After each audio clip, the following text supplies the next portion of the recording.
为什么带兵围剿镇国公府，杀我夫君的会是你们？谢家意图谋反，沈家奉旨平判。奉旨？谢玉京连兵权都交给你了，你竟还要赶尽杀绝！死绝的谢家，顾着兵权才拿得安稳。兵权，好一个兵权！他要兵权，你们就拿亲生女儿去换富贵！亲生女儿？我沈家从没有你这等低贱血脉。你说什么？你就是个鸠占鹊巢的野种。你亲爹不过是个农户，莲儿才是沈家真正的血脉。既然早就认回了他，为何还要瞒着我？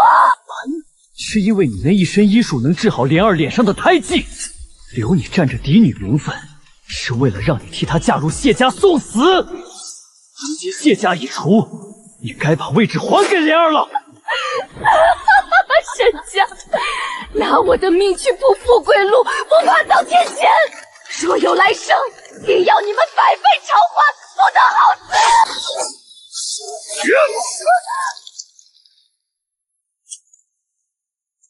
姐姐，多谢你教我规矩，教我怎么当太子妃，更谢谢你用医术治好我的脸。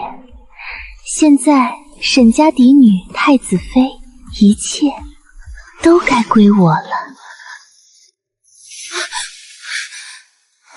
哎呦，大小姐可是梦魇了！不怕不怕，咱们到家啦。自从您9岁那年送去山里学医，在外头整整吃了6年的苦，如今可算是回来了。是啊，整整6年了。自从9岁那年带着前世的记忆醒来，我无时无刻活在这场梦魇里。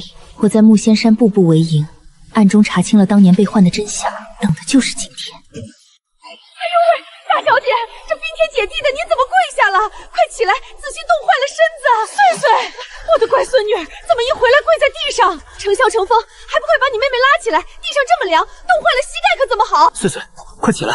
是不是外面谁欺负你了？告诉大哥，大哥替你出气。祖母、母亲、大哥，不用了。岁岁当不起沈家的厚爱，到底怎么回事？岁岁，你站起来说。回府途中，我救下一女子，名叫钟莲，与我同年同月同日生。更巧的是，她长得与母亲几乎一模一样。天下容貌相似之人何其多，你就为了这个跪在雪地里？先起来！若是容貌相似也就罢了，可我在钟莲身上见到了一枚和我一模一样的百岁锁。这花纹，这刻字，这是当年的原样，绝不会错。母亲，大哥，我根本就不沈家的血脉，我只是一个鸠占鹊巢的人。那个钟莲才是你们真正的至亲血肉啊！这怎么可能？前世你们怪我占了沈莲的人生，这一世我主动把她找回来。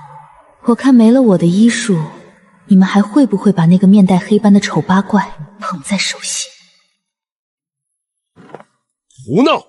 谁让你擅自派人去把那个孩子接回来的？简直是愚不可及！老爷这话怎么让我听不明白了？难道您早就知道？知道又如何？岁岁如今出落得亭亭玉立，更是木仙山圣医的得意弟子，仪态万方。你对这样一个完美的女儿有什么不满？非要把那个多余的人找回来？老爷夫人，人接回来了。既然接回来了，你自个儿去见见他，看过了之后再说吧。这眉眼错不了，是我的亲骨肉。好孩子，让母亲看看你。母亲，别过来！你别过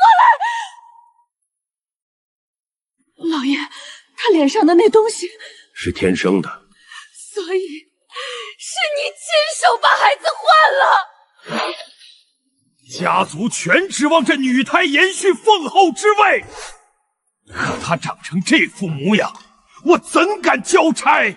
而安林村那个农户的孩子，足月出生，白嫩聪慧，那样的品貌，才配做我们沈家的嫡女，未来的太子妃。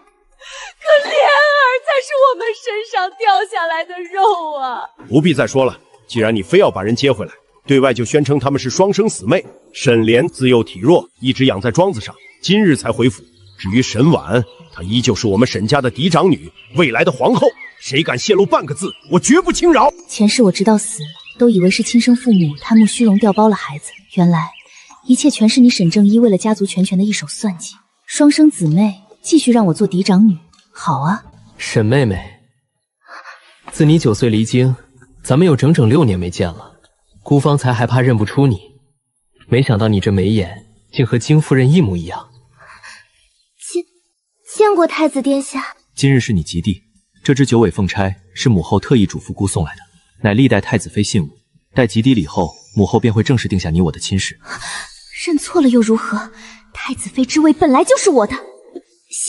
谢太子殿下。你们为何只顾着自己玩闹，却不与沈婉妹妹一块玩？今日她才是家宴的主角。太子殿下，臣女们一直都在跟沈小姐一块玩啊。太子表哥，好久不见。我就是沈婉啊。你是沈婉？那她是谁？太子殿下，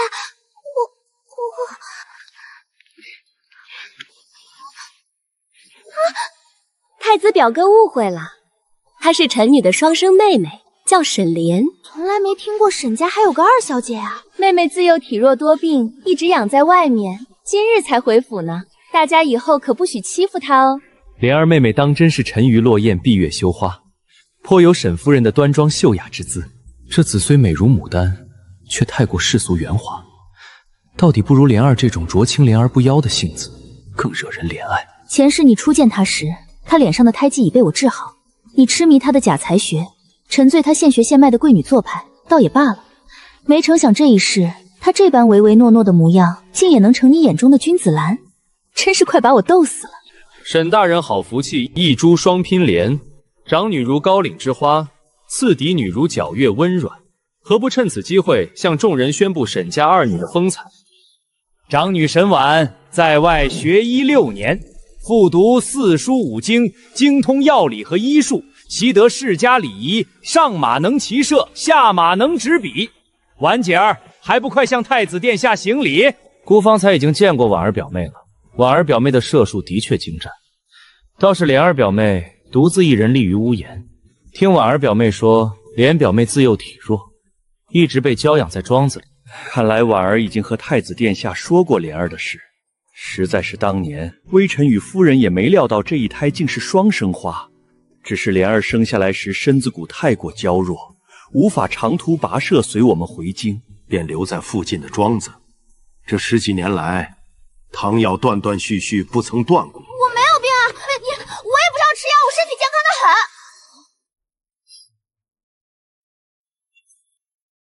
父亲是说，妹妹在庄子上养好了身子，如今身体康健，无需再用汤药。莲儿妹妹这身子，纵使是养好了，也还需再多养一养。女子一便是一朵娇花，疏忽不得。是，太子殿下说的极是。那不是府正真府的谢小公爷吗？他竟然也来参加沈家宴了。谢玉简，再过不久，你便会奉旨前往怀州办案，却在半路惨遭暗算，失踪半年。正是这失踪的半年，让沈家长子接替了皇城司都督一职，谢家失去权柄，才成了后来大婚之日任人宰割的鱼肉。参见太子殿下。谢慈，你可来晚了，待会儿要罚酒。应该的。太子殿下，关梅亭已备好戏曲，不如移步去那边坐吧。如今你与他只是陌生人，你要做的是帮他避开怀州的死局，改变谢家的命数。姐姐，我有话想和你说，我们能不能去那边聊聊？好啊。姐姐，你能不能把太子殿下让给我？姐姐，我知道父亲想把你送进东宫，但方才你也看到了，父亲为了衬托你，故意在太子面前贬低我。幸好太子殿下眼明心亮，他亲口允诺，回宫后便商议接我入宫。他要娶我当太子妃。姐姐既然是个识大体的人，就把太子殿下让给我吧。凭什么要我让给你？姐姐看不出来吗？太子殿下根本不喜欢你。姐姐这么美，就算不当太子妃，也能嫁个家世顶好的。你看，那位镇国公府的小公爷，他也在看姐姐呢。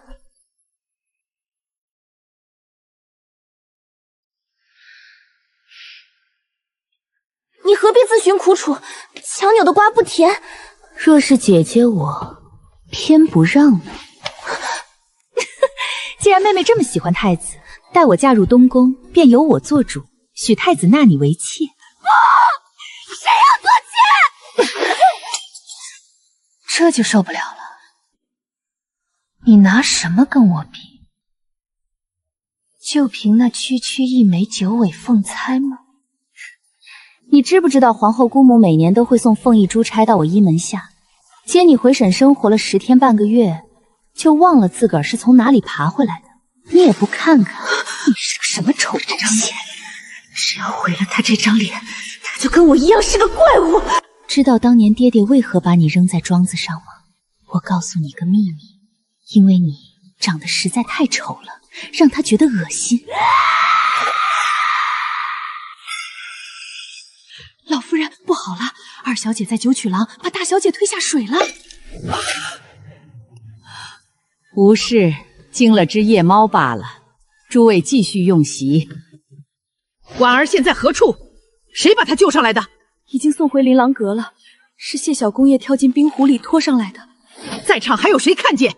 老夫人放心，当时无外人。谢小公爷急其识趣。今日是你们2人拼死将大小姐救起的，与旁人无干。若敢走漏半点风声，毁她清誉，我绝不轻饶。不要碰我，我自己会走的。放开我！你们这些下贱胚子，凭什么抓我？闭嘴！吵死了！我怎么会生出你这么个不知死活的蠢货？老夫人，夫人，二小姐当真是疯了，竟当众说出不知羞耻的话，羞辱大小姐。你胡说，明明是她羞辱我。他说了什么？回老夫人，二小姐逼迫大小姐，她把太子殿下让给她，这也叫羞辱。太子殿下本来就喜欢我。大小姐好言相劝，说婚姻之事全凭家主与夫人安排。二小姐却反唇相应，说家主偏心，说满园的世家公子都对大小姐生出爱慕之情，大小姐不缺男人，就该把太子让出来。说完这些，二小姐便突发恶心，将大小姐狠狠推入冰湖。难道我说的有错吗？太子殿下亲手送我凤钗，他喜欢的是我，根本就不是沈婉。混账东西！世家贵女哪里养得出你这种勾鸾院里的谄媚之语？偏你不知廉耻的说得出口，还敢在婉姐儿面前大放厥词，简直污了我婉姐儿的耳朵！惊世，这就是你执意要从庄子上接回来的沈家嫡女？你看看她这副野蛮粗鄙的作态，哪有半点大家闺秀的风范？你想让沈家100年的基业全败在这个蠢货手里吗？我什么模样还不是你们沈家给的？是你们要把我接回来的？难道是我求着你们接我回来的吗？畜生，你快跪下和你祖母道歉！凭什么道歉？沈婉能被娇养长大，我却流落在外。要道歉，也该是你们沈家给我道歉。香儿，快把她送出府！我没这个女儿。娘，不要把我扔了，我不走。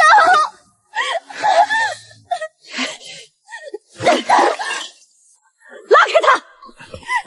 哥哥救我，我是你嫡亲的妹妹啊！放开他！老大，不能留他，他差点害死了婉儿。祖母、母亲，我是来告诉你们，太子殿下执意要选二妹妹做太子妃。选他？太子是瞎了眼吗？父亲正在极力游说，先把他关进院子禁足，等此事尘埃落定再行处置。奉天承运，皇帝诏曰：尚书府嫡女沈莲品貌出众，秉性端淑，赐婚太子为太子妃。老夫倾尽全族资源培养出的完美嫡长女，太子竟视而不见，最后竟选了那个不识半点礼数的丑东西。尚书大人，夜深了，殿下已经歇下了，您有什么事儿明日……太子殿下，请您杀了微臣吧！舅舅，你这是何意？二女儿沈莲自幼失教，行粗鄙不识礼数。她若入主东宫，日后定会军心大怒，株连沈氏九族。请殿下赐臣一死。够了！孤今日在沈家亲眼所见，她知礼温婉，比沈婉那个跳脱的张扬性子好上100倍。孤知道沈家想把沈婉塞进来，孤从你家出来，就去父皇那儿求了圣旨，断了你们的念头。怎么，沈大人莫非想抗旨？罪臣不敢。夜闯东宫，是沈婉在那儿哭天喊地逼你入宫的吧？孤告诉你们，孤此生绝不会娶沈婉，你们大可早日为她另寻高门，莫再肖想东宫。殿下，当真要沈莲为妃？孤心意已决，她是孤选的人，无论什么样，孤都会亲自调教。请回吧。沈大人这也偏激的太过了，竟为了沈大小姐连夜闯宫。沈婉，孤倒是小看你了，为了这太子妃之位，竟能逼得父亲入宫以命相携，这般心机深沉的女人，简直令孤作呕。给孤宽衣，孤要去见父皇。奉天承运，皇帝诏曰：尚书府嫡长女沈婉温婉端庄，镇国公府嫡长子谢慈英勇善战。兹指婚2人，珠联璧合，则良辰完婚。婉儿和谢玉锦，太子的圣旨刚把那个丑东西捧上天，皇上后脚就把婉儿许给了谢家。沈家这到底是福是祸？婉儿，宫里连下2道圣旨，你妹妹成了太子妃，而你被指给了谢家。爹爹、祖母，这是天大的喜事，无论殿下选谁，只要是咱们沈家的女儿就够了。妹妹流落民间，本是我占了位置。爹爹放心，至于她脸上的胎记，婉儿会尽会信毕生所学，她医治。可以治。婉儿曾在木仙山医门翻阅过一本古籍，上面有个方子，可做成一块极薄的药膜，贴在脸上，能完美盖住胎记，与常人无异。那可能彻底根除？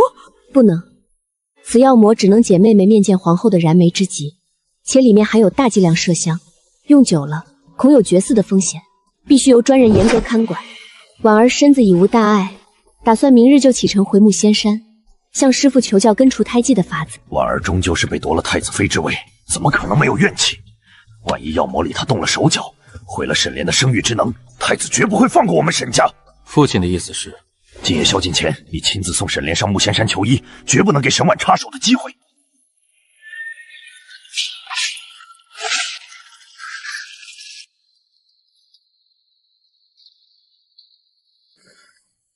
大小姐料事如神，大公子果然带着二小姐连夜出城奔木仙山去了。老爷这是防着您加害二小姐呢。沈正一啊，沈正一，你自负聪明，却不知木仙山正紧挨着怀州府。我这盘棋可从来不是为了沈莲那个蠢货摆的。沈莲大哥，你们这一趟就替谢玉锦去鬼门关里趟趟吧。你落了水，身子没好全，便让你大哥直接带着你妹妹去木仙山了。你今日就陪娘上普华寺祈福。好，那我便陪娘上普华寺走走。你先去陪你祖母用早膳，我去安排马车。好，娘亲。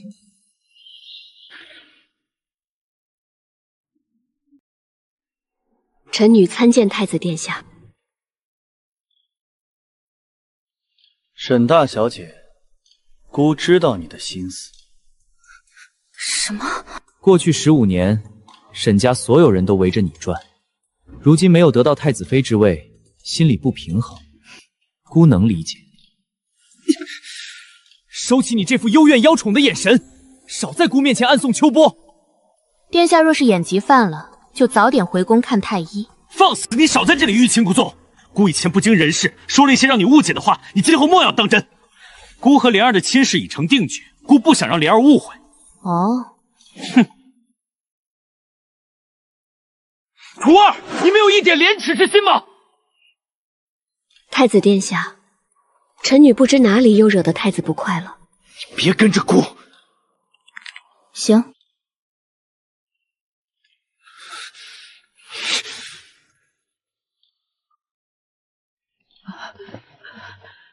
外祖母，这里没有外人，无需多礼。姑今日来，是母后想见见莲儿表妹，特意来接她入宫的。殿下，莲儿昨夜旧疾发作，程潇便送她去木仙山寻李仙衣了。不如让婉姐儿先入宫谢恩。木仙山，那不是婉表妹所在的医门吗？是啊，李仙衣正是婉姐儿的师傅。外祖母，你们怎可瞒着姑，贸然把莲贝妹送出京城？姑这就带太医去木仙山接人。快，婉姐儿，你快去想办法拦下太子。祖母莫急，随女这就去。真有心机，哄骗家人将你妹妹送到你的地盘。你以为姑不知道你那些暗杀手段？姑告诉你，若是莲儿出了什么意外，姑绝不可能娶你。你趁早死了这条心。那殿下还不赶紧快马加鞭去追？去晚了，说不定连心上人的面都见不着了。你和谢玉金的婚事，姑会让母后早日定下，绝了你的念想。出事了！押回京的江家嫡耀子江林逃了。怎么逃的？御林军中有内应，但他正中要害，跑不远。你派人去接沈莲，姑亲自去抓江林。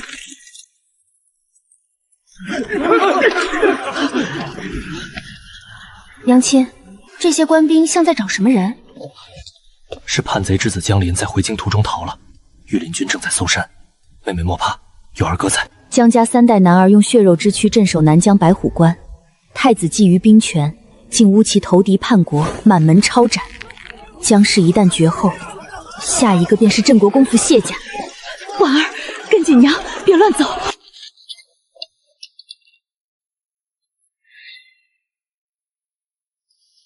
兄，老二，你带你妹妹去后山扶持祈福，我去找大师姐签文。记住，绝不能离开你二哥半步。我知道了，娘。此前大凶，求大师解签。彼岸花开阴阳界，故者回头望人间，向前便是炼狱深渊。如今佛魔降临，必有大灾大难。大师，若这是一捆死结，将这死结斩断呢？一切皆有因果，你斩断了，因还在哪儿，结果都是一样。贫僧再劝施主一句：万恶生仇，从善得道。十二公子，太子殿下正到处找您。我知道了，我先送我妹妹回大殿。太子急召，片刻耽误不得啊！二哥哥，太子找你定是10万火急的要事。我投完铜板后，便带丫鬟回去找娘亲，你不必送我。可是母亲让我寸步不离，寺里进了贼人，我不放心。那我这就走，哥哥早日抓到贼人，也好还佛门清净。确定贼人逃进寺内了？确定。请二公子速回上京，调禁军搜山。大师，方才那位解签的夫人，如今在何处？多谢大师。师傅，刚才那位夫人不是在禅房听无名师叔诵经吗？阿弥陀佛，他要找的人不在那边。花荣、花锦，你们在门外守着，我要进去找几本经书抄给祖母祈福，任何人都不可放进来打扰我。是，小姐。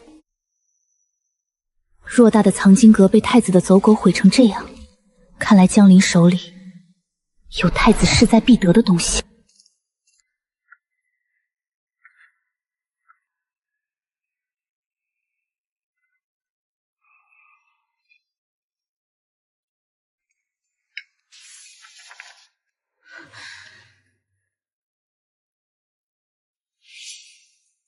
横向18，中西18。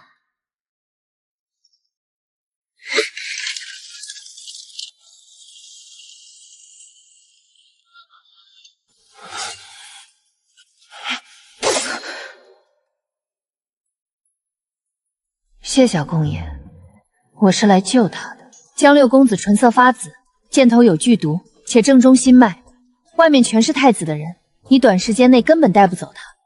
外头的郎中解不了这毒，但我手里正好有解药。是太子派你来的？是。你不怕我杀了你？怕呀。你方才问我是不是太子派来的，我若说不是，小公爷铁盾不行；我若说是，你是不是觉得很奇怪？为何现在门外没有御林军，只有我的2个丫鬟？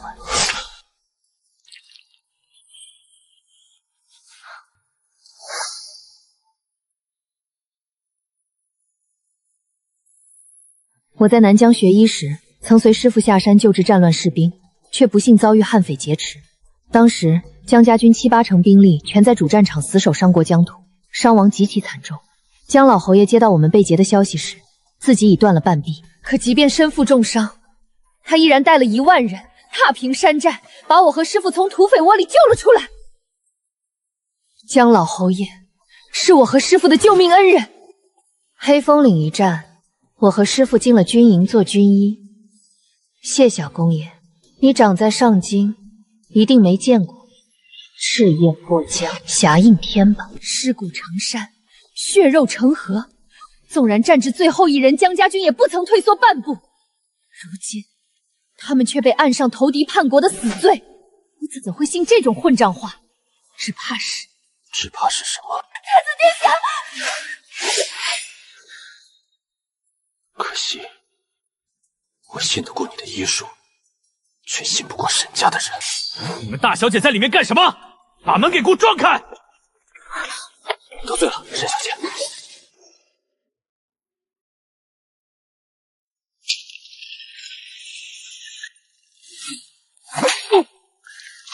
小公爷，我若不在外面挡着，谁也活不了。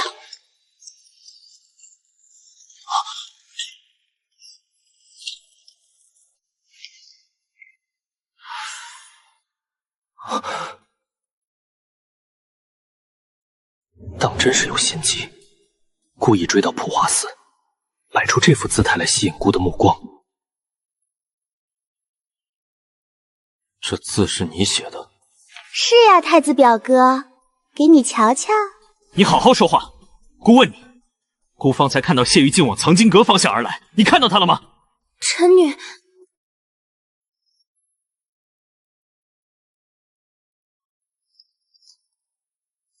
看到了。太子殿下可是要找谢小公爷？大小姐在哪里见到了谢小公爷？就在来藏经阁的路上，他好像身边还带着一个人。如实说来，此人乃朝廷重犯，若有半点隐瞒，视为同党。臣女没看清那人的模样，只看到谢小公爷扶着一个小僧，那小僧似乎病得很重，软绵绵地靠在小公爷身上。臣女本想打招呼，但小公爷见了我，便立刻带着那小僧往斋房的方向去了。披发换僧衣，难怪搜不到人。去斋房搜。是。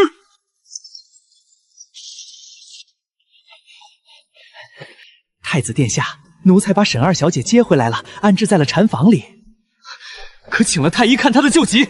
罗太医说，二小姐身子并无病疾，比奴才还要健康100倍呢。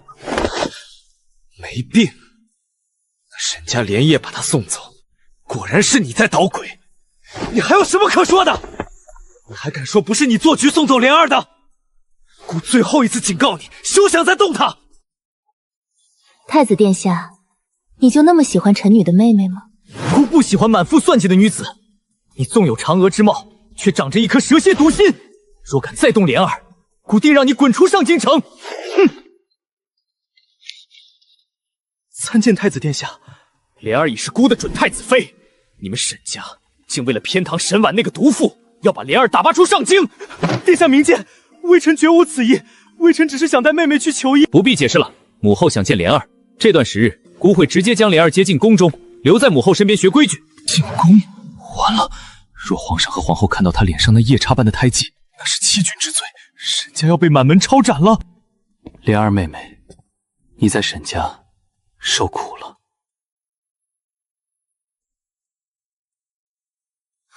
殿下别过来，莲儿旧疾发作，怕将病气过给殿下。你不必在姑面前装了。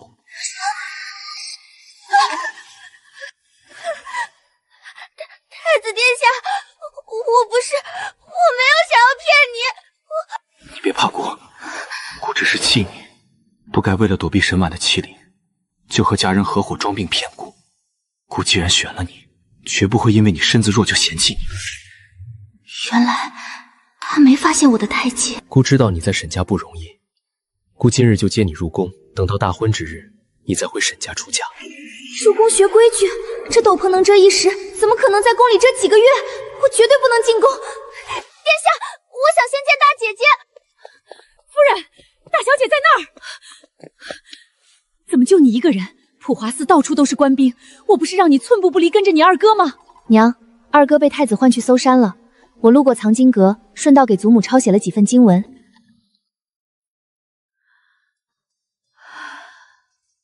娘，大姐姐，太子是疯了吗？怎么把这催命的丑东西接回来了？臣妇见过太子殿下。莲儿有话同你说，你们二人去对面那座翠波亭。莲儿莫怕，姑就在这儿盯着，你过去吧。大姐姐，我们去亭子聊吧。好啊。岁岁，如今全家人的性命都系在你一人手上，一定要渡你妹妹过这道鬼门关。沈夫人，你有什么话不能光明正大的说，非要背着姑跟她咬耳朵？娘，您放心，我一定会好好照看妹妹的。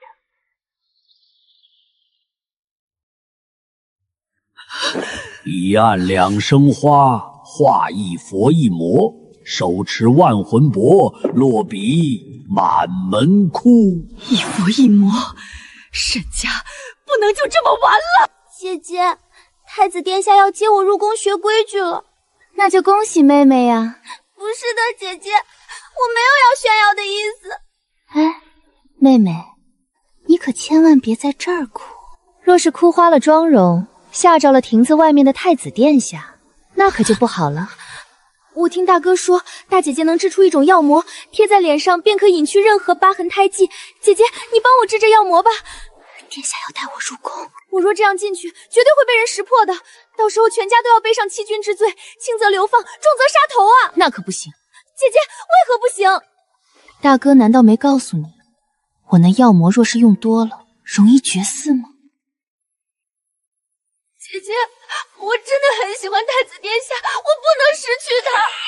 大哥说短期用无碍，姐姐一定要帮我，我不能失去太子殿下。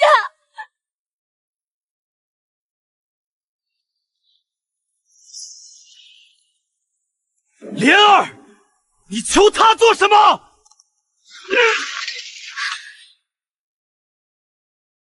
太子殿下，皇城司接密报，寺内藏着大辽细作，伪装成僧人。微臣特意便衣捉拿，没想到蒋副将竟带着御林军，要从微臣手里抢人。太子殿下今日大动干戈，也是为了找这细作吗？你帮蒋副将做什么？微臣合理怀疑，他与大辽细作是同党。去你娘的细作！你别让老子出来！你蒋青是姑派来捉拿从犯的，你放了他！待微臣向皇明调查，若蒋副将当真无辜，微臣必定登门道歉。带走。沈夫人，微臣今日离家，父母将祖传之宝交托于我，嘱咐务必当面交到沈大小姐手上，可否借一步与令仪说几句话？麻烦太子殿下和沈二小姐把这亭子借微臣用一用。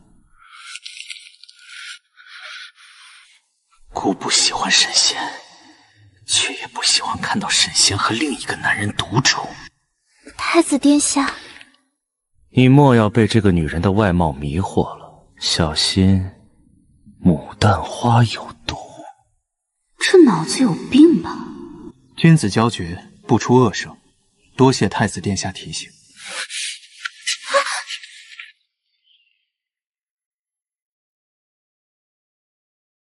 小公爷，多谢。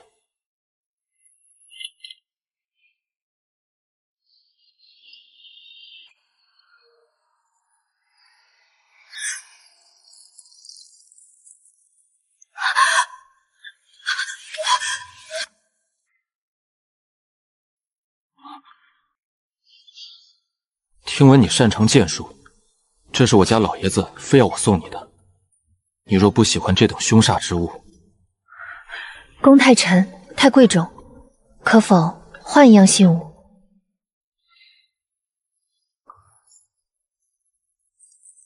这是我的定情信物。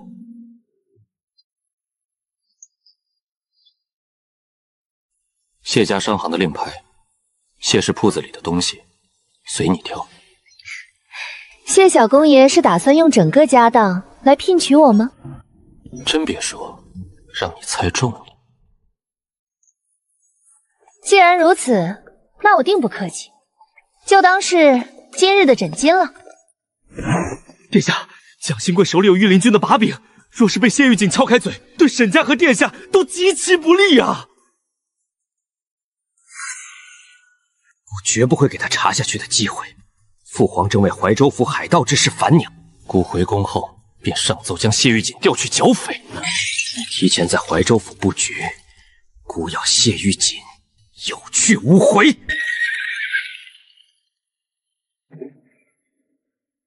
怀州府盗匪横行，杀人放火好时机，望君保重。冰肌玉骨，明眸皓齿，娘亲，您看看妹妹如今这张脸，可还令您满意？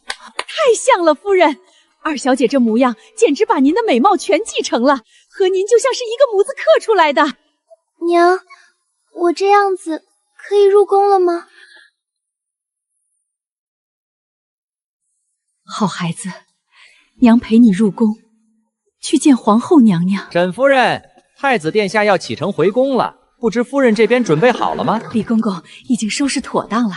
殿下发话了。二小姐身子弱，就坐殿下的马车入宫，殿下亲自骑马护送，奴才这就领二小姐过去。莫怕，有娘陪着你。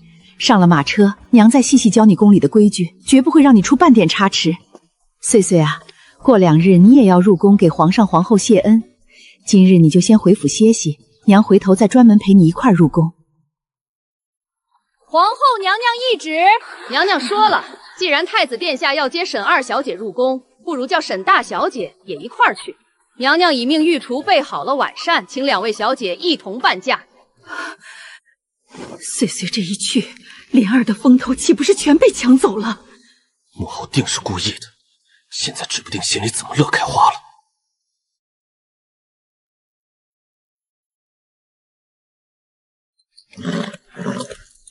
进了宫，不该你说的话，就给姑好好闭上嘴巴。他这是什么态度？方才面对谢雨锦时笑得那般不矜持，怎么到姑面前就装高冷了？哼，姑明白了，他这是在欲擒故纵，想用这种手段重新吸引姑的注意，简直可笑。大小姐，太子殿下以前何曾这般对待过您？怎么现在这样不是挺好的吗？奴婢是怕二小姐那样不识礼数，进了宫还不知会惹出什么祸端，可别连累了大小姐您，花景担忧。连累？怕什么？母亲此刻怕是正在马车里手把手教她呢。可惜啊，规矩这东西可不是3言2语就能装出来的。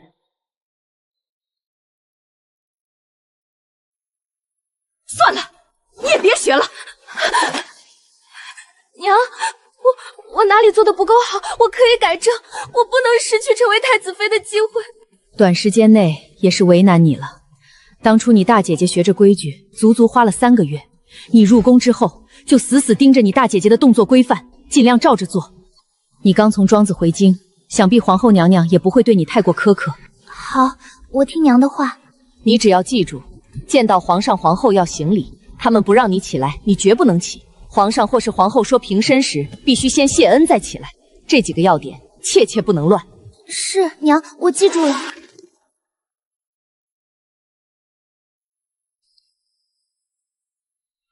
大姐姐，我们一起走。臣女给皇后娘娘请安，皇后娘娘万福。婉姐儿，快到姑母身边来，姑母有许久未见你了。是。娘说了，皇后不叫起，绝不能起。皇后刚才没叫我过去，我是不是就不能动？对，不能动。免礼，谢皇后娘娘。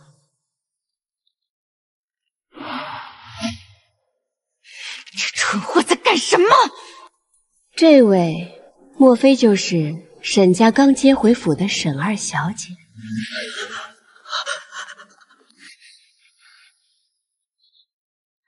皇后姑母，那的确是臣女的妹妹，单名一个莲字。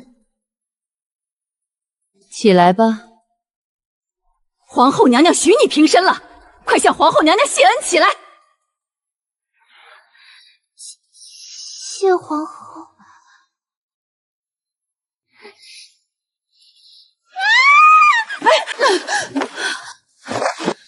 烂泥扶不上墙的蠢货，简直在把沈家的脸面放在脚下踩。皇后娘娘，对不起，我不是有意的，我刚才蹲太久了，腿发麻。看来沈二小姐的规矩得好好学一学了。我会的，我一定会学好规矩给娘娘看的。二小姐，在娘娘面前，你要自称臣女，回话要先说回皇后娘娘，绝不可自称你或是我。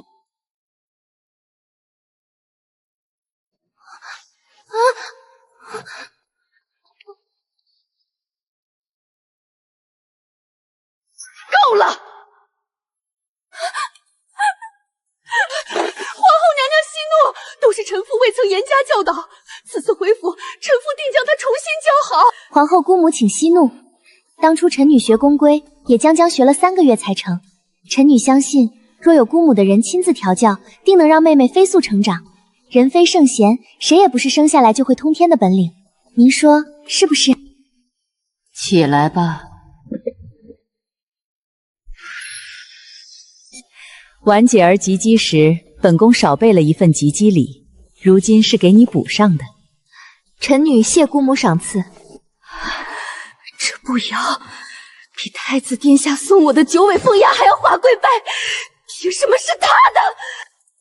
本宫罚了，管姑姑，送沈夫人离宫。娘，皇后娘娘不是说要留我们用晚膳吗？怎么就走了？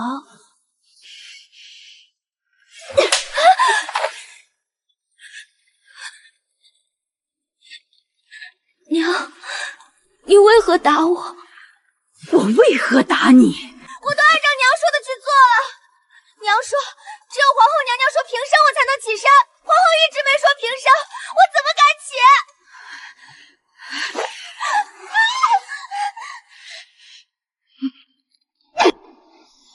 这能怪我吗？我不知礼教在殿前失仪，难道不是你们造成的？你在说什么？我说这都是你们的错！你们把我扔在外面15年，知道我过的是什么日子吗？我跟着养爹走街串行，街头卖唱，从未有人教过我什么世家礼仪。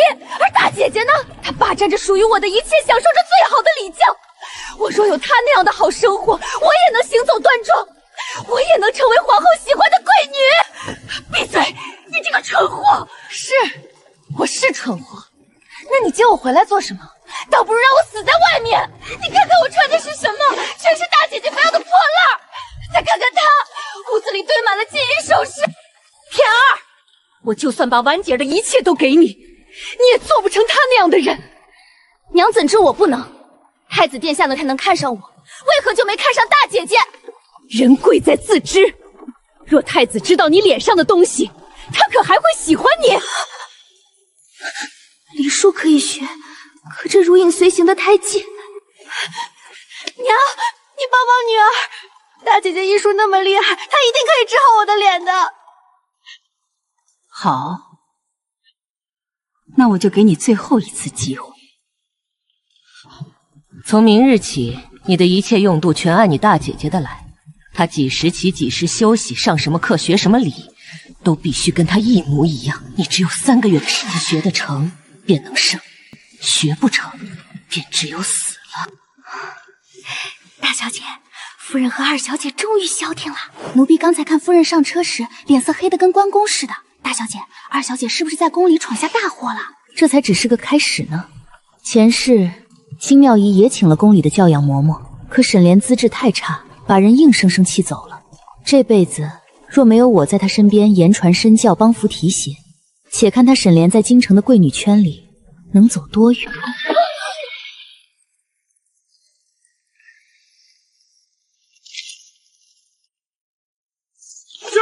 目标中保护，全速前进！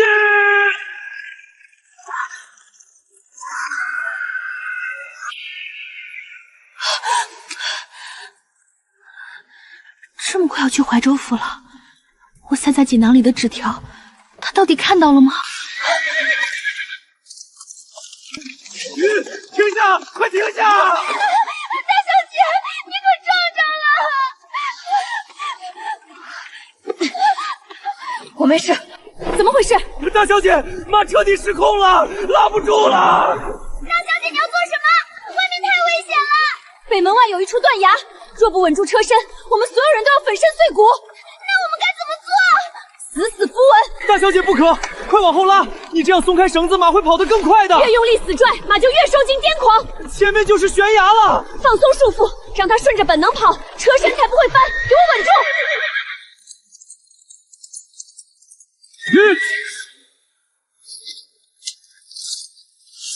解连珠弩一用，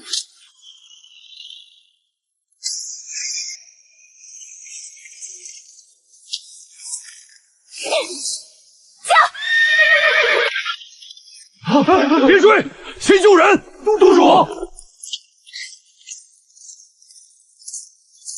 坐稳了，要不要下来？我有话要跟你说。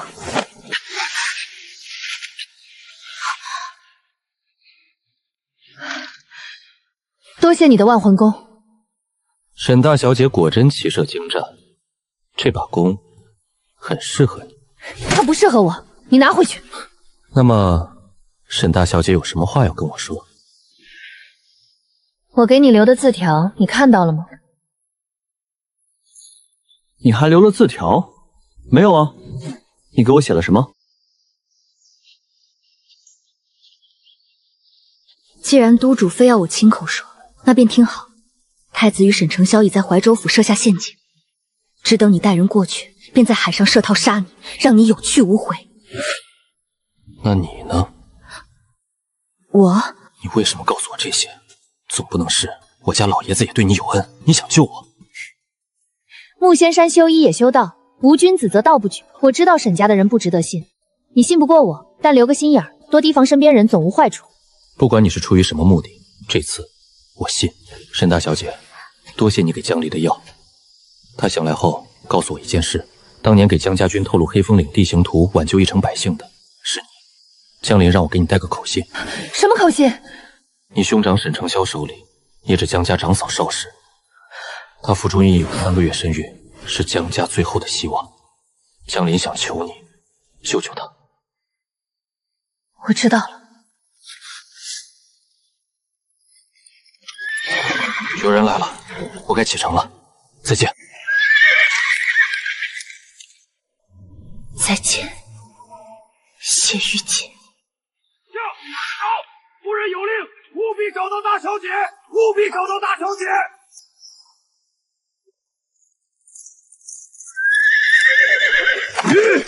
停下！大家四处找找。大师姐，终于有任务了，这次你要让我们干什么呀？入上京城，东西南北制造暴乱。哇，天子脚下呀！不愧是大师姐。我要的不是普通暴乱，以万民为旗，皆恶人奸行，必须把事情闹大，逼朝廷调动御林军入城平乱。一旦御林军出动，营地空虚，你立刻带精锐潜入救人。救谁？江家富饶。北门外有辆沈家的马车，顺手把他给我掀了。明白。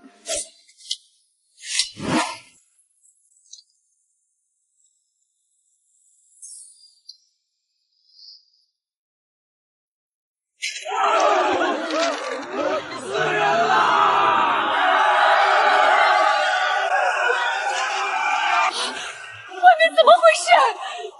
夫人，暴民作乱，没法出城接大小姐了，快掉头回府！娘，快救我！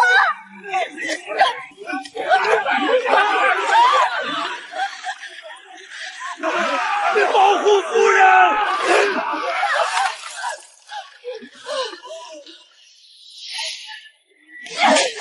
你这个恶毒的蠢货！你竟然拿你亲娘挡灾，我差点被你害死，你知不知道？娘，我不是故意的，那些人太可怕了，女儿若是被拉出去，肯定会被撕成碎片的。你也知道会死，那你刚才还推我！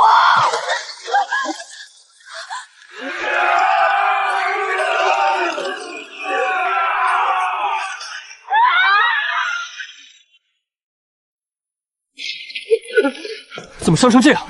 家主，北城闻乱民暴动，大小姐的马车冲出城外，下落不明。夫人与二婶的马车被乱民推翻，人也不知所踪了。去调集护卫，找回夫人和2位小姐。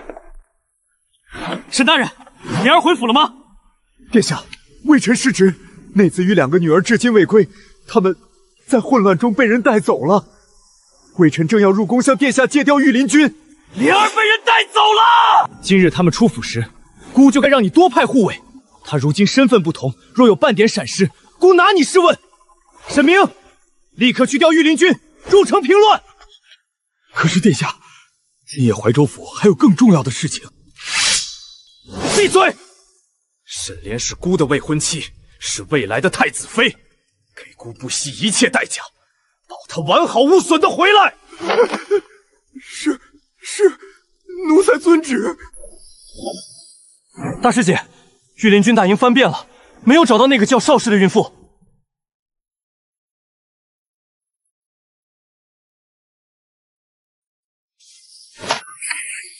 是你是李神医的徒儿，婉婉丫头。是我，江老夫人，江陵还活着。江陵希望你们活下去，我会派人继续找邵氏。现在先送你们去木仙山避难。不用了，沈丫头，谢谢你。但我们不能把杀头之祸引去医门。那你们想去哪儿？我们做梦都想回去。我们要用我们的命为江家儿郎伸冤。你们想以死明命，去状告谁？告太子！匹夫汉树，江家落到今日这般地弊，你们以为皇上不知道是太子干的吗？江家在南疆功高寨主，为何这么大的勋交家族，连押解回京重审的流程都没有，就直接在江府满门屠戮？因为影响太大，上面的人想快刀斩乱麻。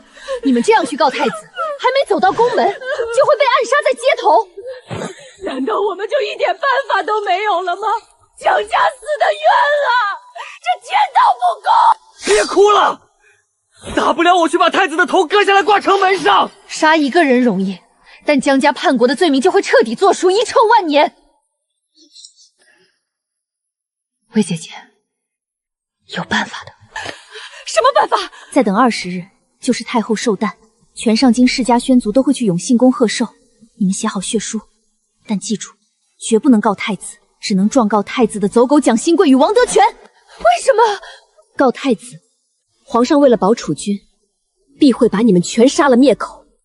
只有给皇上一个现成的替死鬼担下一切，他为了平息众怒，才会顺水推舟，还江家男儿一个清白。谋算要一步一步来，活下来，才能为死去的人报仇。好，就按沈小姐说的算。沈丫头，现在外面御林军到处抓人，你要送我们去哪里躲这20天？永信宫。如今北城门是何人在带御林军平乱？太子，还有沈家二公子沈承风。好，派几个人潜伏进暴乱的流民中，把沈二少爷拉下马。我要他一双腿。我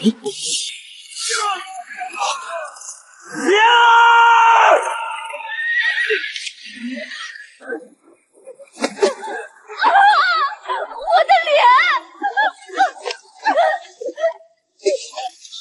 别怕，姑来了。太子殿下，真的太可怕了！二小姐，你快叫人救救夫人！夫人刚才被你硬生生踩伤了脸。太子殿下，方才马车被人翻了，太黑了，我没看清，我不是故意的。姑知道，不是你的错。姑这就去叫你二哥过来救你母亲。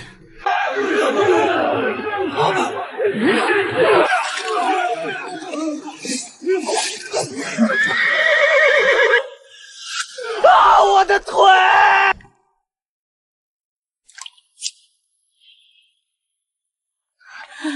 夫人，二少爷定会没事的，二爷定可以回。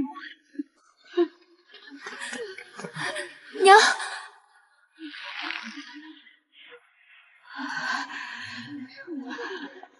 还愣着干什么？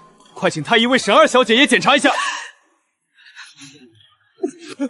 夫人，二公子情况不妙，太医说大腿被踩烂了，血止不住，若要保命，必须立刻截肢。夫人，那还愣着干什么？自然是保命要药，快叫太医截肢。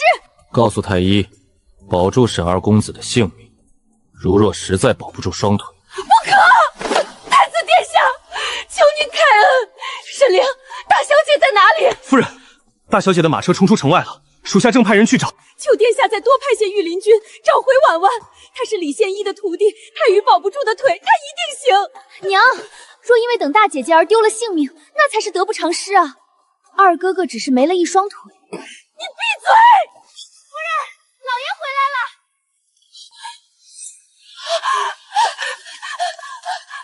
老爷，快派人婉婉找回来！凤儿的腿要截肢，岁岁一定有办法的。你痛不痛啊，大小姐？放心，这手能养回来。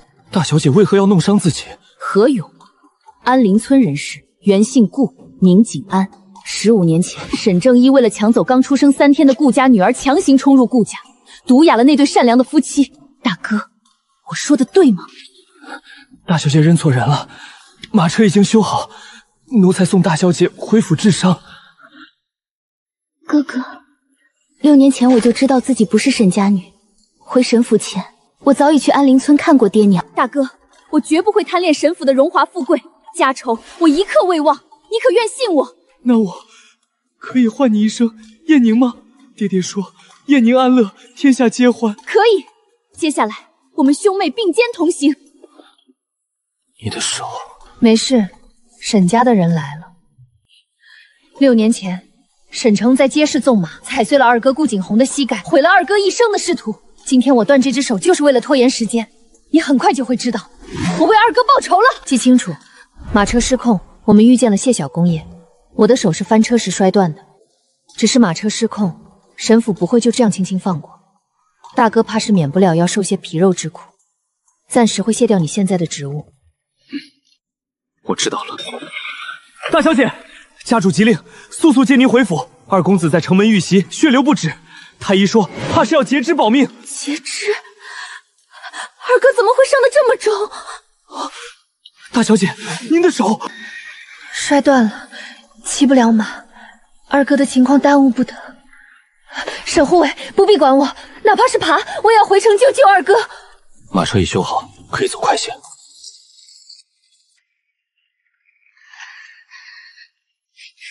大小姐，您对自己下这么重的手，这又是何苦？何苦？6年前，沈承风当街纵马，踩碎了我亲二哥顾景洪的左膝。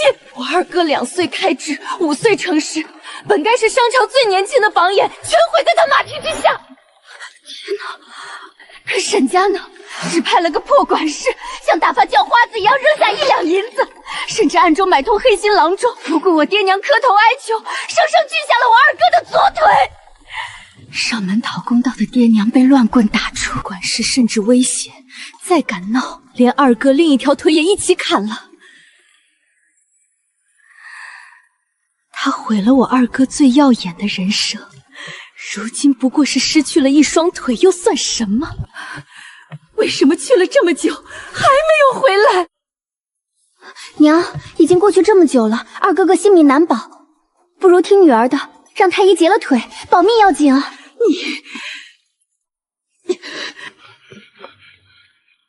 沈大人，不能再等了，二公子的脉搏几近于无，现在就算截肢，也未必能救得回来，快拿定主意吧！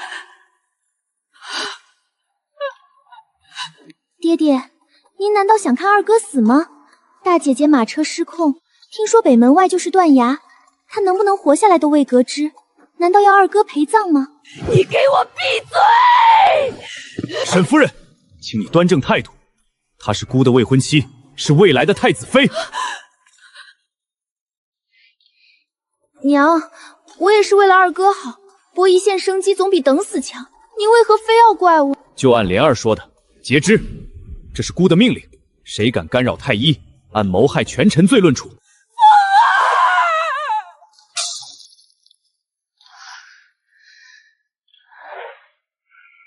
大姐姐，你终于回来了！你要是早点回来，二哥哥就不用被父亲截肢了。二小姐，你碰到了大小姐的伤。如此蛮横的恶奴，拉出去杖毙！太子殿下，是臣女的1等中仆，全因护主心切才失了分寸。您若在沈家打杀了中仆，传出去，岂不是告诉天下人，终也是死罪？姑打杀一个婢女，与效忠有何关系？贤士追随人君，水能载舟，亦能覆舟。您如今是储君，若落下一个暴虐之名，让天下贤士寒了心，岂不是得不偿失？婢女臣女自会管教。现在最重要的是二哥的伤。爹爹，二哥的腿真的截了吗？保不住了。都怪女儿回来晚了，若是让我看过，或许还有希望保住。你凭什么能保住？罗太医都说不行。我随师父在南疆当过军医，曾处理过几个被马踩烂腿的士兵。师父曾一点点拼好碎骨，用特制膏板固定。他们中有人现在已能下地自理生活。那罗太医身为院士，竟然连一双腿都保不住，是不是既不配位啊？沈二小姐，是你一直在那嚷嚷着赶紧截肢保命，下官只是提意见，主意是沈家拿的。罗太医息怒，想必我二妹妹不是那个意思。护卫已经同我说了二哥的情况，出血不止，深度昏迷，情况如此凶险，若我师父遇到这么棘手的情况，也定会先保住患者的性命。大姐姐，你师父治的病现在都能走路吗？那罗太医直接把二哥的腿砍了，二哥日后岂不是再也不能参加科上入试了？二儿子是我倾注所有心血，指望延续沈家繁荣的接班人，如今全毁了。家主，夫人醒了，正哭闹着要见您。小女儿不懂事，这一莫怪。长女的手刷伤了，还劳烦太医诊治。老爷，我后悔了，我好后悔！你快把沈莲那个扫把运送走。这世上没有回头路。怎么没有？这是普华寺的大凶之签，我当日就不该留他。你知道马车翻的时候他干了什么吗？他踩着我的头往上爬，他毫不犹豫地踩着我的头，踩着亲娘的头逃命。要不是他在皇后面前示意，我们怎会提前出宫？碎碎的马车怎会失控？我的风儿，我的大好前程的风儿，怎会为了救我们失去双腿？全是因为这个扫把星。够了！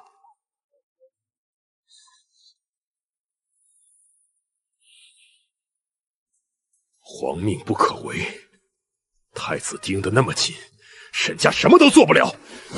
他不知礼数，不但不能送走，还要亲自把她变成世家贵女。当初怎么培养的岁岁，就怎么培养她。那个泥腿子长大的野丫头，我怎么教得会？让沈莲搬去岁岁的院子，让他们同吃同住同睡一席。岁岁这个标杆亲自给他做示范，我就不信他学不会。前世你们竟是这般算计，我被蒙在鼓里，手把手教他，最后他却窃我诗文，踩着我成了太子的白月光。你们害我母亲父兄长惨死，我定要你们血债血偿。谁？大哥，是我。你怎么来了？这里太脏，快回去。脱了，我看看伤。男女有别，妹妹，你把药放下，我自己来。神父拜高踩低，你被贬到马厩，哪个下人会好心给你上药？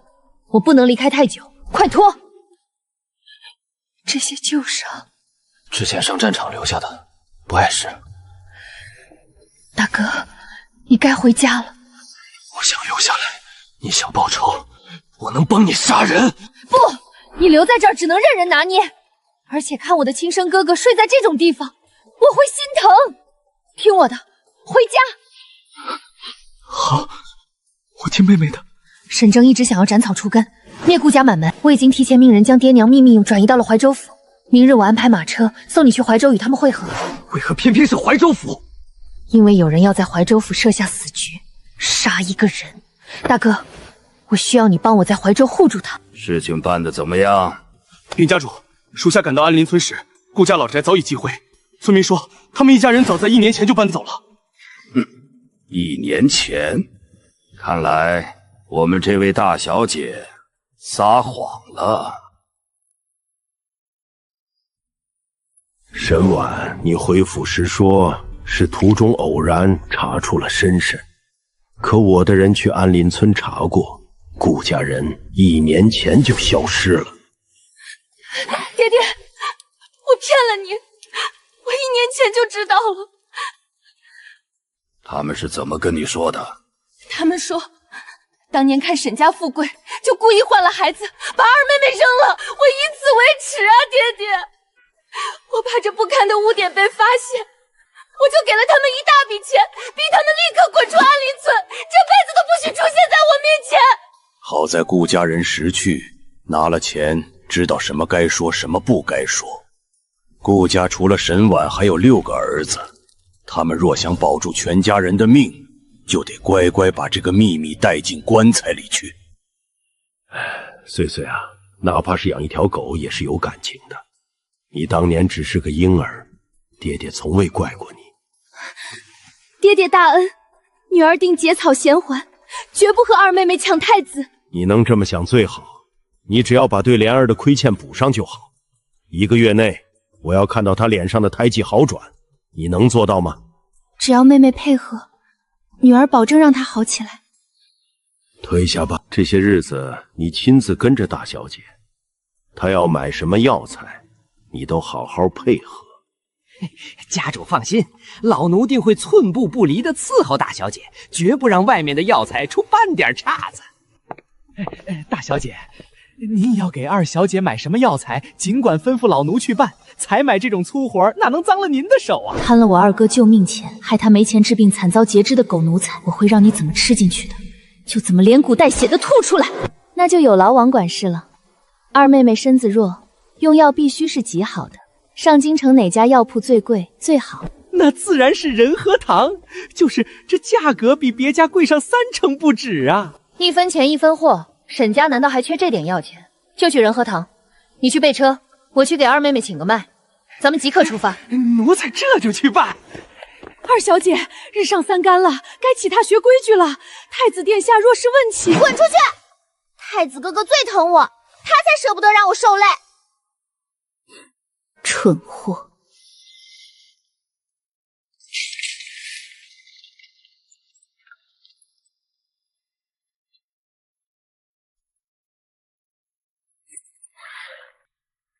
太子表哥，你怎么知道姑在这里？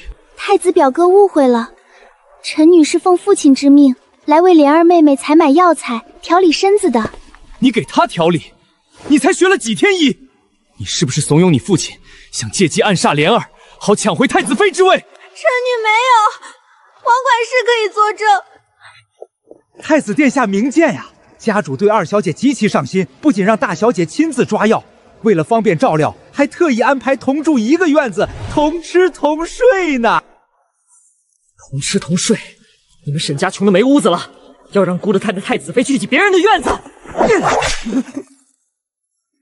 殿下，家主是想让大小姐亲自教导二小姐礼仪规矩。礼仪规矩？手里藏的什么？拿出来！这是姑的命令。殿下，这只是调理的药方。活蜈蚣，毒蝎子，你管这叫调理身子？你这毒妇是想直接送莲儿归西吧？来人，把这毒妇给姑押回沈家。姑倒要问问沈正一，他安的什么心？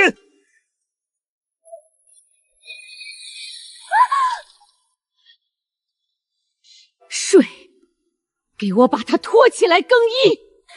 放开我！你们这些贱奴！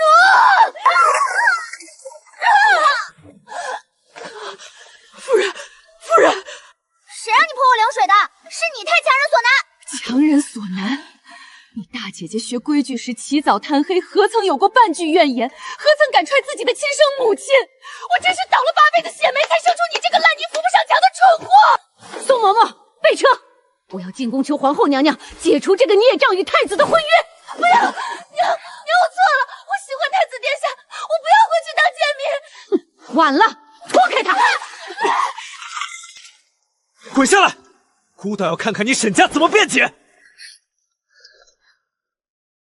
太子表哥，那个方子……少在姑面前扮可怜，真当姑看不穿你的心思。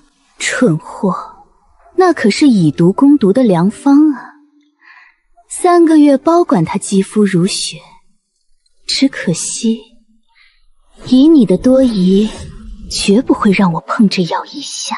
沈正一，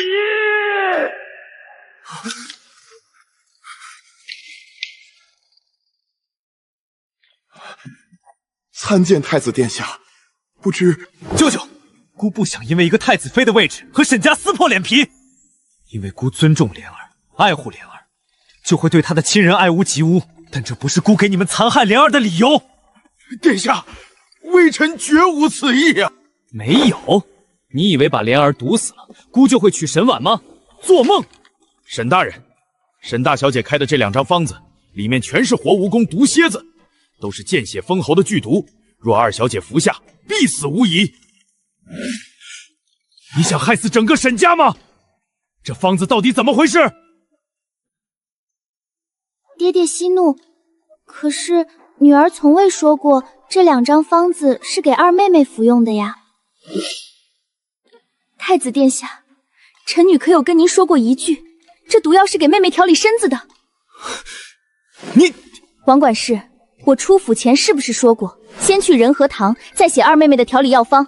可我们连仁和堂的门槛都没迈进去，就被太子殿下不分青红皂白的拦下了。是，大小姐确实是这么吩咐老奴的，这方子根本不是给二小姐开的呀！你狡辩！既然不是给莲儿用的，你当时为何不说？殿下看完药方，就抽起鞭子赶臣女上马车，御林军气势汹汹地把臣女包围。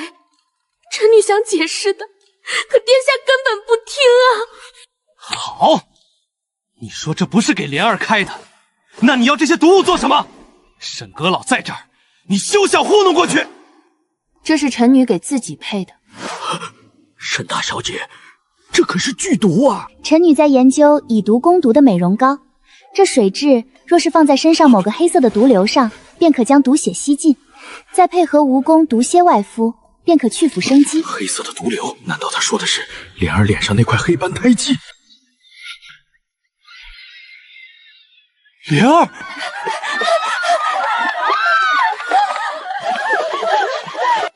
出了什么事？你们都在干什么？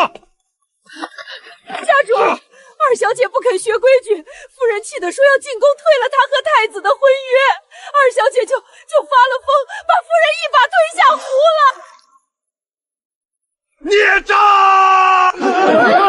二小姐太勇了吧，连亲娘都敢往湖里推。那我们还去仁和堂抓药吗？不必了，闹了这么一出，太子必定把沈莲当眼珠子护着。走，别人搭好了这么精彩的戏台子，咱们怎么能不去凑凑热闹？收手吧！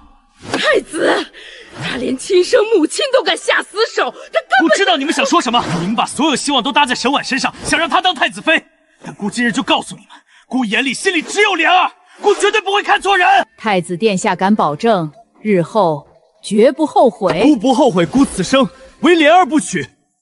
求外祖母莫要再苛待莲儿了，就当是心疼心疼姑。好，请殿下记住今日的话，日后莫要后悔。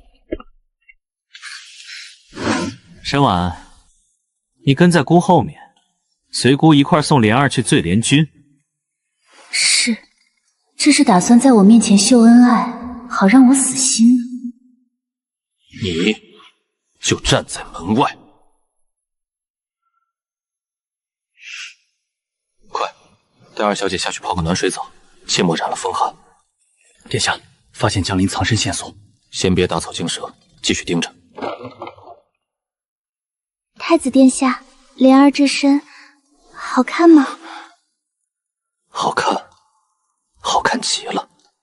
殿下，莲儿好喜欢大姐姐身上那件衣服啊，大姐姐穿什么都那么好看，莲儿好羡慕。女儿，进来，把你身上的衣服脱下来，给莲儿。妹妹既然喜欢，姐姐当然可以给，只是殿下就不怕臣女整日摆弄那些毒物，这衣服上不小心沾了什么致命的毒粉。妹妹若是还喜欢臣女院里的衣物，不如臣女去回了祖母，把琳琅阁直接让给妹妹住。好，不准！姑会派宫里的绣娘给莲儿做全新的，谁稀罕你穿过的带毒的破烂？姑今日叫你进来，就是要莲儿彻底看清你的真面目。莲儿，你知道她今日去药铺给你配了什么毒药吗？毒药？你大姐姐去药铺买的是活蜈蚣、毒蝎子还有流水鳗，每样10条，全是见血封喉的剧毒。要不是姑当场抓住她，还不知道她打算把这些毒物喂给谁吃。大姐姐，父亲让你帮我调理，你竟然想毒死我！臣女解释过了，那是美容膏的药材。太子殿下若不相信，也需讲究证据。沈婉，你别太嚣张了！你为了太子妃之位暗害莲儿，姑多看一眼都觉得脏。你这是什么眼神？没什么，若殿下无事，臣女先行告退了。莲儿，听姑的，以后沈家给你的任何东西，他给的药丸直接扔掉，明白吗？莲儿明白了，大姐姐是因为喜欢殿下才想害我的吗？人心险恶，姑才会是你唯一的依靠。大小姐，家主和老夫人在西河堂等您呢。今日真是多亏大小姐解围，奴才差点被太子殿下吓破胆。莫慌，太子殿下只是有自己想护的人，并不是对您有意见。您今后可要对醉莲居的主子上点心了。等二小姐嫁入东宫，她便是太子妃了，前途无量。对了，我记得你有个女儿叫鲸羽。是，鲸羽如今在夫人身边当差。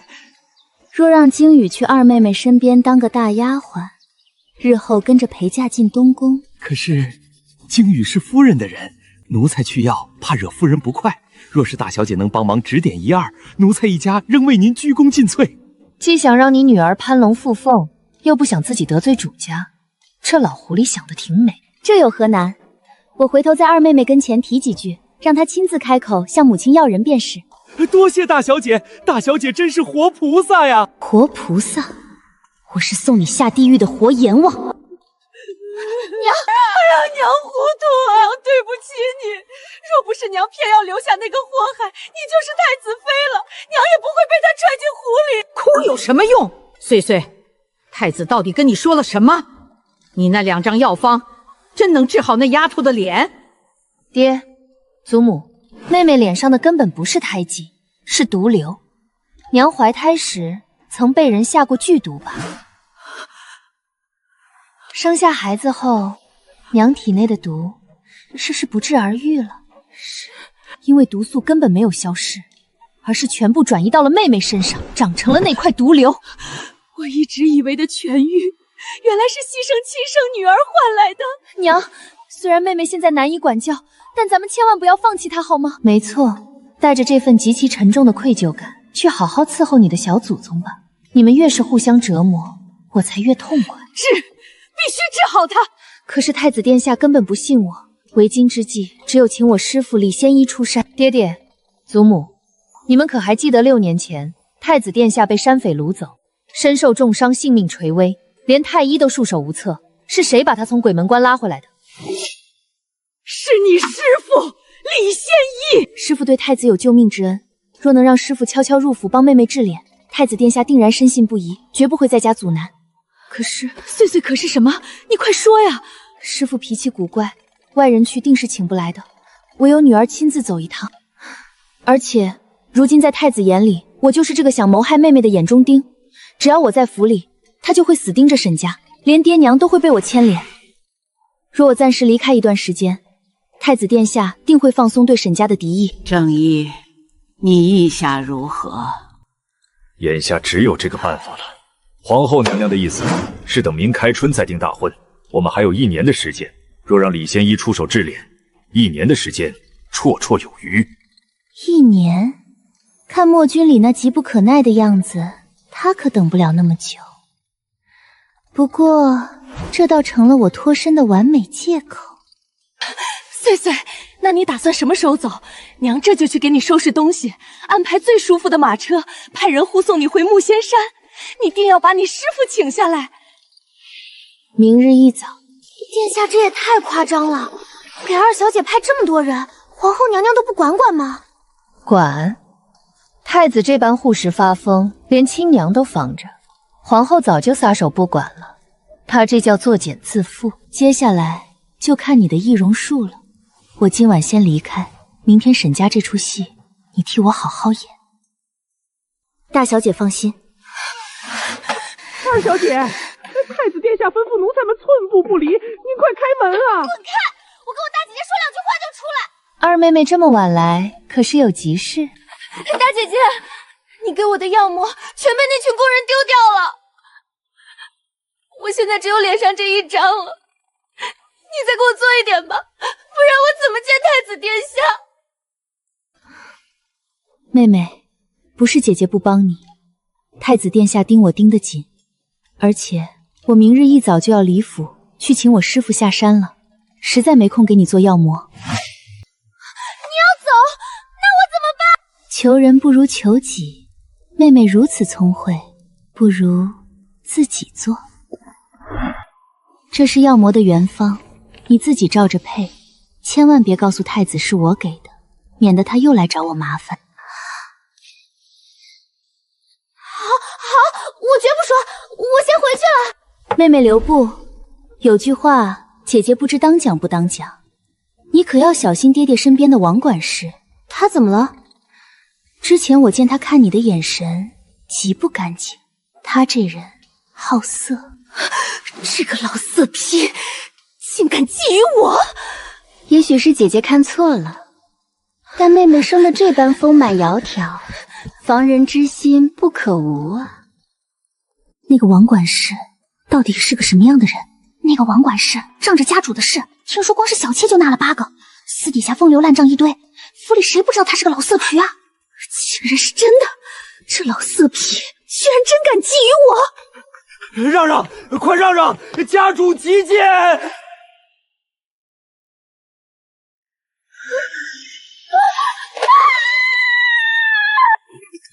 二小姐恕罪，老奴没看清路。抓起来！快把他抓起来！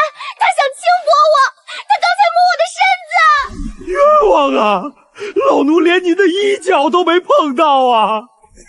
莲儿，谁敢欺负你？太子殿下，是他刚才想微薄我。又是你这个狗奴才，连姑的女人也敢碰！殿下明鉴，老奴是急着给家主送信，老奴真的没有。拉下去，乱棍打死，扔进乱葬岗，不准沈家收尸。蠢货，全都是蠢货！我用了30年的心腹，就这么被几句疯话打死了。太子欺人太甚！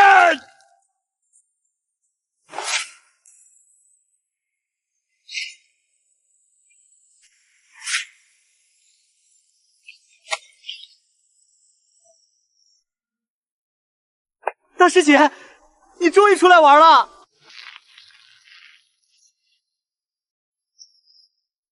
人还活着吗？我用大师姐你的吊命丹喂过了，想死都难。小小姐，是你救了奴才，奴才感激不尽。师姐，这是从他死死攥着的手里抠出来的。大小姐，这密信事关大公子在怀州府的生死，求您务必亲自送到家主手里。小小姐，你不会真的以为我费那么大劲把你从乱葬岗里刨出来，是为了救你一条狗命吧？15年前，安陵村，你帮沈正一抢走了顾家的女婴。不仅如此，你还对那女婴的亲姑姑犯下了不可饶恕的恶行，害她被退亲，遭人唾骂，最终得了失心疯。你竟然全都知道！你骗了家主，你骗了整个沈家！若你们没做过亏心事，我又何必骗你们？知道我为何要让你活到现在吗？城门暴乱是我一手策划，沈成风坠马断腿被截肢也是我一手谋划。而你，我只不过对沈炼极其随意的提了一句，你好色，就轻轻巧巧的要了你大半条命。你是个魔鬼，你害了二少爷，难道他不该死吗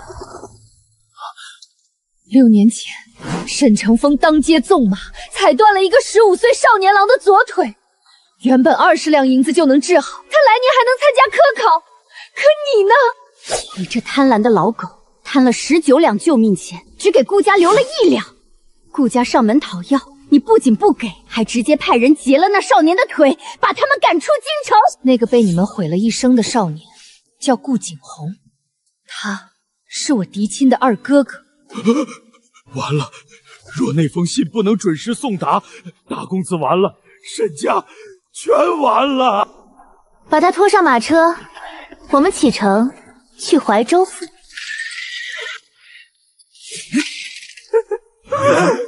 何勇，你不是被赶出沈家了吗？我不叫何勇。我们是亲兄妹。大哥，就是他害了二哥的左腿，我本想把他带回顾家，但怕爹娘看了反胃，交给你了。你害我兄长之残，这笔账断不能清算。我不会让你痛快死去，只会让你余生都活在悔恨里，日日承受病痛与煎熬，为你做的恶付出代价。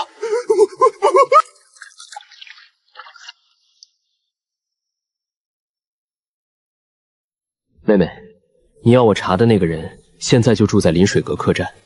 他们在等2艘沈家的商船，大概3日后，沈家的船就会驶入怀州府海域。他们打算拿沈家的船做诱饵，进出附近的水道，再联合知府一网打尽。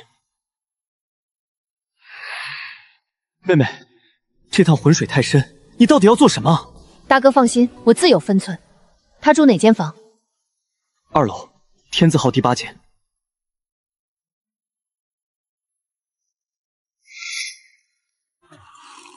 围帐内的朋友，出来吧。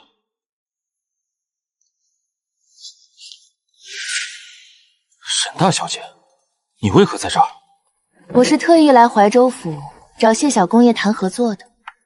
合作？谈合作之前，我想先聊聊江家富饶。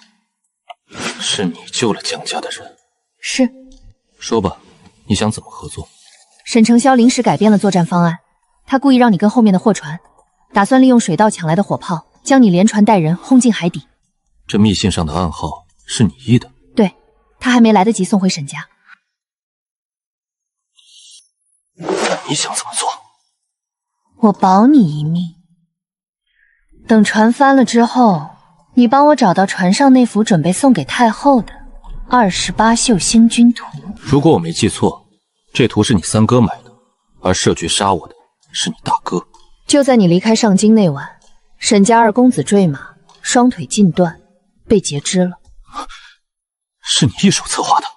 是。谢督府，客栈进了小贼，打晕了小厮，请开门搜查。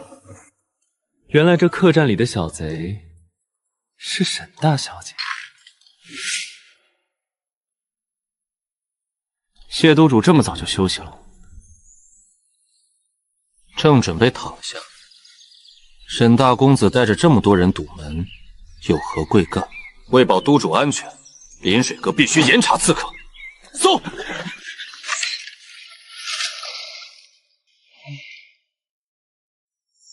还有一处没搜，谢督主莫不是私藏了刺客？我说不准啊！哼，既然督主觉得没问题，那就算了。出去！谢小公爷，堂堂皇城司督主，跑到怀州府来着急，我的私事你也管得着？怎么，我还要为你妹妹守身如玉不成？你该不会到现在都还是个雏吧？看个背就急眼了。下贱！沈小姐，我的一世英名算是彻底毁在你身上了。沈承霄生性多疑，情急之下出此下策，算我欠你一个人情，回头帮你澄清。你千里迢迢来送救命情报，是我欠你一传人的性命，何来你欠我？是我欠你，我欠了你比整个镇国府的性命。本觉得好看，买来给我母亲的，你若不嫌弃，将就用吧，回头我再给她买。那我就不客气了。好了，我该走了。他连自己的亲生二哥都能狠下胡手，对沈家恨之入骨，她绝对不是沈正义的亲生女儿。沈家到底藏着什么秘密？师姐，后面有2拨人跟踪，要不要做了他们？哪2拨？一波是沈承霄的暗卫，不过刚才在一个巷口被另一拨人极其干净利落的割了喉，现在只剩1个人在跟着了，我甩掉他。不用，只管往前走。谢玉姐，既然你这么好奇我为何要置父兄于死地，那我就亲自把这个答案摊开给你看。老爷，夫人，咱们家小姐回府了。小姐，这里是顾家，她不姓沈，她姓顾。爹，娘，我回来了。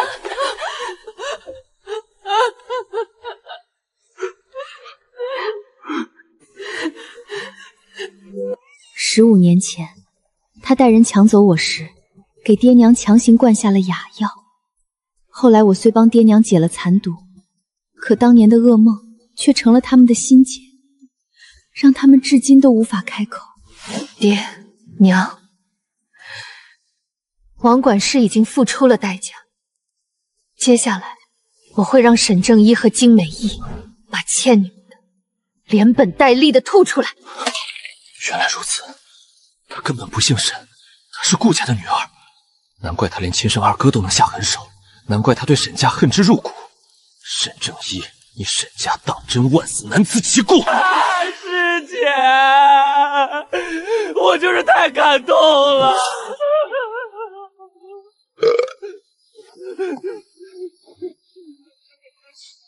小兄弟真是性情中人。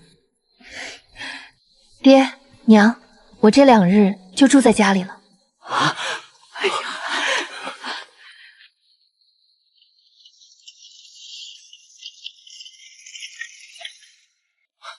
二弟，叶宁回家了。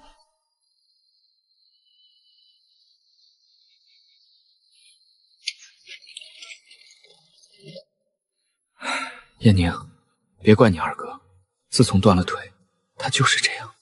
二哥哥他以前总说要考中状元，让全家人过上好日子。他的眼睛里以前是有光的呀。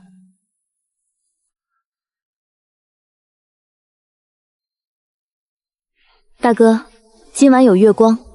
是啊，不过15的月亮才是最圆的。大哥错了，不管是残月还是圆月，它只要还在天上，就依然能散发光芒，照亮世人脚下的路。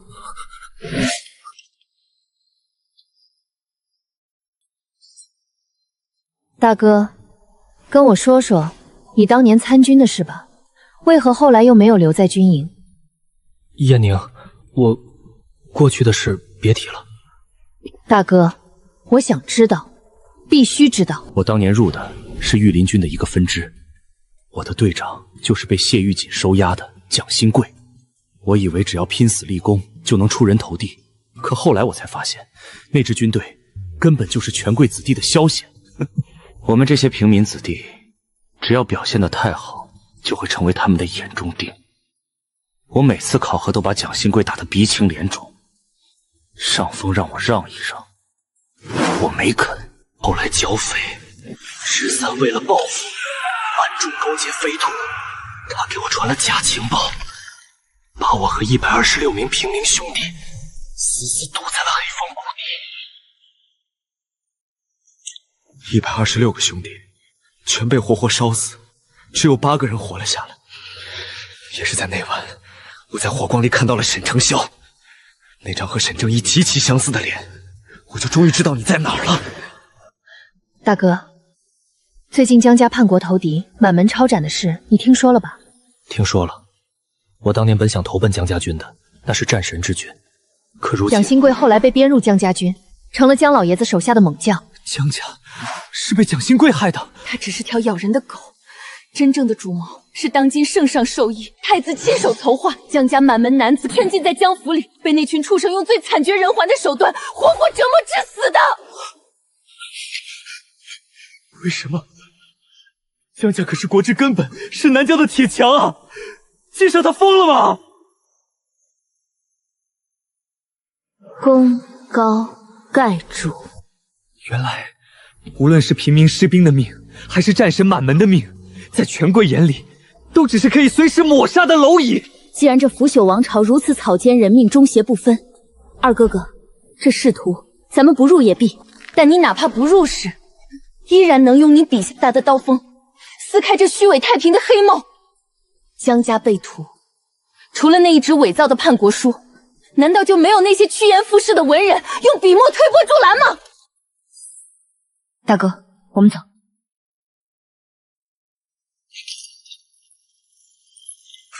你想让我做什么？世人被流言蒙蔽，玷污了江氏100年的清明。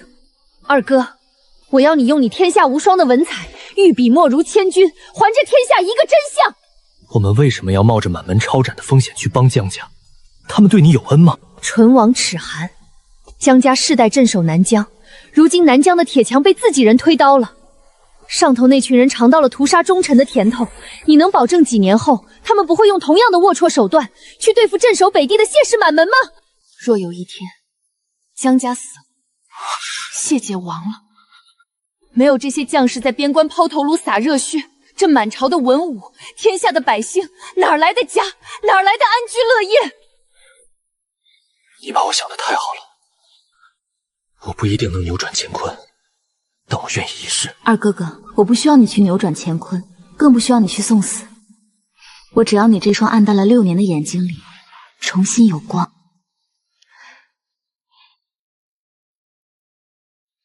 大哥收了，二弟也收了，走吧，推你回屋。大哥，你是怎么找回妹妹的？燕宁她很聪明，是她先在沈家识破了我的身份。燕宁，顾燕宁，完了，我当真是中蛊了。我现在该叫你沈大小姐，还是顾燕宁？燕宁吧，我本就不是什么尚书府的千金，这农家女的身份，我不觉得丢人。刚才你在外面说的话，是在点醒我。你既然知道上头在分化谢家军，那就说明你连我的退路都想好了。燕宁，我们可以合作了。这是你身边的内鬼名单，以及怀州府避险方案。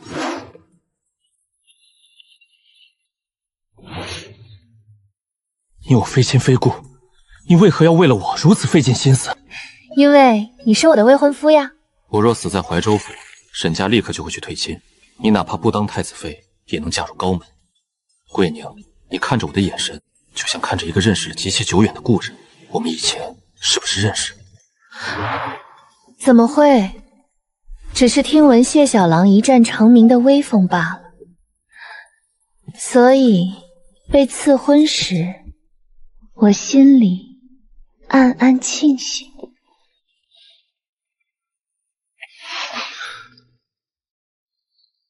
谢小公爷，难道你不喜欢我这样与众不同的女子？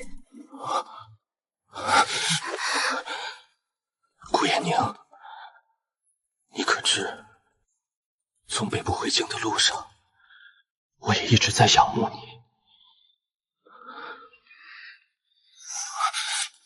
对不起，我不该冒犯你。因为在找我，沈承霄在找我了，我会帮你抹去行踪。我先走了。等等，这是沈承妖的匕首，抹了剧毒，你带着。好。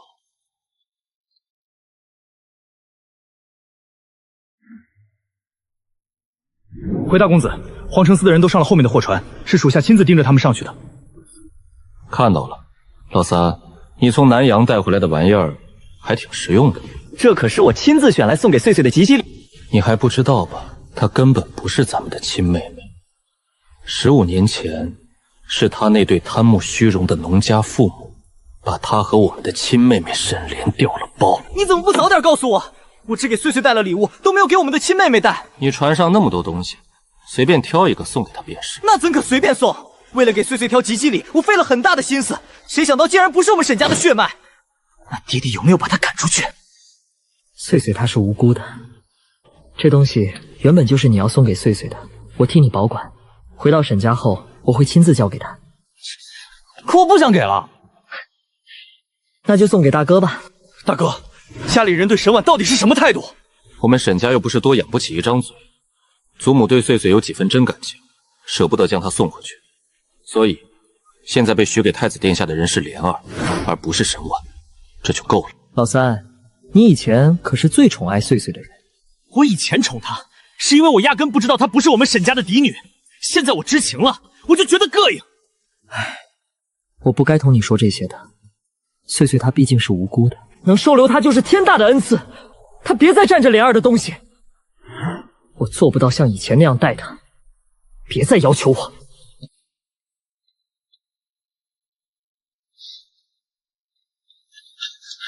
大公子，不对劲，四周围上来好多船，不是咱们的人。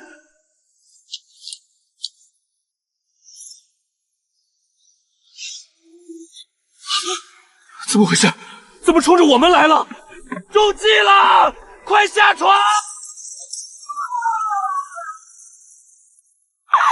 小儿，爷，夫人，醒醒！老爷，快救儿子，船炸了！老大、老三就在船上啊！荒唐！你只是做梦，梦都是反的，绝不会有事。家主，出事了！出事了！一定是老大、老三出事了！说，怀州府飞鹰传说，三公子的货船遭受极其猛烈的炮弹袭击，船体瞬间解体，死伤惨重。大公子和三公子下落不明，生死未卜。夫人，按我的计划，虎一卫部署极其缜密，那些炮火怎么会落到我们自己的商船上？家主，大公子根本没用您的方案，他自己重新调整了部署，相当于咱们的虎一卫用的是您的方案去攻击，但大公子用新方案的飞鹰传书，中途被人拦截了。有人利用这个极其致命的信息差，设计谋害了2位公子啊！小儿，我的小儿，快去怀州府救他们！老大肯定还有一口气，我要去找他们们！福夫人回房，没有我的命令，不准她踏出房门半步。长子的书信被劫，一定是王管事，只有他极其熟悉飞鹰传书的门道。你立刻带人去乱葬岗，把王管事的尸体翻出来，我要极其仔细的查验。怀州府800里加急战报，禀报皇上，剿匪大军全军覆没。不知怀州府那边可有我儿谢玉锦的消息？他可还活着？如若战死，可有尸身？那船上也有魏晨的2个儿子，不知可有下落？许知府已找到谢二公子及沈三公子，沈三公子受炮伤及头部，昏迷未醒；谢二公子受轻伤，此役共计死5780人。皇上，那船上有一幅从南阳带回的28宿湘军图，本是太后寿礼。这群匪土竟敢动朝廷官员和宫嫔，微臣愿亲自前往怀州府实行清除行动。沈大人，切不可轻举妄动。皇上，微臣听说有不少平民老百姓投靠圣岛，朝廷若是无差别击杀岛上的百姓，只怕会……什么老百姓？既然投靠了水匪，那他们就是强盗。他们此为是谋反，是叛贼。朕拨3000人运2000台从南阳买回来的炮筒，借此机会试一试那炮筒的威力。沈正一，你便和太子一同前往怀州府，清理圣岛匪盗，杀光不留。皇上，三思啊！剿匪只是拔掉一根刺，皇上真正要清理的是当下地方州府的毒瘤。一直阻碍沈大人，是不是圣岛与你有利益上的勾结？此次行动中，你的小儿子却是完好无损的回来。殿下，微臣尽忠职守。如若你觉得微臣和匪盗有勾结，大可以把微臣关入大理寺。微臣不接受毫无根据的揣测。当然，如若太子殿下觉得江家流的血还不够清洗这片山河，想要借着此事再向我谢家开刀，那就只管来。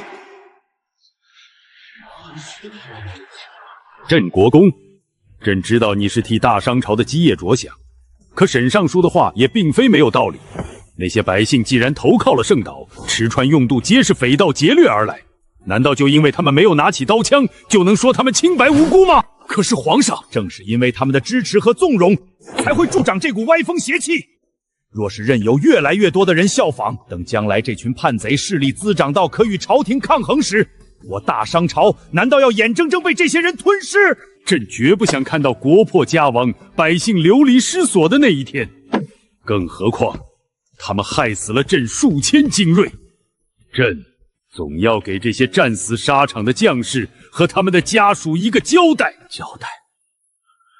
皇上愿意为几千士兵讨交代，却眼睁睁看着江家满门忠烈被奸佞陷害，不肯多花半分心思彻查。如此偏听偏信，实在不配为一代明君。沈正一，朕命你即刻回府收拾行囊，今日便率军出征，讨伐圣岛贼寇，刻不容缓。微臣遵命。圣岛的土匪，我要把你们杀得片甲不留，方能平息我心头之恨。家主，乱葬岗被烧了。烧了？什么时候的事？附近的村民说，半个月前的一个晚上，突然起了大火。半个月前，这么巧？去，把二小姐给我叫过来。是。二小姐说她不舒服，不想走路，让家主您自己过去找她。逆子！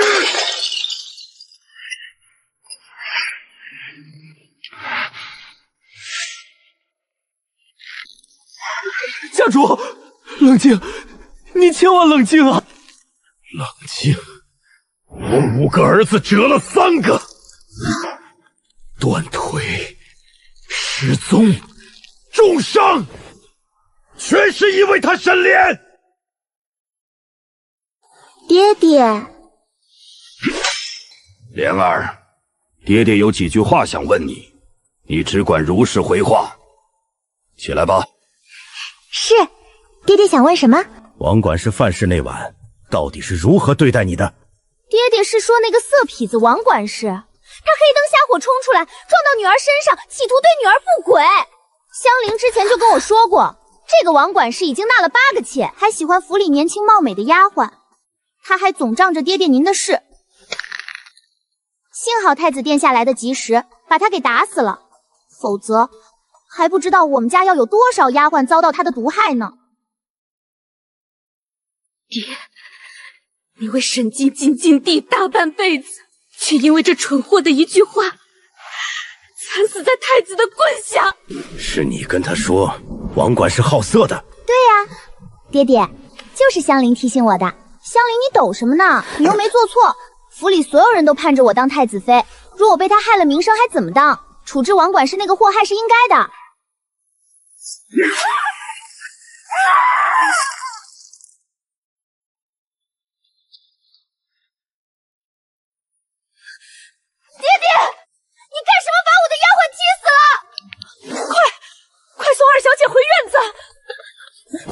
回去！你们把香菱踢死了，这就是在杀人！香菱是我的人，俗话说打狗还得看主人。爹爹，你踢死他，就等于看不起我这条狗的主人。莲儿，你莫要再同你爹爹闹了。你爹爹马上要去怀州府找你大哥，我让京音留在你身边伺候。原来你们就是这样看待一条人命的。爹娘，你们有没有想过，二哥失去双腿，大哥生死不明，全都是因为你们平日里乱杀无辜造成的，是你们作恶多端，如今全都报应在大哥和二哥的身上了。你这个……我到底还在愧疚什么？这种又蠢又毒的祸害，当年就不该让他活着降生。他的出世，就是我沈家最大的灾难。夫人，家主，大军准备完毕，随时开拔。夫人放心，我定让圣岛那群匪盗给我儿陪葬。小妹，你大老远跑来这圣岛，就为了让我救皇城司的人？你不知道那帮人有多招人烦，特别是那个带头的谢玉锦，他到底是你什么人啊？我让你救的谢玉锦是我的未婚夫。那小子是妹妹的未婚夫？他在里面吗？妹妹别！三哥，你怎么把他绑成这样？三哥说皇城司的人不好惹，得多绑几拳。你别听他瞎说，我那是怕他发疯乱跑，才将他捆实实了些。他是我未婚夫，你还不快去倒碗热姜汤给他驱寒？行，我这就去。我这就帮你解开。不必，我自己来。你能自己解开？那你为什么还老老实实待在这儿？之前不太确定圣岛这帮水匪是不是也是你的势力，只能静观其变。后来我一路上山发现，这岛上所谓的悍匪，多是些面黄肌瘦的老弱妇孺。怀州府连年重税，百姓苦不堪言。他们不是贼，是被官府逼得活不下去的难民吧？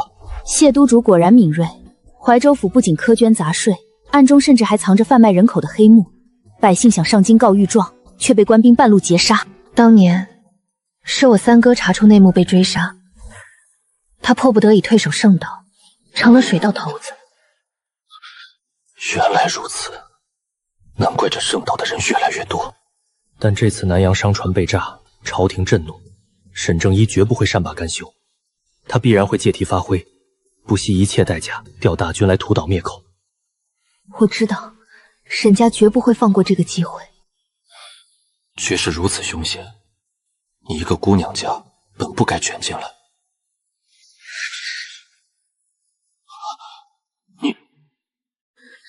其实之前我很怕我的人在海上找不到你，我怕没办法让你全身而退。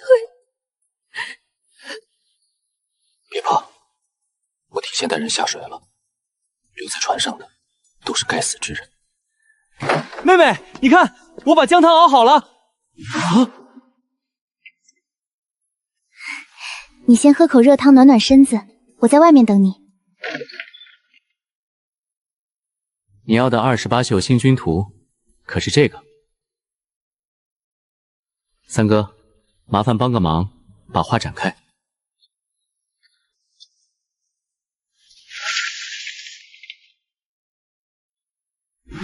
哇，真够壮观的，这玩意儿肯定很值钱吧？10年前，太后下南阳，在南阳博物馆见过此画，回来后便一直心心念念。景隆帝甚至有意将它作为国宝收藏，它当然值钱。你喜欢吗？它很值钱哦。沈正一为了讨这个皇恩，让老三沈承彦去南阳，几乎掏空了沈家半生的积蓄和生意本钱，才把这画抢到手。如今画落到了你手里，沈家这次怕是要把家底都赔进去了。你是说这玩意让沈家花了这么多银子？沈家的家底哪有那么容易掏空？沈正一私宅里的金库装的都是他这些年积攒下的家当，还有那些见不得人的往来记录。但我们可以一点一点掏空沈家。三哥，我要你亲自去一趟南阳博物馆，把这幅画再卖给他的原画主。卖给原画主？人家刚高价卖出来，还能原价买回去？你跟他谈一笔交易，你就说你将带着这笔钱回大烧朝做生意，你赚1两，分他1半，无需他出钱出力，只需等太后寿诞那日，让他带着28宿星君图到烧朝国土亲自献花给太后。这样一来，沈家倾家荡产，满朝庄扬自己高价拍回来的寿礼，就会变成一个天大的笑话，甚至就是犯了欺君之罪，在公然欺骗太后。太后刘氏本就百般刁难沈皇后，沈家想借此话求和，我偏要让他们竹篮打水一场空。三叔，圣岛上所有的老百姓都已经安全转移到地道和后山的隐蔽船只上了，您亲自设下的那些陷阱也全部布置完毕。三叔，我们什么时候起航？现在。我会和我三哥一起离开圣岛，回木仙山，再重新坐船来怀州府。而你身受重伤，和沈承霄一起下落不明，碰巧遇到我们一门的船队，我们把你和沈承霄捞上船。你和沈承霄都身受重伤，中了毒瘴，性命堪忧。不过你放心，你不会有事，我有药。他们在海面上大肆投毒，那些毒长会慢慢吞噬人的心脉。这瓶是独家解药，你现在就服下，它能护住你的心脉，保你肉身不受毒爪侵害。好，顾姑娘这般煞费苦心，连我死里逃生后的戏本都写好了。你给我听好，你是我的人，我不仅把你，甚至把整个谢家都划入到了我的未来里。这件事过后，你便以伤重为由，卸掉皇城司督主一职，急流勇退，才能暂时保住谢氏满门，让太子不敢那么快拿谢家开刀。我的夫君，我希望你此生身体安康。我若不早点备下10里红妆，将你娶进门，岂不是辜负了你这情请夜生夫君？真是没眼看！大师姐，朝廷的战船已经从港口出发了，带队的是沈正一和太子，他们计划用炮火直接炸成整座圣岛。那狗皇帝甚至下令杀光岛上所有的百姓，一个活口不留。他们大约明日傍晚就会抵达圣岛海域。那就让他们打空气吧！打！给我狠狠的打！把所有的炮弹都给我砸过去！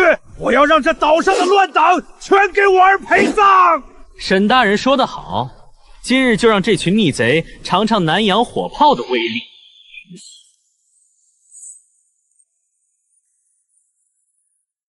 传令登德全带5000御林军登岛搜山，凡遇火口，格杀勿乱。有毒瘴，快捂住口鼻，撤出这座岛！勿有企图！出来救命！勿有企图！撤！快撤！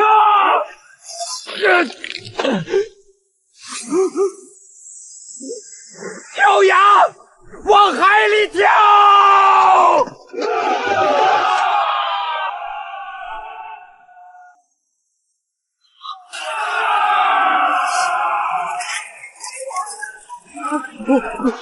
怎么回事？太子殿下小心！你搞什么鬼？岛上的贼寇呢？殿下，那岛上根本没有人，全都走光了。什么？没有人？他们留下了陷阱，还利用我们的炮火引爆了全岛的毒斩，我们的兄弟死伤惨重。没有人？那我们刚才打的是什么？几万发炮弹全砸在了空气里！你不是说岛上有38000人吗？人呢？那可是1万多发炮弹，花了国库大半的钱从南洋买回来的，现在全打水漂了。捅了这么大的娄子，你说怎么收拾？殿下，现在绝不是自乱阵脚的时候，这件事绝不能让外界知道。废话！若让父皇知道我们把国库的炮火用在了一座空岛上，满朝文武、御史台和晋王定会把我们生吞活剥了，本太子的贤名也将毁于一旦。殿下放心，这残局微臣来收。怎么收？朝廷出动精锐与圣岛水道血战1夜，水道全军覆没，我方御林军也尽数壮烈牺牲。烧了这座岛，再清理掉这些知情的人，此人是永远不会泄密的。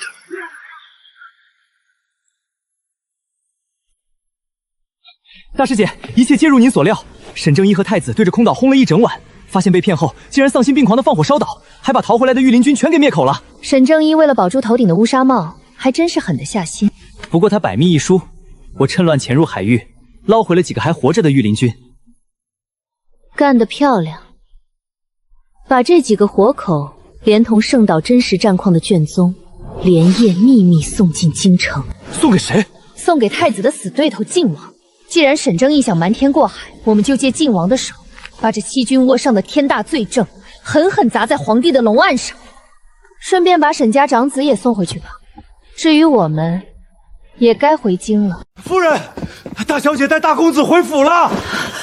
宋嬷嬷，是不是萧儿回府了？是。母亲，岁岁回府了，她还带着萧儿回来了。我知道，快去看看。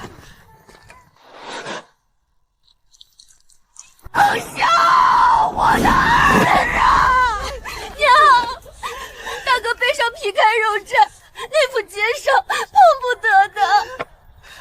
你大哥他到底伤到哪儿了？有人在海上投毒，大哥在毒海里泡得太久，毒瘴彻底侵入心脉，日后怕是再也不能运用内力动武了。不能动武算什么？前世你们沈家为了夺取皇城司兵权，将我的夫君谢玉锦残忍虐杀，只因你们的亲生女儿沈莲生来带着丑陋胎记，你们便仗着权势，强行将尚在襁褓中的我夺来。后来因愧疚寻回真千金，却将我死死蒙在鼓里，利用我的医术将她的容貌恢复后，便让她风风光光去当太子妃，转头却逼我穿上大红嫁衣去写家送死。沈家世子沈尘风甚至纵马踩碎我亲生二哥的双腿。你们沈家视我血脉亲为蝼蚁草叶。沈沉霄，这毒瘴蚀骨犹如凌迟般的剧痛，你就好好在这人间地狱里日日夜夜受着吧。岁岁，快请你师父救你大哥啊！祖母，对不起，师父早已离开商朝。痛死我了！小儿，岁岁，你大哥说好痛啊！妹妹，帮帮我，给我镇痛丸。大哥，你已经吃过一次镇痛丸了，现在再吃，你会没命的。我不怕没命，我现在就会痛死。妹妹，大哥求你了。求我？你从未将我当成过妹妹，求我又有什么用呢？这5年，你后院虽养着10几个同房，却只纳了一个长相平平、毫无背景的平民女子孟氏做良妻。金妙仪频频为你议亲，你百般推拒，至今21岁仍未娶正房。世人都以为你无心高门，可只有我清楚，你不过是为了掩盖你内心深处对我那见不得光的龌龊心思。快，大哥痛得受不住了，快把他抬进屋里。沈夫人，大公子的伤主要在背部，这些伤口都被沈小姐处理得极好。而沈大公子体内的毒瘴虽有残毒于灵心脉，可沈小姐的解药却挽救了沈大公子的性命。那萧儿她外伤好治，难的是心脉残毒，绝非一日能清啊！岁岁，是你救了你大哥，你能彻底治好他的，对不对？哼，祖母放心，我会帮大哥找到清除残毒的解药的。你一定可以的，一定要帮你大哥解毒。你大哥最疼你了，他事事护着你，样样都给你最好的。你大哥他……老夫人，大公子有话想和您说。大小姐，今夜我会守着大公子，你先回院子休息吧。好，祖母、母亲，我先回去换身衣服。乖孙，祖母来了，上了药，你还疼不疼啊？祖母莫要担心孙儿，10晚的药很有效果，我现在不疼了。那就好，那就好。你把祖母单独留下来，是有什么话想和祖母说？我想娶沈婉为妻，望祖母成全。小儿，你是不是烧糊涂了？她是你妹妹，你怎么能娶你妹妹？她不是我妹妹，祖母，我早就知道了。岁岁1周岁时，我亲耳偷听到父亲的谈话起，我就知道他是个冒牌货。既然没有血缘关系，我为什么不能娶？你到底是什么时候他起了这种心思？看着他一天一天长成那般绝色，赏过了这等牡丹，我怎看得上幼稚俗粉？可他一定亲，那可是皇上下旨赐婚。赐婚而已，有很多理由可以废除。祖母，她若入宫嫁给太子，为了沈家前程，我绝不动念头。可谢家的人配得上她吗？谢玉锦她根本就不配。小儿，你太为难祖母了。我的身子如今离不开沈婉的药，我把她留在我身边，也是为了保住我这具残躯。如果祖母不同意，那我以后再也不提了。此事便烂在你我心底吧。好，不就是一个沈婉吗？沈家养育了他这么多年，给了他泼天的富贵，如今我让他留在你身边伺候你，也不算亏待他了。多谢祖母成全，有他在，孙儿一定会好起来的。婉婉，你是我的，我绝不允许你嫁给谢玉锦，绝不！把院子里的下人都清理出去，你在院外守着，我有话想单独和大小姐说。是。祖母，岁岁到祖母身边来坐，祖母有几句话想同你说。好。她虽不是沈家血脉，但这等惊艳世人的容貌才华，配我的长孙倒也绰绰有余，难怪小儿会一直对他念念不忘。岁岁，你觉得你大哥怎么样？大哥他博学多才，文质彬彬，待我这个妹妹自然是极好的。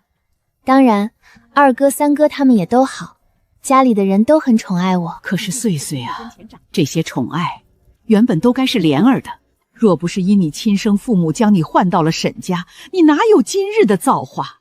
不过你放心，你毕竟是祖母跟前长大的孩子，祖母实在舍不得再把你送回你那农户父母身边，去过那种下贱的苦日子。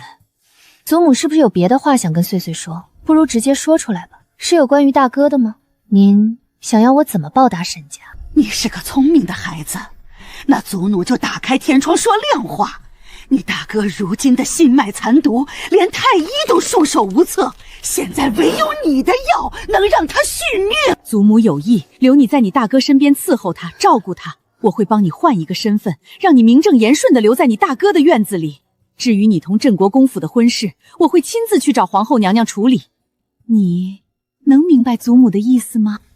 明白，怎会不明白呢？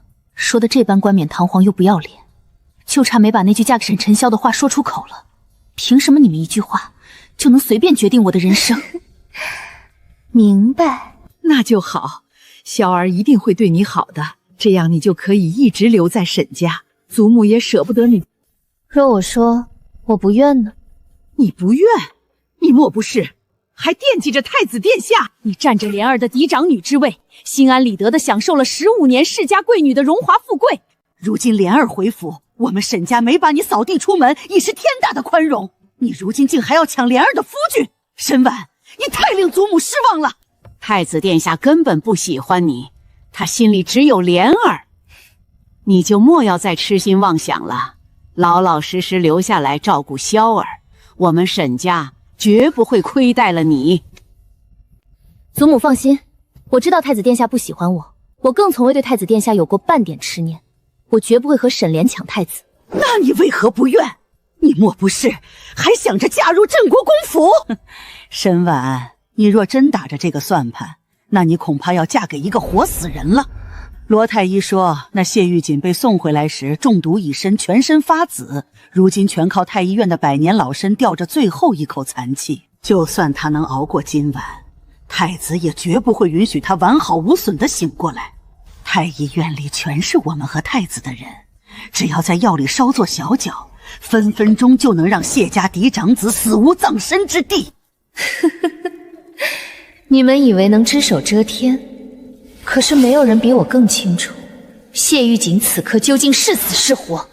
看来我今日若是不同意，祖母也绝不会放过我了。你既已知道，便该明白你没有退路。从今日起，你哪儿都不能去，就老老实实伺候他。这是命令，你不能反抗。那就没什么好说的了。沈婉，只要你乖乖听话，日后这沈府的掌家权，我便全交到你手里。谁稀罕你们沈家的掌家权？既然你执意要触我的眉头，那就别怪我不客气。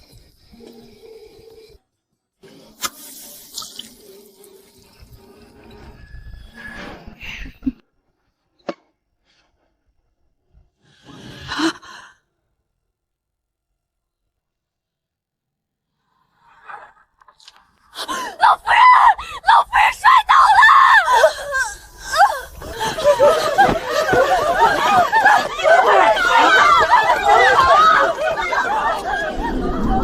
你们都是死人吗？是怎么伺候老夫人的？关键时刻一点都不顶事儿，害老夫人磕得这么严重！都给我滚下去，每人领10杖！沈夫人，这是中风引起的骤然晕厥。从马车上摔下来的时候，头又碰巧死死磕在了硬物上，颅内恐有血块，才导致昏迷未醒。颅内血块？还有，老夫人的右手脉象迟缓，且毫无反应。下官怀疑，老夫人右半边身子恐怕已经偏瘫了。不过，这还要等病人醒来后才能最终确诊。大小姐呢？快去大小姐过来给老夫人看看！夫人，大小姐去大公子的院子了，大公子那边也离不开人啊。长子废了，老夫人也瘫了。宋嬷嬷，家里接二连三出这种要命的事，到底是着了什么邪祟？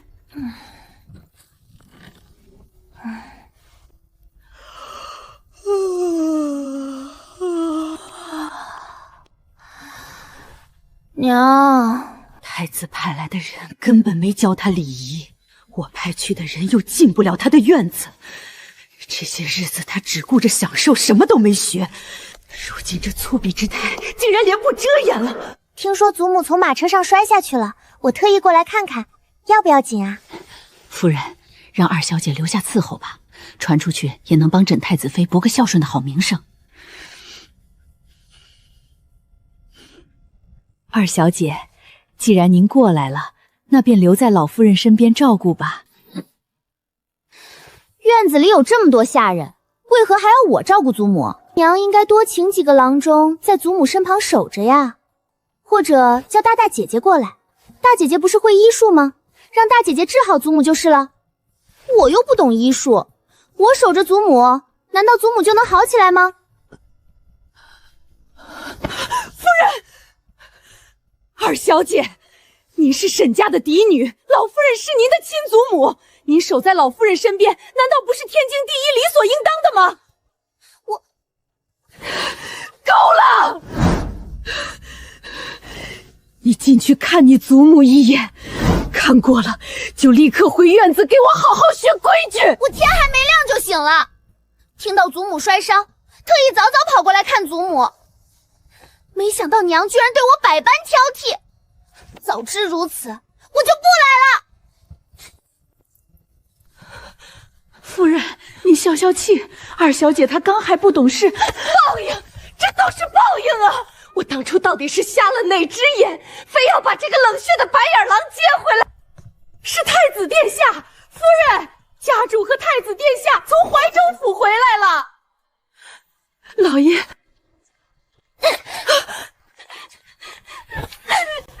子殿下，中搂搂抱抱，成何体统？丢尽了沈家脸面。莲儿，这是怎么了？谁敢欺负你？太子殿下，祖母她从马车上摔下来，摔伤了脑袋。莲儿天不亮就早早爬起来，一直寸步不离地守在祖母床前。可是祖母至今未醒，莲儿心里好害怕，好难过。没想到殿下就犹如神明一般回府了。莲儿受苦了，你真是一片小心。沈婉人呢？听说这次是他救了程潇和谢玉锦，程潇伤的究竟如何？罗太医说背部炸得最厉害，但是穗穗帮程潇处理得极好，还用解药解了他体内的毒障。如今只是还有残毒余存在心脉，穗穗说他会努力找到解药的。炸伤了也没关系，还可以再养回来。只要不是缺胳膊少腿，长子还是我们沈家的希望。况且一点残毒而已，总能解开的。那母亲又是怎么回事？好好的人怎会从马车上摔下来？严嬷嬷说，母亲昨夜原是打算趁夜入宫去找皇后娘娘，这才出的意外。这么晚入宫找皇后有何急事？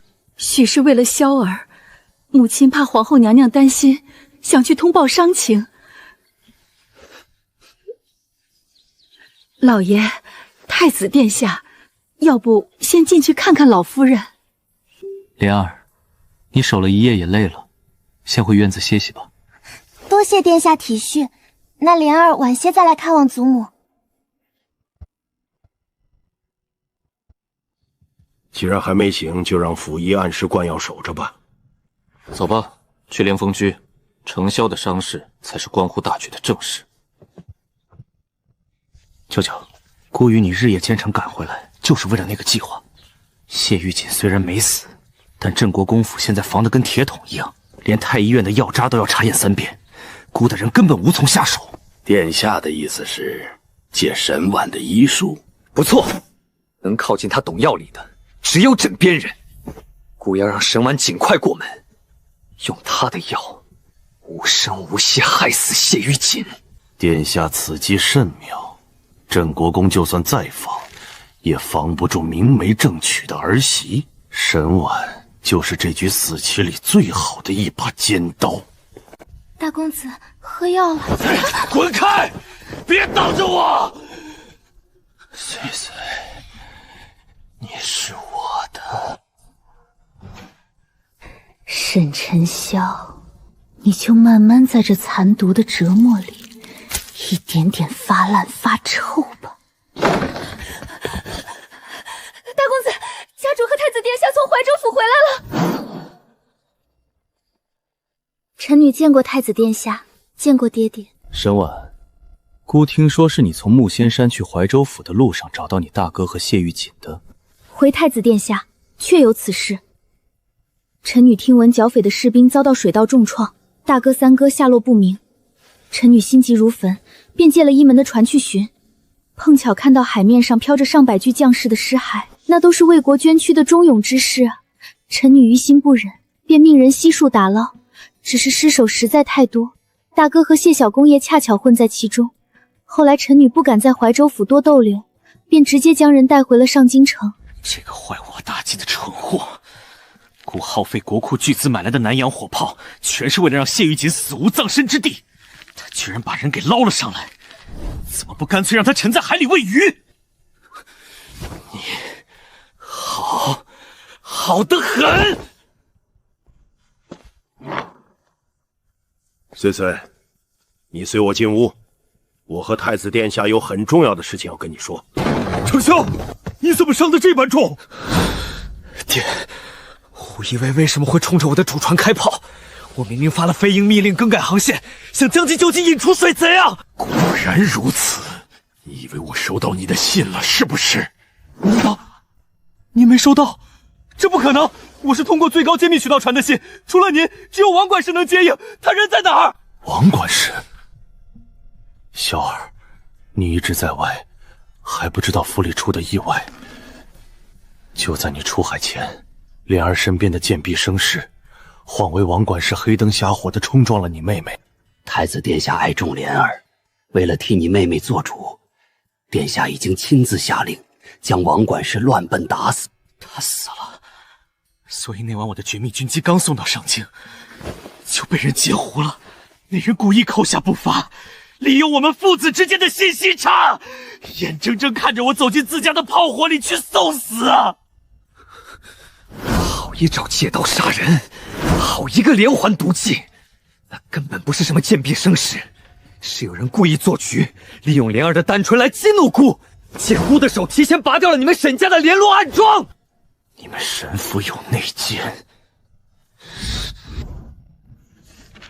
她是沈家血脉相连的亲生女儿，一荣俱荣，一损俱丧，怎么可能设下这种毒计去炸死自己的亲哥哥？绝不可能是他。不将你沈府内宅这颗毒瘤连根拔起，你们沈家还不知要遭多少殃！太子殿下放心，微臣定会彻查内宅。岁岁，你既救了谢家长子，可知他真实情况？回爹爹，谢小工业吸入的毒瘴远超大哥，臣女的解药用在他身上，只能吊住他最后一口气，接下来的日子全靠汤药续命。臣女已经派人将药方送去谢府了。太医院的人下不了手，但沈婉这蠢货既然能配药，只要她嫁过去，谢玉锦必死无疑。岁岁，皇上已经下旨赐婚，爹打算让你尽早嫁入镇国公府。爹，你说什么？爹，绝对不行！你不能在这个时候把岁岁嫁过去。谢玉锦能不能活都是未知数。岁岁这样嫁过去和守寡有什么区别？闭嘴！此事已定，你好好养伤，别的什么都不用你管，爹自然会替你报仇。沈婉，姑一会儿回宫，就让母后传钦天剑，帮你和谢玉妻选个良辰吉日成亲。原来他这么抗拒，是心里还惦记着姑的太子妃之位。让她早点嫁进镇国公府去守寡也好，正好彻底断了她对姑的非分之想。姑走了。孟氏，好好伺候大公子喝药。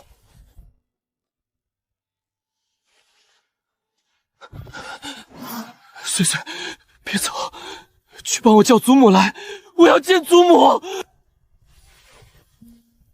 大哥，祖母怕是来不了了。祖母怎么了？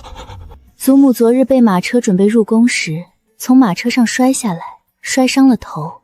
如今同你一样，正躺在床上，至今昏迷未醒呢。怎么会这么巧？大小姐，夫人头疾犯了，让您赶紧过去看看。好，我这就去。孟姨娘，好好照顾大哥。岁岁，别走，回来！大公子，喝口水吧。滚出去！大公子，你别这样，家主最是在意您的身子，若是让家主知道，只有大小姐的医术才能帮您缓解这脚心的剧痛。家主为了您的命，绝不会轻易把大小姐嫁出去的。好痛！我的心口好痛啊！快，大公子毒发了，快去把大小姐找回来，顺便去通报家主！快去啊！大小姐，靖王殿下带了好多皇城司的人，把沈家围了起来。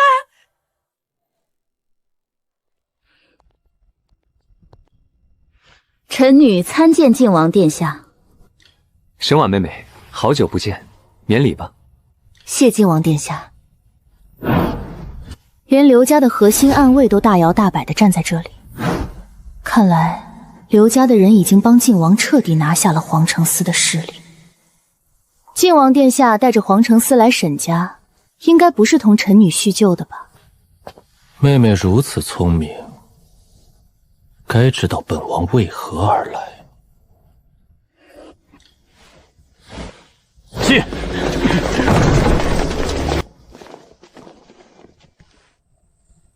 大公子，我们家大公子身受重伤，你们皇城司把他抓走，他会没命的。快来人，快叫家主！大小姐，快救救大公子！大公子刚才心急发作，他疼得厉害，他一直喊大小姐。孟姨娘，这是黄承思在抓人，只要大哥无罪，黄承思也不能拿大哥怎么样。至于大哥的心急症，我配了药丸放在他床头，你没有拿出来给他吃吗？妾身忘了，大小姐，妾身求你和晋王殿下求情，叫晋王殿下放大公子先养伤，养好了再进皇城司。无知妇人，你当皇城司是过家家，想什么时候进去，由得你一个妇道人家做主？大小姐，大公子这样进去，他会死的。我知道了，晋王抓他不过是为了拿捏沈正一，逼他认下我放出去的圣岛消息。沈正一若保儿子，就得乖乖跳进晋王的局；若舍弃儿子，便等于替我拔了沈晨霄这根刺。你先起来。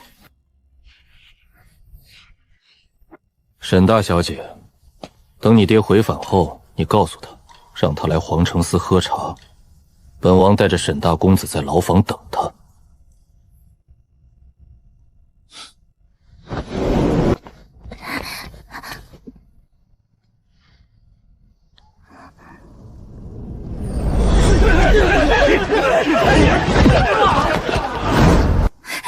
大姐姐，你刚才叫那个男子什么？他是晋王殿下贵妃娘娘的儿子，刘太后的刘家也是晋王的母族。太后刘氏，那这么说，连咱们的皇后姑母凡事也要听太后娘娘的。当今皇上正是太后所出。罢了，我同你说这些做什么？孟姨娘，立刻叫管事去马棚牵一匹快马给我，我这就抄近道去皇宫等父亲。你跟晋王殿下很熟吗？我方才可是听到了，他是不是唤你一声妹妹？对，我曾在宫中生活过2年，太子、晋王都曾是我儿时的玩伴。青梅竹马又怎样？太子殿下现在还不是被我迷得神魂颠倒？若是我借机再把晋王爷拿下……大姐姐，你是不是要找爹爹？是不是要去皇城司喝茶？我陪你一块去找爹爹吧。孟氏，你去安排辆舒服点的马车，我要同大姐姐一块入宫找爹爹。二小姐，大小姐是要立刻入宫救大公子的命啊！大公子在诏狱里等不得啊！求你让大小姐骑马去吧。可我不会骑马呀！你这贱妾是不是故意在为难我？快去备马车！要是耽搁了本小姐耽搁时间，你担待得起吗？大小姐，您快劝劝二小姐吧，大公子他在里面。大公子，你不把我放眼里，还敢磨蹭不备马车？你想拖延时间害死我大哥？妾身这就去安排马车。哼，低贱的妾室就是欠收拾，连本小姐都不放在眼里。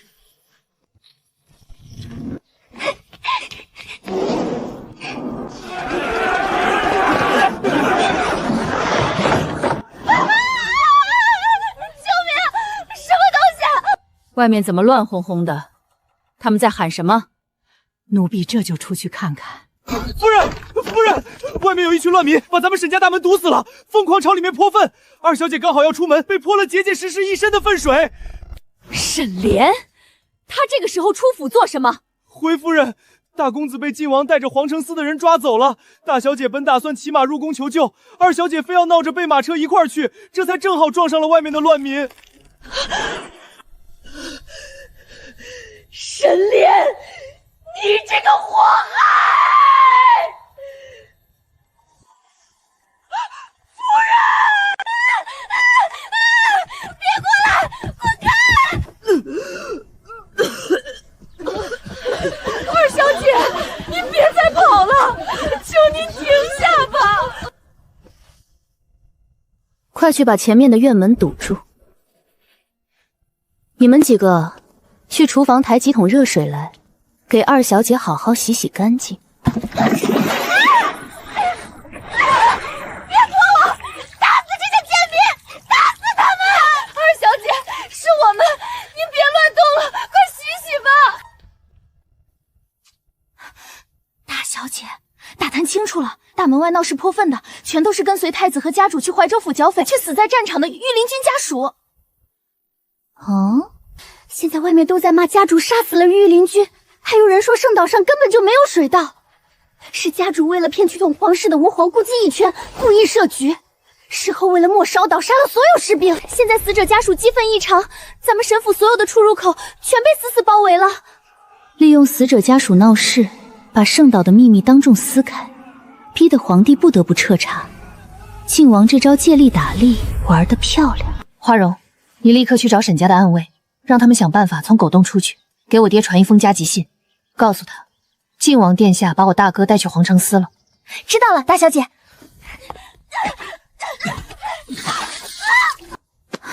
大小姐，是太子殿下。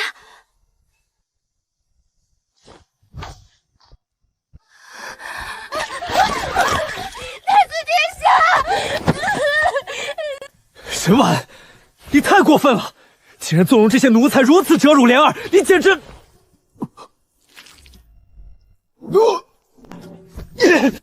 别过来！别碰姑！快把二小姐带回院子洗干净！快拉走！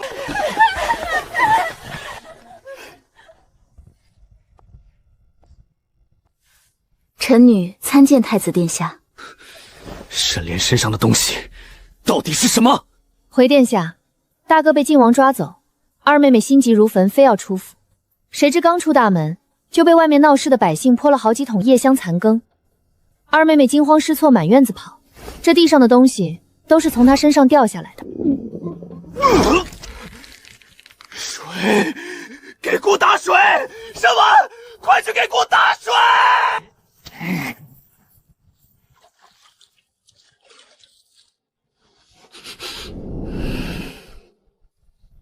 殿下，这是臣女亲手调制的安神香。快，给姑熏熏。太子殿下，靖王殿下强行带走了大哥。臣女听到外面的闹事者都在传，说爹爹为了探没军火，在圣岛害死了几千御林军。这到底是怎么回事？爹爹他会不会出事？姑知道，靖王想借机诬陷沈家。母后知道沈家被人围困，特意让姑出宫处理此事。你爹也不会有事的。御林军就是剿匪战死的，靖王他根本不能把你爹爹怎么样，你放心吧。太子如此有恃无恐，唯一的可能就是沈正一这只老狐狸，在回京的路上就已经做好了万全的准备。太子殿下，救救丞相吧，他被靖王带走了。娘亲，您放心吧，太子殿下方才已同女儿说过了，爹爹和大哥都不会有事的。沈夫人放心，母后特命姑来处理此事。哼，外头那些刁民不过是想要点陪葬费，姑已派人安抚，你们把心放肚子里。多谢殿下。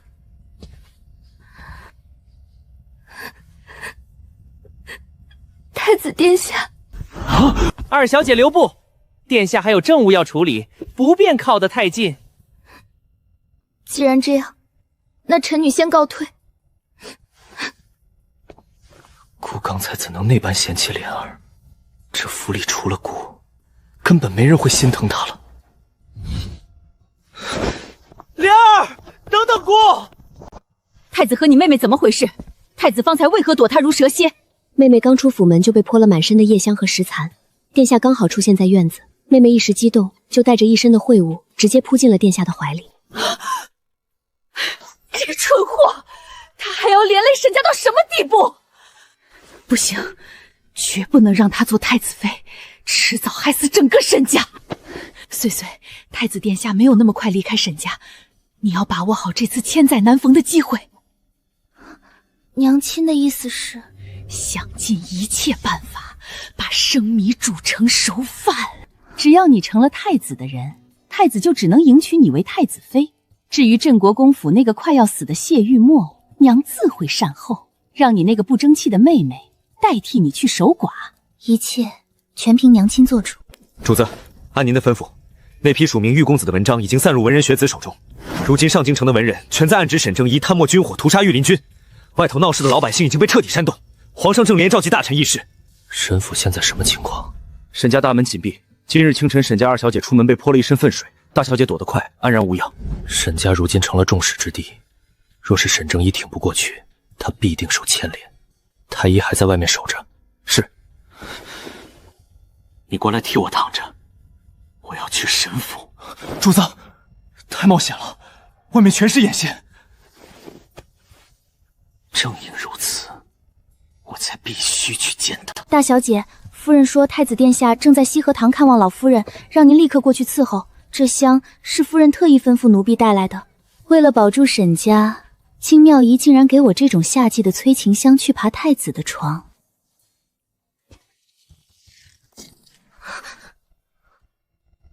金羽，你今年17了吧？是。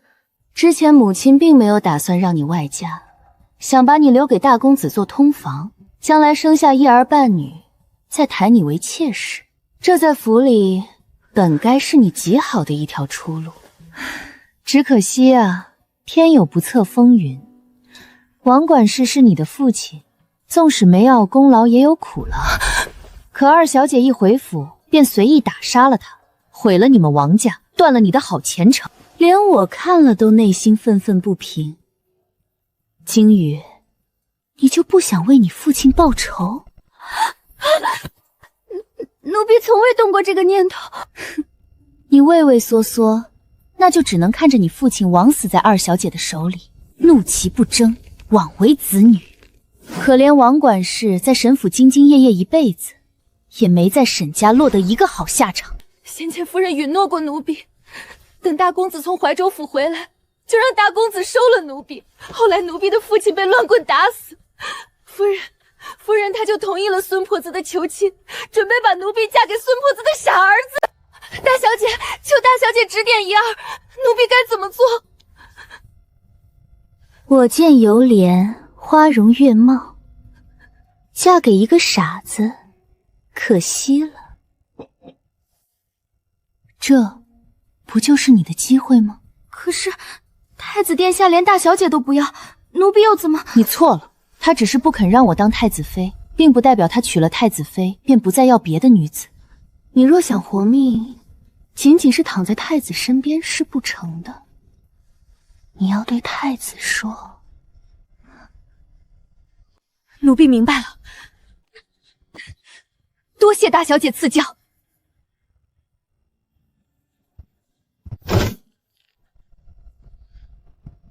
是我，谢玉姐。去那边墙角查仔细点。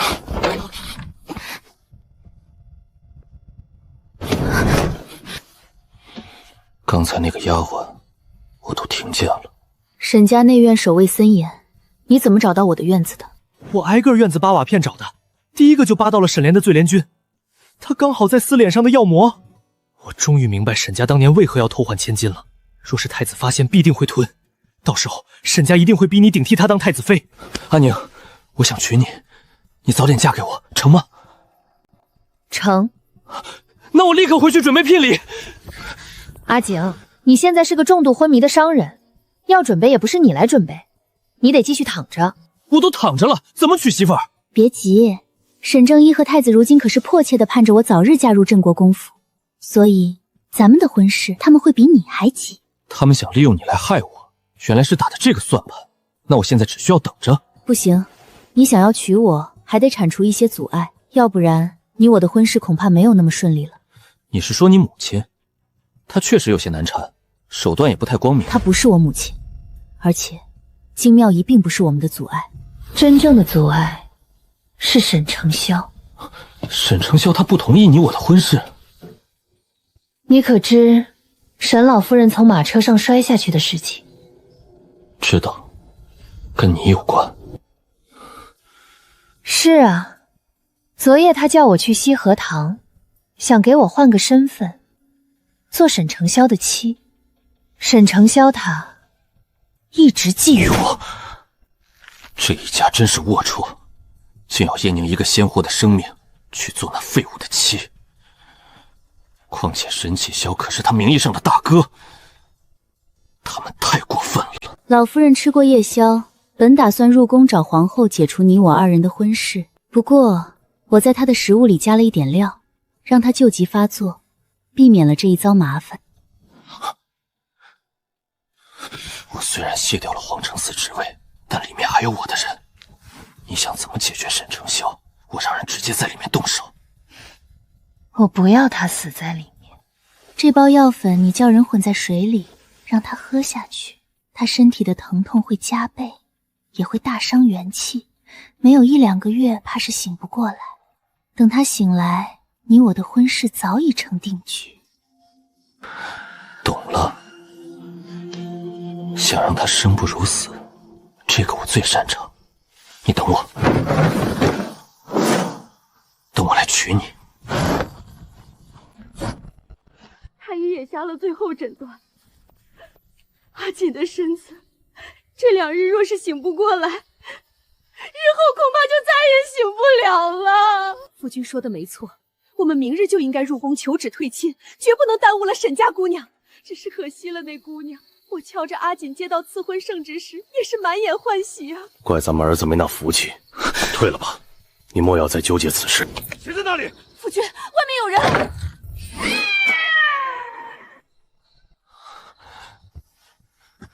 主子，您怎么了？脸色这么难看，是不是该吃药了？我又没病，吃什么药？叶宁怎么没告诉我？我娶妻路上最大的障碍不是沈家，而是我亲爹娘啊！混进水里，让沈承霄喝下去。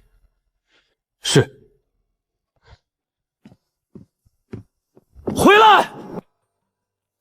主子还有何吩咐？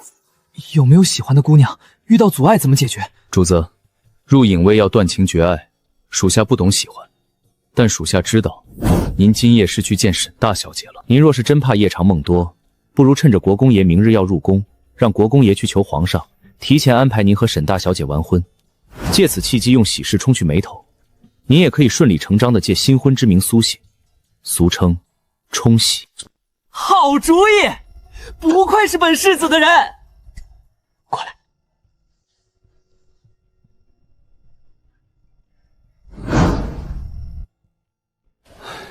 国公爷，您趁热吃口包子垫垫肚子吧。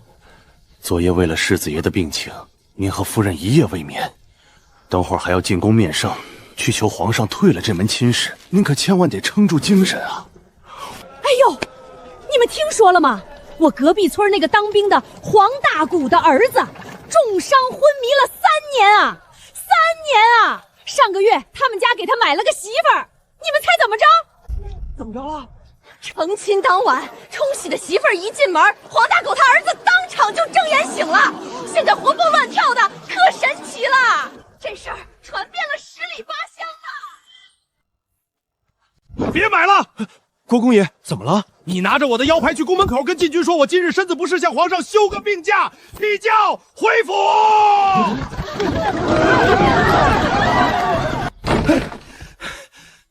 夫君，你不是入宫去求旨退亲了吗？怎么又回来了？是不是哪里不舒服？没不舒服，就是刚才路过包子铺，多吃了几个肉包子，闹肚子了。你们全都下去，把门关上。夫人，退亲先缓一缓，咱们早日把沈家大小姐娶进门吧。这岂不是趁人之危？夫君，你到底怎么回事？为何突然改主意？夫人，你听过冲喜吗？这怎么行？冲喜对女子何其不公！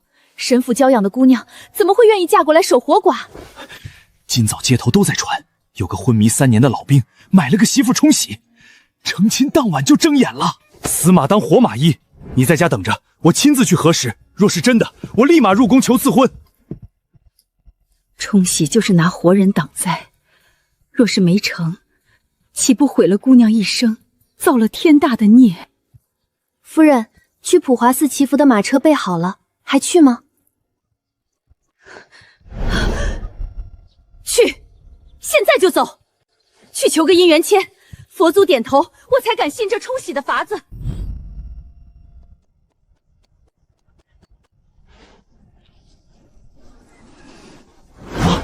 真行了，这老三的媳妇儿居然还懂医术。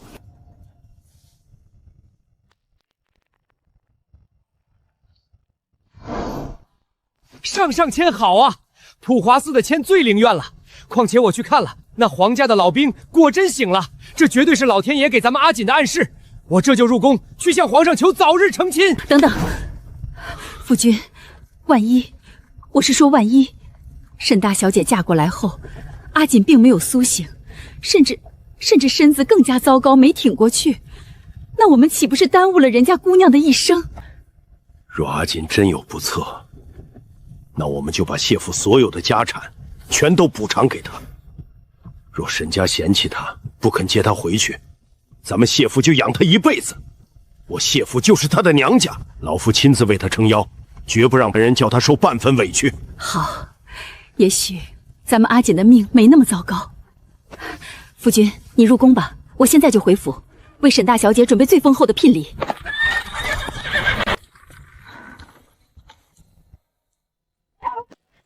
好你个金羽，夫人明明答应把你配给我儿子，你竟敢跑来佛院偷人！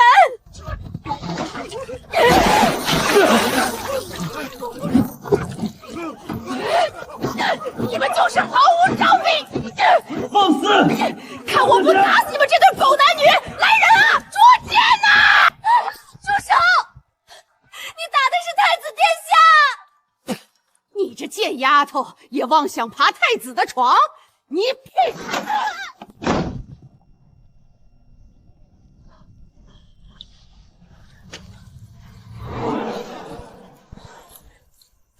太子殿下，奴婢瞎了狗眼，不知道是您。殿下恕罪，奴才救驾来迟。胆敢以下犯上，把这贱妇拖出去，乱棍打死！去琳琅阁，把沈婉给姑押过来。大小姐，太子殿下传您速去西河堂回话。西河堂那边闹出什么动静了？回大小姐，京宇和太子殿下在老夫人的佛院里。今早孙婆子进去打扫，正撞见两人躺在地上，孙婆子当场揍了太子。孙婆子今天可是奴婢特意指派过去的。干得不错，替我梳得端庄些。好戏开场了，可别让咱们太子殿下久等了。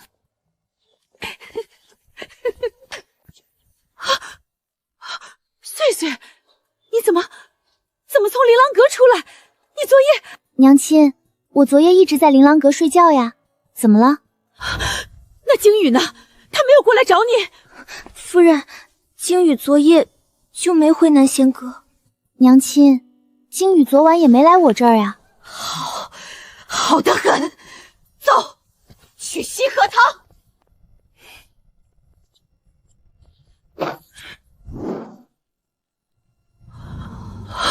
沈夫人，这个罪奴胆敢以下犯上，殴打储君，太子殿下已下令当场乱棍打死。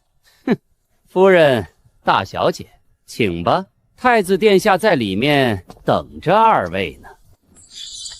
沈婉，你真的令姑太恶心了。太子殿下，不知您为何要这般羞辱岁岁？沈夫人，姑都知道你昨夜的龌龊安排了，姑对你真的太失望了。京宇，你在太子殿下面前说了什么，让太子殿下如此误解大小姐？夫人，站起来。夫人，对不起。好你个贱婢，竟敢背主爬床！你……她现在是姑的女人，沈夫人，你动她一下试试。太子殿下，昨夜之事全是臣妇自作主张，与岁岁无关啊！您与岁岁自幼青梅竹马，为何现在就不愿看她一眼？她是我们沈家千娇万宠的掌上明珠啊！掌上明珠？那莲儿呢？你们把莲儿丢在庄子上养病，可有关心过她死活？姑当着外祖母的面说得清清楚楚，姑只要莲儿这个太子妃。你是不是以为有母后撑腰，姑就不敢动你们？你这么喜欢攀龙附凤，姑偏不如你的愿。你是李仙一的徒弟，自诩医术超绝，镇国公府谢小公爷重伤昏迷，姑命你即日起以医女的身份入镇国公府医治。他若不醒，你这辈子休想踏出镇国公府一步。太子殿下，不可，万万不可！有何不可？你倒是说个理由来听听，否则姑今日定连你也一块重罚。世家皆知，殿下与我沈家嫡长女自幼订婚，所有人都认定沈婉才是未来的太子妃。臣妇把最完美的贵女送到你面前，您却选了沈莲。沈莲她一直在装子养病，从未学过宫规礼仪。臣妇是怕呀，怕她在皇上太后面前失仪，担不起太子妃的福泽呀。沈夫人不必担忧了，皇祖母已经看过了莲儿的画像，她十分满意。皇祖母说，沈夫人当年闺中时才貌双全，惊才绝艳，而莲儿颇有沈夫人当年的容貌风采。沈夫人质疑莲儿，岂不是在质疑你自己？拿那愚蠢粗鄙的丑八怪跟我比，我当年风头不输岁岁，可是满燕京少男的梦中人。当年就连沈正一也是对我见色起意，不惜动用军功强行截胡了我原本的姻缘，才将我娶到手。我这般的倾城巨色，太后竟然拿沈莲那种地上的污泥来跟我这朵娇花相提并论。太子殿下，不必再说了，你与其在这里担忧莲儿，不如回去好好教她规矩，而不是趁着舅舅和程潇下狱的时候，还在后宅里百般算计。太子殿下，晋王带了很多皇城司的士兵与外面的闹事者交谈，沈大公子也被带回沈府了。萧儿回来了，那老爷呢？老爷回府了吗？回夫人没看到沈大人。晋王，沈夫人，你身边这个丫鬟就留给莲儿吧，等莲儿入宫，让她做陪嫁丫鬟。昨夜的丑事，姑绝不希望让莲儿知道半分。奴婢谢殿下恩典。娘，算了，你莫要再为了女儿惹得太子殿下不高兴。可我也不能眼睁睁看着你就这么去镇国公府，你是我沈家的天之娇女啊！天之娇女，你哪里是舍不得我？分明是因为你那个亲生女儿沈莲如今太过粗鄙，你实在带不出手罢了。都是你！你到底跟太子殿下说了什么，让他这般误会大小姐？回去先点燃这香，等香燃到差不多时，你就跪在太子脚边，把静妙仪今晚要算计他的计划一五一十的全盘托出。只有这样他才会信你。接着你再趁机向他表露心迹，告诉他你默默仰慕了他10年，高高在上的储君在药效的催动和这种不求回报的痴心面前，又岂能不感动？夫人，奴婢对不起你。你这贱人坏我好事！娘亲，大哥还在外面等着我们，何必为了一个没有名分的婢子动气呢？你就留在二小姐身边好好伺候，旁的心思你也别想了。你别忘了，你母亲还在沈府当差呢。夫人，你怎么忘了？我娘早就被你一句话罚了20章，没能挨过去，已经死了呀！岁岁，娘定会替你打算。等会儿你看着大哥，娘这就入宫去求。夫人，夫人不好了，二小姐她又跑出去了。二小姐又怎么了？府里都在传晋王殿下奉旨来处理外面的乱民。二小姐一听到晋王，整个人激动的不行，非说自己认识一定要出去见一见。奴婢根本劝不住，也不敢来，她已经冲出内院了。沈莲怎么会认识晋王？这蠢货想干什么？太子殿下还在府里，叫他撞见可如何是好？快去拦下二小姐！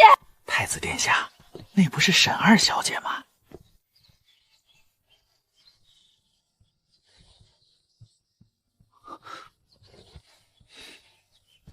莲儿，莲儿，太子殿下，您怎么还在府里？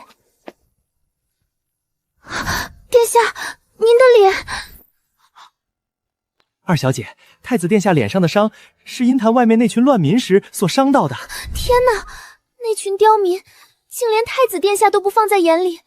莲儿，姑没事，你怎么出内院了？是不是听说你大哥被带回来了？很担心他。沈丞相回来了，我怎么完全没听说？不管了，先应下再说。是，莲儿十分担心大哥的安危，因为大哥的事，莲儿一夜都没睡好。二小姐，您昨晚明明睡得跟猪一样，那打呼噜的声音比雷还响。莲儿放心，姑有人在皇城司，晋王不敢对你大哥动刑。外面那些闹事者实在太猖獗，你莫要出去了，以免再被误伤。姑今日定还沈府一片清宁。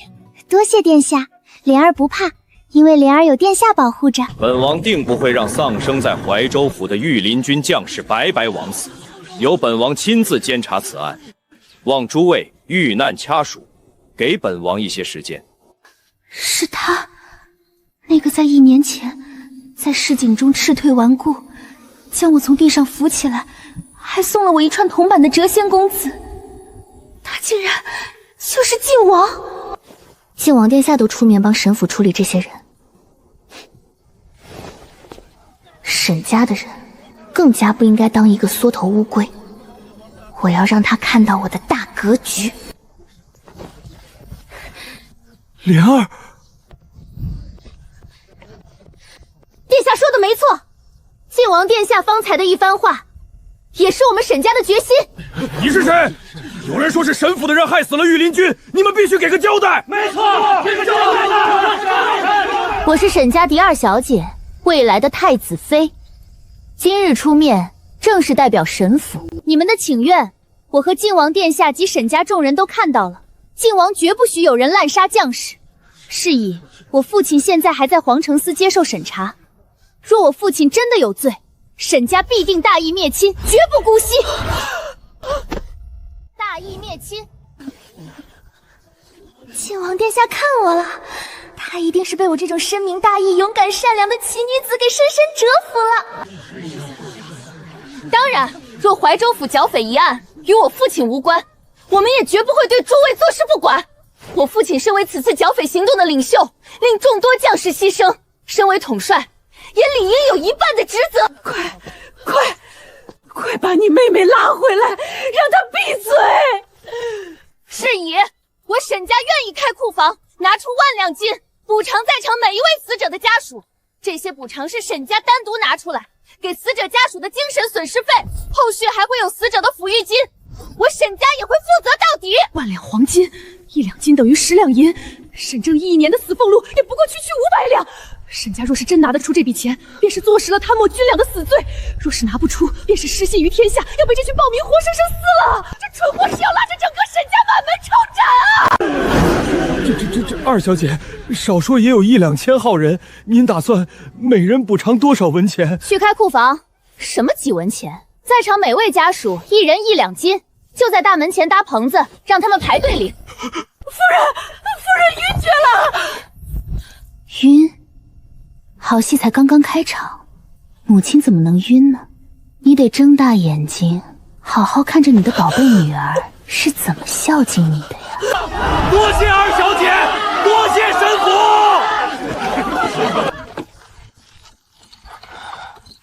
莲儿，你做得很好，快随娘亲回府吧。原来你就是沈家的2小姐。臣女正是沈府嫡次女。靖王，沈莲是孤的未婚妻，离她远点，滚！太子殿下，微臣奉旨行事，查完自会走。不过，剿匪一案还要劳烦太子随臣去趟皇城司，录几份口供。姑知道了。莲儿真是太善良了，明明她才是受害者，却能以德报怨，宽恕这群刁民。这才是母仪天下的胸怀。而沈婉满眼算计，只会玩弄后宅争风吃醋阴谋手段，简直恶心至极。她根本不配做姑的太子妃。莲儿，外面的事交给管事，你先回府。对，太子殿下说的对。随娘回府。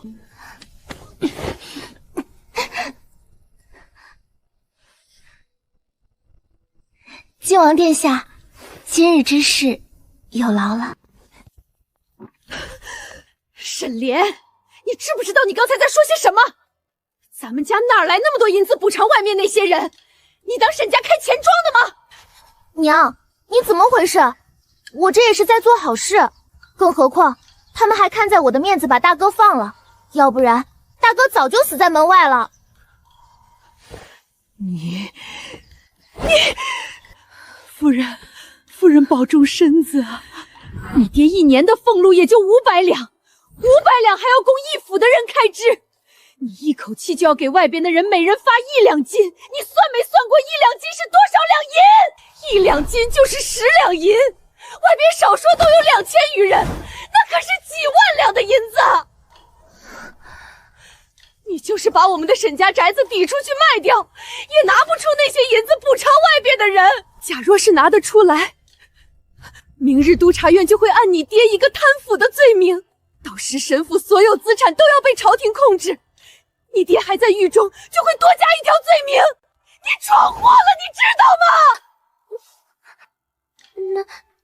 那若是发现爹爹贪腐，我们沈家会怎么样？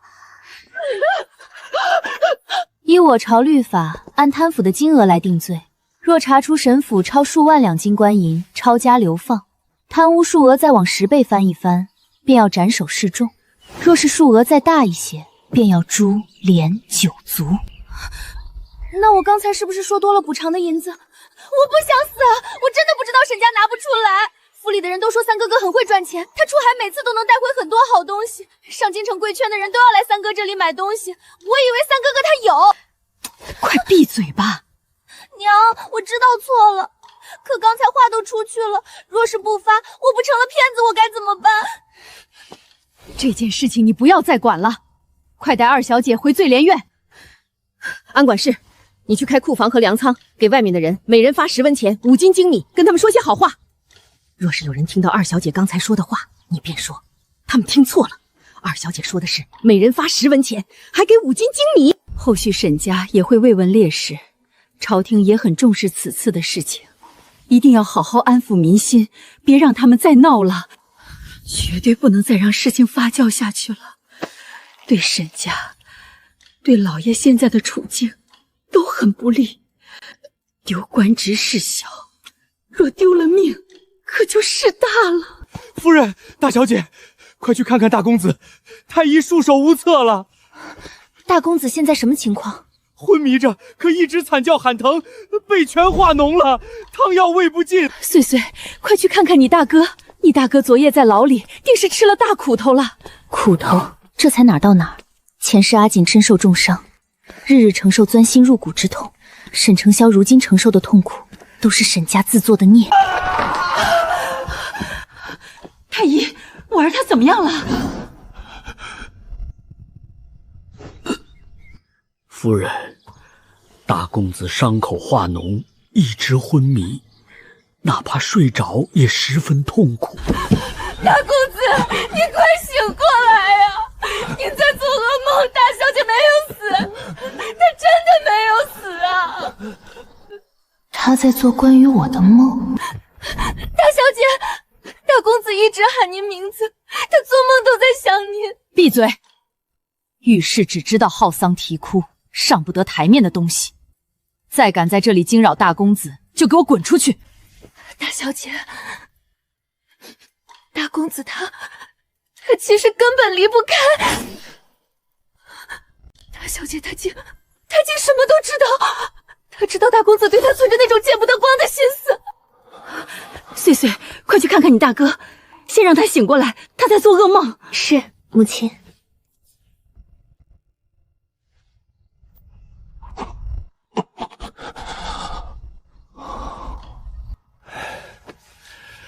大小姐当真是神乎其技啊！大公子睡安稳了。睡安稳？我不过是封了他的痛诀大穴，让他彻底陷入重度昏迷罢了。夫人，镇国公亲自递了拜帖来，说想与您谈一谈大小姐与谢小公爷的亲事。他怎么亲自来找我？也好，我正愁找不到机会退掉这门亲事。沈莲那个蠢货，迟早要把沈家拉下地狱。只要穗穗一直是未嫁之身，将来太子回心转意时，我沈家便还有翻盘的筹码。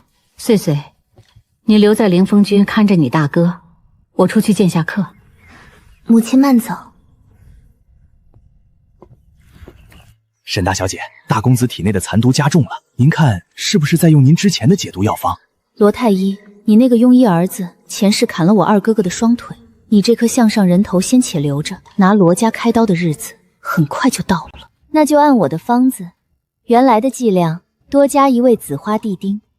沈大小姐不愧是李仙一一眼相中的医学天才，若太医院能有您这样的医女，下官又何愁那些疑难杂症呢？罗太医过奖了，能进太医院的个个都是熬了数十年的真材实料，我一介晚辈怎敢拿师傅的威名傲立太医院？我倒是听说罗太医不到40便能直接越过诸位前辈，一跃执掌太医院，可见罗太医才是太医院真正的天才。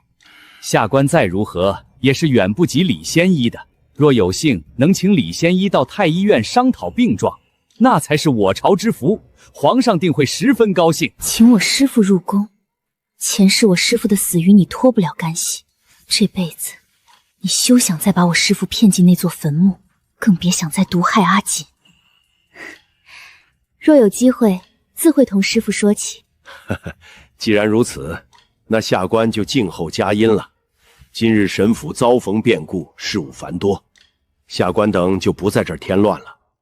大小姐留步，我们走吧。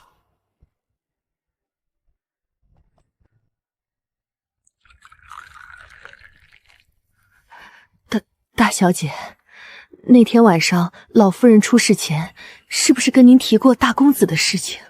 你说的是哪件事情？大公子他喜欢大小姐。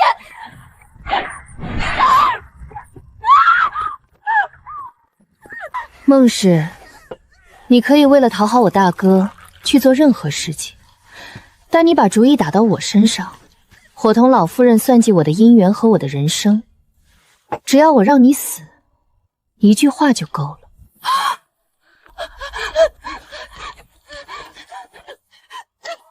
妾身错了，求大小姐饶命，妾身再也不敢了。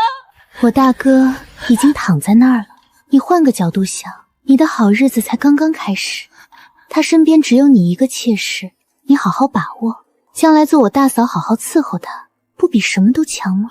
可是大公子以后，他的身子好不了了，毒中心脉、耻骨之痛将伴随他到死。那大小姐为何要骗夫人、骗大公子？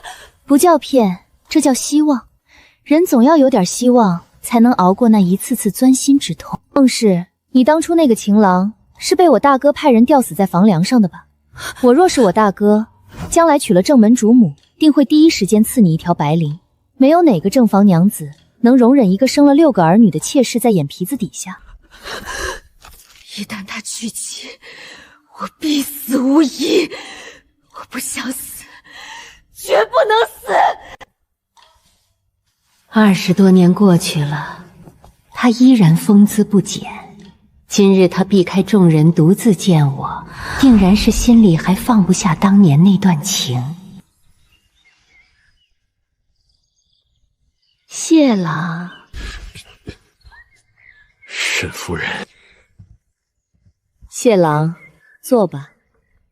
沈夫人，还是换我镇国公吧。 这么多年过去了，你还在怪我？对不起，当年你我2人的婚约，我今日来是来谈我儿与贵府千金的亲事。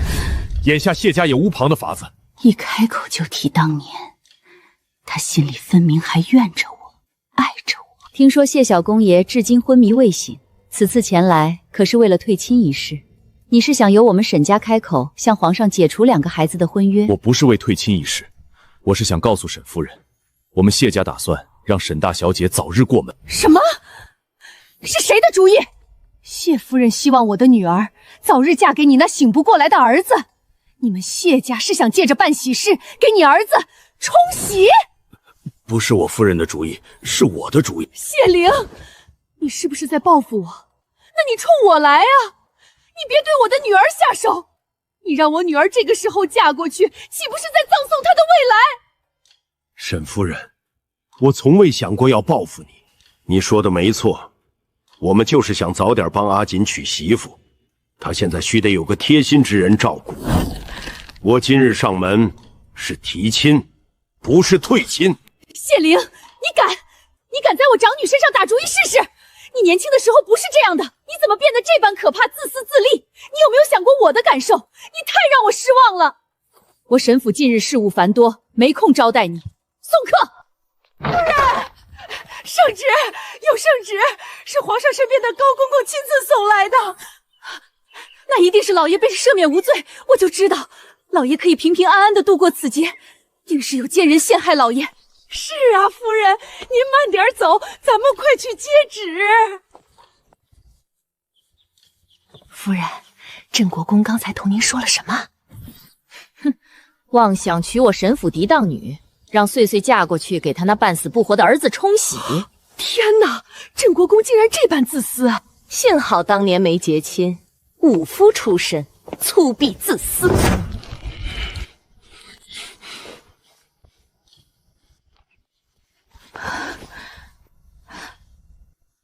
你大哥现在如何？很好，太医已经熬了药，让孟姨娘喂下去了。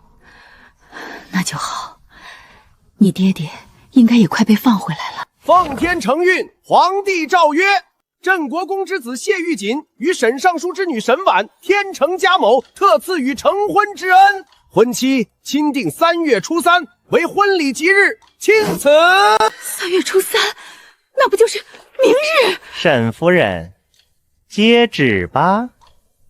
夫人，高公公让您接旨啊！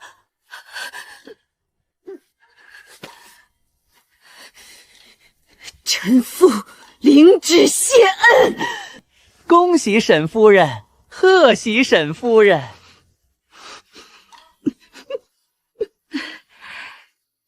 有劳公公跑这一趟，宋嬷嬷，看赏。好手段，为了给你那半死不活的儿子找个陪葬的，你连这张老脸都豁出去了。沈夫人，夫人，镇国公夫人带聘礼来下聘了。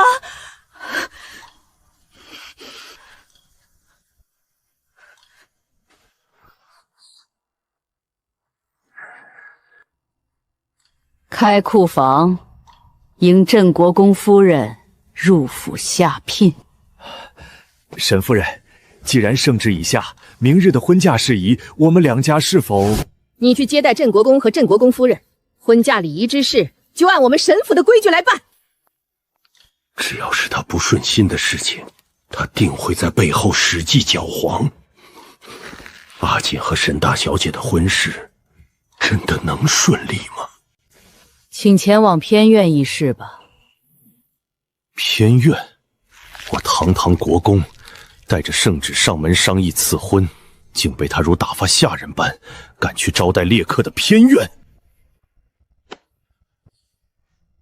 穗穗，明日迎亲前，绝不能踏出这南香阁半步。娘，不想我嫁入谢家，前世可不是这样。前世为了帮沈莲抢夺太子妃之位，金妙仪就是在这间房里亲手把加了料的酒递到我嘴边，把我迷晕塞进了谢家的花轿。没想到风水轮流转，同样的换亲毒计，这辈子您又要再演一次了。只不过这次被换掉的成了您的亲生女儿。太子如今只是鬼迷心窍，不知你的好，等他有朝一日发现妹妹脸上的胎记，定会后悔。你若想当太子妃，谢家这个火坑你就绝不能跳。可是赐婚的正旨已下，沈家明日必须嫁出一个女儿，莲儿嫁过去给那活死人般的谢家长子冲喜，最适合不过了。沈莲那个灾星命硬，克得我沈家气运衰败。既然非要嫁，那就把她送到镇国公府。要去克，就让她去克死谢家。可太子殿下若是发现是二妹妹替嫁过去，定要大发雷霆吧？不会的，女子面容破相，按律不得入宫选秀为妃。等莲儿嫁入谢家成了定局，我自会找机会将莲儿脸上有胎记的事透给太子。太子是个聪明人，怎会不懂得权衡利弊？穗穗，你明白了吗？女儿明白了。金妙仪，你大概永远也猜不到，这场看似绝境的赐婚，本就是我和谢玉锦亲手谋来的。上辈子错嫁成婚，谢玉锦待我不薄，镇国公夫妇把我当成亲女儿一样宠爱，弥补了我在沈府受到的委屈与伤害。你留在房里哪儿也别去，旁的事情母亲自会替你安排妥当。谢灵啊谢灵，你不是想替你儿子求娶我金美依的女儿吗？好，那我就把我的亲生女儿送过去。至于穗穗，你那短命的儿子根本不配。夫人，人都打发走了，您要不要看看谢家下的聘礼？镇国公府的底子果然厚得惊人。周氏那个商户女虽上不得台面，赚银子倒是一把好手。这聘礼的价值，怕是连皇室都未比得上。只可惜他那半死不活的儿子，不配娶我的福星岁岁。看来谢家是真心诚意想娶大小姐过门啊！那又如何？这难道不是应该的吗？我沈家的嫡长女有那么容易娶？更何况他儿子都那样了，这点补偿算得了什么？那夫人打算如何分配大小姐的嫁妆？把聘礼里面的珠宝首饰、金银，还有价值连城的古玩字画，全都划到二小姐的名下。二小姐的名下？夫人是想把谢家送来的聘礼划到二小姐的嫁妆里，将来带入东宫？不，你错了，我根本没打算让大小姐嫁进谢府。夫人是想让二小姐替大小姐嫁入谢房？岁岁知书达理，容貌出众，她才是太子妃的不二人选。太子眼下只是不知实情，才错把莲儿当成明珠。等莲儿替嫁入谢家成了死局，我自会找机会让太子看到莲儿脸上的那块丑陋胎记。等他亲眼看过，就绝不会再想要莲儿做他的太子妃了。嬷嬷，你必须帮我！自从莲儿回府，咱们家频频出事，老夫人昏迷，老大重伤，老二断腿，老爷还在狱中。你再看看莲儿今日在门外那副蠢笨的做派，她若真嫁入东宫，只会把整个沈家拖入万劫不复的深渊。我绝不能眼睁看着她毁了我的夫君和儿子。夫人，这等违抗圣旨的死罪，您绝不能亲自动手。等谢家发现新娘被换，您就只当毫不知情，后面的事全包在老奴身上。若是有老奴这个恶奴暗中调包新娘，皇上好歹还有个台阶上，大不了就是处死老奴罢了。这事儿，夫人必须干干净净。宋嬷嬷，我怎能让你替我？夫人，既然主意已定，开弓没有回头箭，眼下可不是咱们掉眼泪的时候了。明日谢家就要来迎亲，这偷天换日的事儿，还有千头万绪的细节等着咱们去布置，出不了半点差差。这做戏要做全套，这第一桩便是这嫁妆，夫人究竟打算如何分配？莲儿不懂算账，便在金银上多补偿她。岁岁懂得掌家经营，就把谢家送来的铺子地契全都划到岁岁名下。再从我的嫁妆里划出一大半金银首饰，还有母亲留给我的金莲簪花，也添给莲儿。莲儿总归是我的亲生骨肉，这方面我绝不亏待她。你去和莲儿说，让她把身边的宫女太监都使唤到前院去帮忙布置彩绸。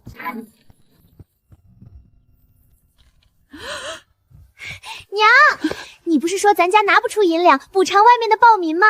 我看谢家送来的聘礼箱子里有好多金银，咱们随便抠出一点就够补偿啦。这样既不会被人弹劾爹爹贪腐，又能挽回我的面子，还能为我这个未来的太子妃造势呢。我是不是很聪明？蠢货，简直是愚不可及。二小姐说了这么多，先喝口茶润润嗓子吧。哦，谢谢嬷嬷。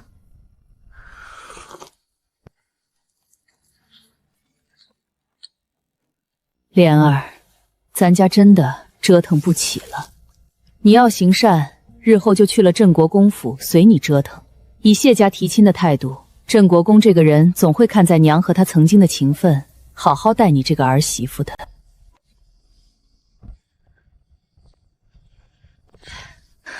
夫人，外头铺子都关了，伙计全回府帮忙，一夜足够布置出来了。夫君，你看这宅子多喜气，我相信冲喜定能给阿锦带来好兆头。走，我们进去告诉阿锦，明日就是她成亲的大喜日子。阿锦，是娘和你爹近日去沈家提亲了，明日你就要和沈家大小姐成亲了。夫君，你从沈府出来便一直眉头紧锁，你不高兴？我自然替儿子高兴，我只是觉得……国公爷，夫人，方才沈府的管事过来说，明日成亲，新郎不来接亲，那拜堂的环节也就省了。沈府还说，新娘子不下轿，花轿直接抬进小公爷的院子里。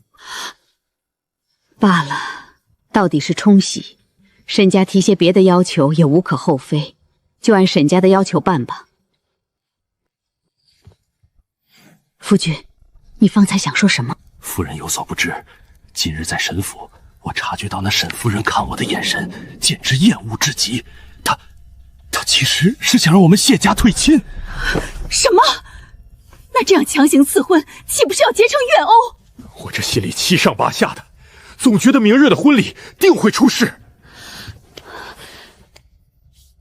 别瞎想了，圣旨已下，难道他沈家还敢抗旨不成？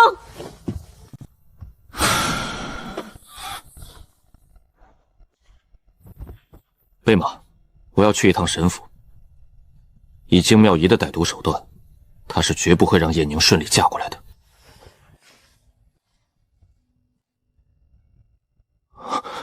你怎么来啦？脸都吓白了。何止，魂儿都差点吓没了。真不敢想，有朝一日太子若是发现身旁躺着这么个夜叉鬼，会不会直接疯掉？阿锦，我能在怀州府护住你，就不会在这里把你弄丢了。这场婚礼是你所谋，也是我所求。明日，我一定会顺顺利利入你的绸帐，做你的女人。你知道我爹娘方才在我床边说什么吗？他们怕你我结成怨婆。可我觉得我们不会变成一对怨婆，能入你眼的，那一定是两情相悦的感情。不只是两情相悦，更是天成家宝，两世情缘。这不是和我娘求的签文一模一样？普化寺也有你的人，你在我娘的签文上动了手脚。那签筒里所有的签都被我换成了上上签，不管掉出哪一根，咱们俩都只能是天作之合。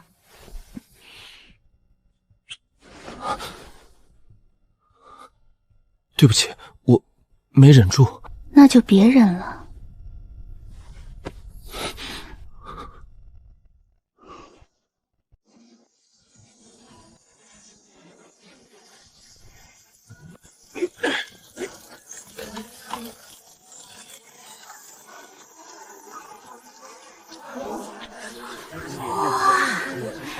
大姐姐的嫁妆箱子简直像流水一样，好多啊！靖宇，我大姐姐已经嫁出去了吗？回二小姐，天还没亮，大小姐就出门了。夫人可是准备了10里红妆，您瞧见的不过是尾巴，前头大半早抬进镇国公府了。夫人可是掏空了大半提里钱，才凑出这排场。只不过她以为花轿里坐着的是你这个蠢话吧？既然我大姐姐的排场这么大，那我将来可是要当太子妃的，那我岂不是得比她的嫁妆多2倍？二小姐，您的未婚夫可是太子殿下，镇国公府都要对太子自称臣。等您出嫁那日，夫人自是要按皇室的最高标准来为您准备嫁妆的。走，我倒要亲自去前面看看大姐姐的嫁妆到底有多厚。终于送走了沈莲这个扫把星。娘，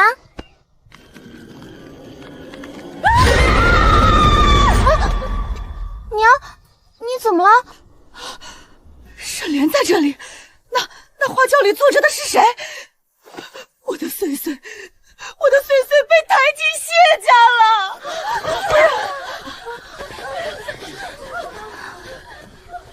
我的脸明明已经遮住了，没有那么吓人了吧？国公爷，夫人，小公爷醒了，这么灵验。是，属下告诉小公爷，今日是他和沈大姐成亲的日子。小公爷听完死活要下床接亲，太医怎么拦都拦不住。小公爷呀，您如今的身子哪里受得住这繁复的礼节？您虽醒了，可万万不宜多动，以免人生3大喜事：久旱、逢甘露、金榜题名时、洞房花烛夜。今日是我的喜事，就您现在这副快断气的身子骨，还惦记着洞房花烛夜。报，新娘来了！谢新娘，过门。告诉送亲队伍，小公爷已然苏醒，要与新娘拜堂。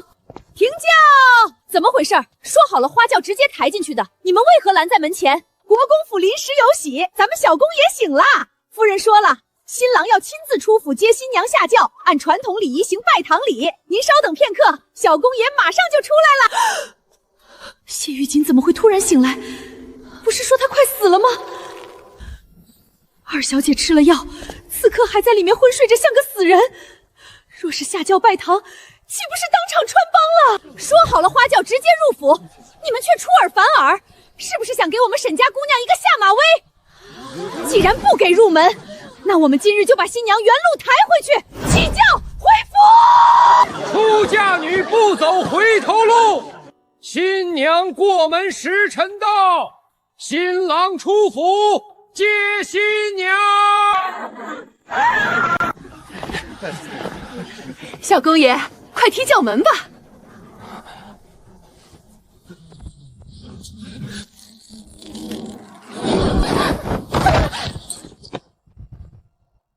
那是大小姐，花轿里是大小姐。那我刚才亲手送进去的，是夫人掏空兜底，准备给二小姐留着的嫁妆啊！全塞进去了，连那朵百金的金莲簪花也抬进去了。现在新娘变成了大小姐，那夫人之前划给大小姐的那些铺子地契，岂不是说明大小姐一个人全走了2份嫁妆？天哪，完了，全完了！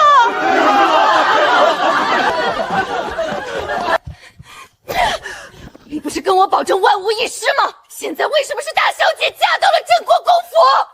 夫人，奴婢昨夜死守在门外，院内绝无旁人，真的是万无一失啊！除非什么？奴婢死盯着房门，大小姐和二小姐昨夜就住隔壁，除非是大小姐自愿换的，否则奴婢想不通新娘为何会变。沈家只有我的几个心腹知道换亲的计划，剩下的就只有沈婉。她为何偏要放弃太子妃的尊荣，去嫁给那个不知能活几日的将死之人？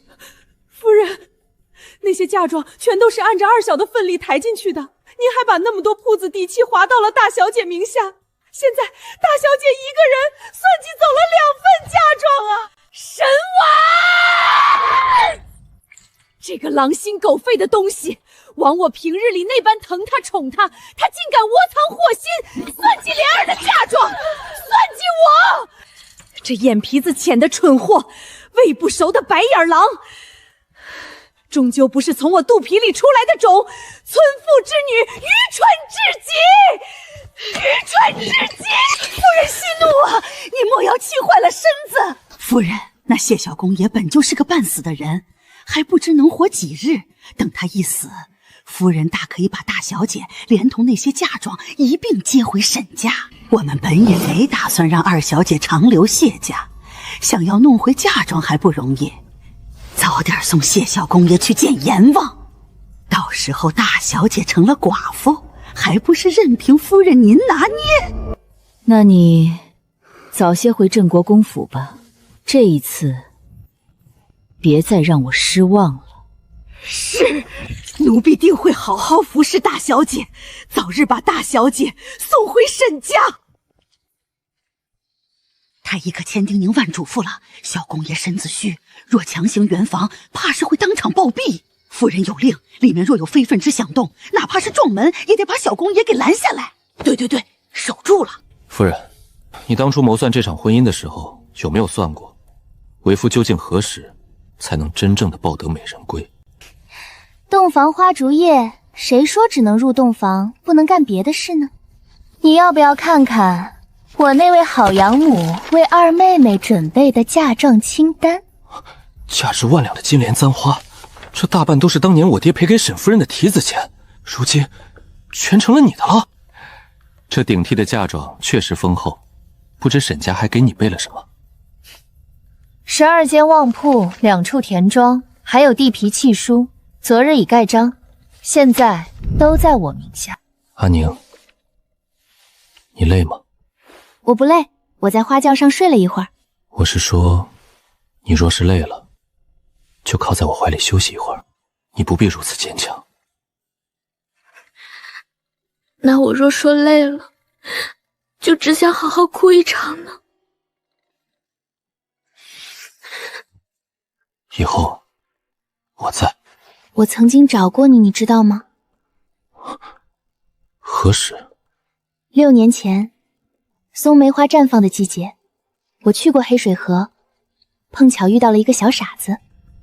我11岁那年，确实随我爹去过怀州府，也去过黑水河。我记得，当时我的衣服被人偷走了，是你拿走的。我当时看到你拔掉了黑天鹅的毛，还故意戏弄它们，然后就被一群黑天鹅满河汤的追赶。我那时候就觉得，怎么会有这么坏的小孩？你当着黑天鹅的面杀它，同时还要吃掉它，他们不追你才怪。等我跑上岸的时候，发现衣服不见了，原来就是你干的。你可知我当时是何种心情？我当时便发誓，若是抓住那偷衣贼，定也要扒了他的衣服绑在树上，狠狠打一顿。现在抓到了，我怎么舍得打你？但是惩罚还是要有的。小公爷，少夫人，使不得呀！今日成不了事儿，咱们养好了身子，来日方长啊！两位管事，今夜是大喜事，就让2个年轻人尽献印吧。罗太医再三叮嘱过，小公爷绝不能行房，否则喜骗变丧事，谁担待得起？就是你一个外人懂什么？2位出去打听打听，我们家大小姐是学什么的？她可是李仙医的得意弟子。小公爷能从海里捞回来，大公子的毒能控住，靠的不都是我们大小姐？大小姐身为神医，能不清楚自己夫君的身子？她总不会在新婚夜害死自己的相公吧？小公爷血气方刚，你们此刻去拍门，万一惊了新郎的兴致，真出了什么岔子，少夫人怕是要怪罪在你们头上了。若小公爷真能闯过这关，那少夫人就是谢府的福星了。什么天定福星？那罗太医早说了，刑房会毒发暴毙。我看你们镇国公府明日就得挂白帆办丧事。不成，里面没动静了，我得去找夫人，万一出事可就完了。去吧，等镇国公夫人赶来，黄花菜都凉透了。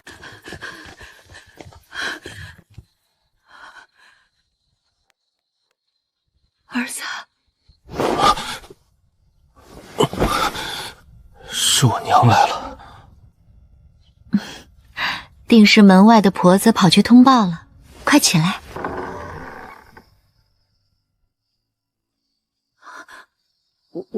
婉婉啊，你饿了吗？娘，进来吧。今日若不把话说清楚，我的亲娘怕是要成为我洞房路上最大的绊脚石。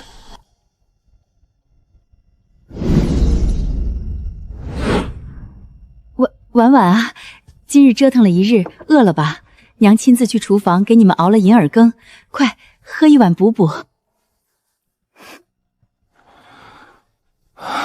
娘，您见过谁家洞房花烛夜，做亲娘的特意跑过来送汤的？娘这不是……我知道，娘是担心我的身子。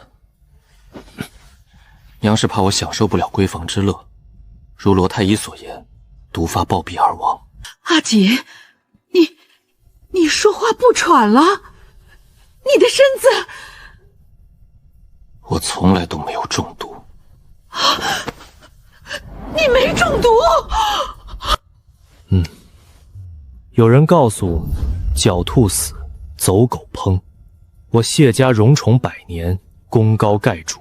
若不想如当年的姜木君惨死，我就必须避世。所以我借着怀州府剿匪的局，让自己身中中毒，彻底断了留任皇城司的可能。娘，这些日子害您担惊受怕了，我其实一直清醒，是我骗了您。阿锦说的那个人，那个点醒他避世的人，是婉婉，害婆母担心了。你们2个，那这场婚宴也是你们谋算来的？是，黄大狗闹事是我派人做的局。娘，我喜欢沈两情相悦，我不想夜长梦多，便索性做局，早日将她娶过门。娘这就出去打发那俩婆子，今夜你们想做什么就做什么。这银耳羹我带回去给你爹喝。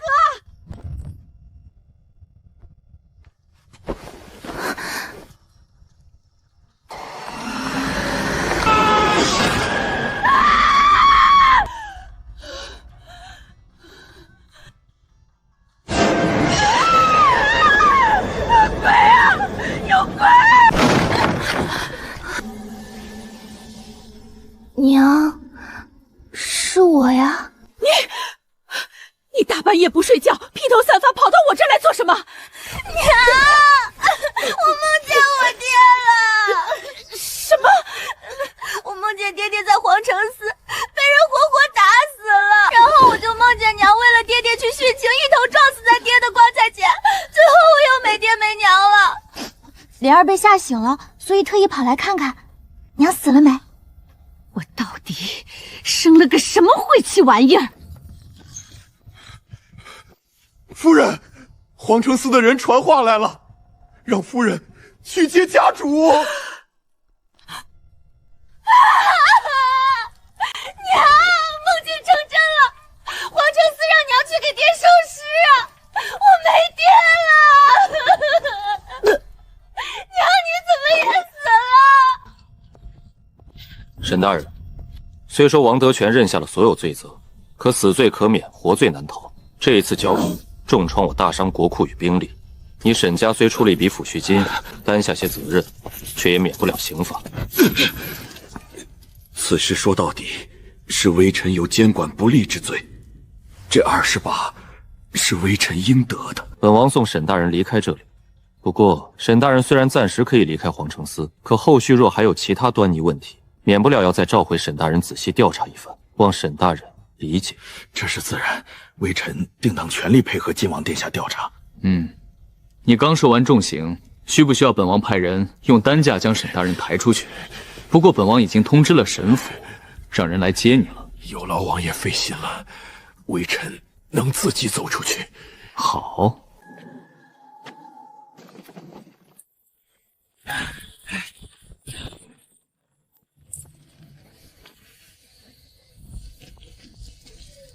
原来是沈家二小姐，大半夜的，这唱的是哪一出？臣女参见殿下。沈二小姐，你这么晚到皇城司来，这口棺材是何意？晋王殿下有所不知，臣女的母亲听闻臣女的父亲被刑罚处死，已然一病不起。臣女的兄长们病的病，伤的伤，长姐又刚好在今日出嫁，府中已无人掌管。臣女实在不忍父亲暴尸荒野，特意连夜去义庄买了一口棺材，来替我爹收尸。沈大人，你没事吧？我没事。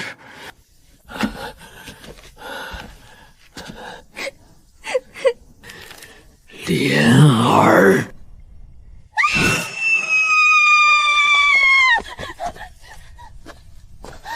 我爹诈尸了，殿下，我爹在你身后诈尸了，你快放火把他烧死啊！他会变成僵尸咬人的。老子没被皇城司打死，今晚也要被你这个逆女活活气死！沈二小姐，本王觉得这是一个误会。你父亲，他还没有死。没死，我爹真的没死。是，他暂时可以先回家了。不过沈大人身上受了些鞭伤，回去后让人好生处理一下伤口，并无性命之忧。原来是这样，臣女日有所思，夜有所梦。今夜入睡时，竟梦见我父亲死在了皇城司，我还梦见我母亲因爹爹去世撞棺而死。莲儿实在不想失去双亲，爹爹还活着，真的是太好了！别过来，我背上全是伤，你不要过来啊！过来啊！爹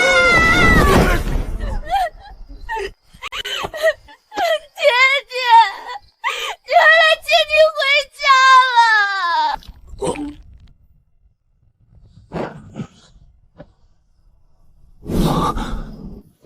主子，少夫人，皇城司刚传出的消息，沈正一被放出来了，谁去顶的罪？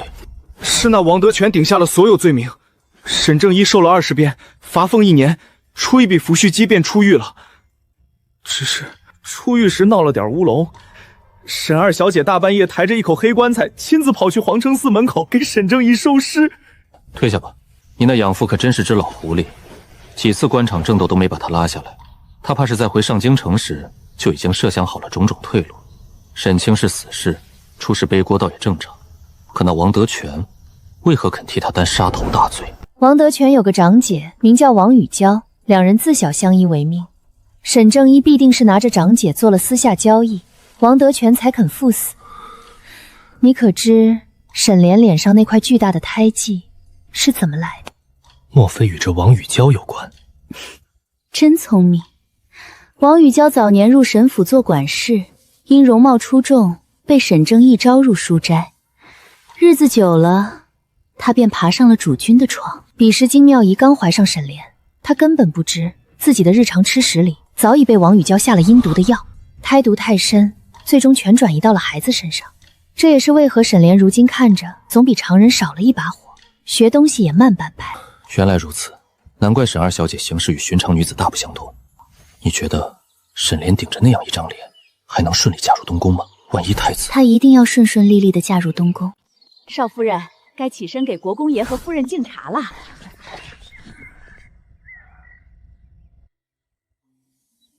退下，这里我来伺候。沈夫人，奴婢昨夜偷偷打探等了，国姑夫人为您准备的回门礼足足有188箱，里面全是珍贵的药材、江南锦缎、燕窝补品和金银珠饰。奴婢替您谋算好了，正好借着回门礼箱子多，把二小姐的嫁妆全塞进去，神不知鬼不觉送回沈家。什么送回沈家？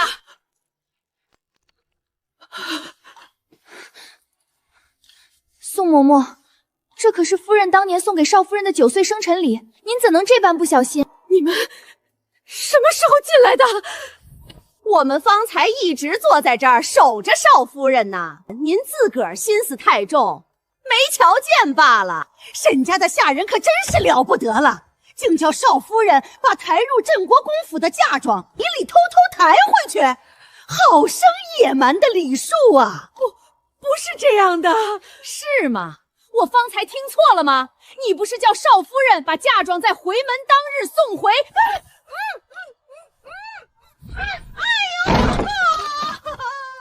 孙嬷嬷，确实是你听错了。我母亲乃是世家出身。是，少夫人说的是，我家夫人最看重礼仪。花荣，赏。谢少夫人。少夫人说的话，奴婢自然相信。少夫人这头发还未梳完，不如就让奴婢帮您吧。奴婢先前就在国公夫人跟前伺候，夫人的头发都是奴婢做的。那就有劳刘妈妈了。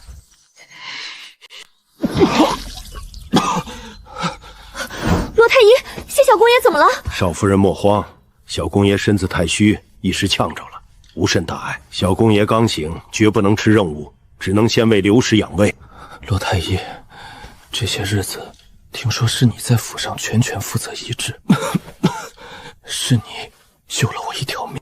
下官乃是太医，皇上与太子殿下皆十分忧小公爷的身体，下官自当尽全力挽救。只是小公爷体内毒瘴太过严重，伤了根本，怕是这辈子都不能习武运功了。您可切记啊！少夫人，时辰差不多了，国公爷和夫人在大厅等您敬茶，夫人还有要事要交代给您。我没事，你先去看看娘有什么要交代的。好。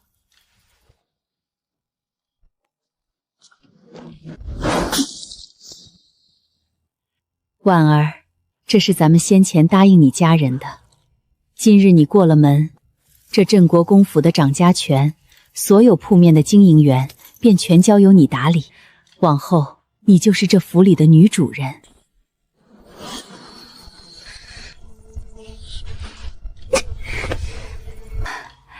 婉儿啊，为父今日五更天下朝，竟发现沈府大门前的红灯笼全换成了白灯笼。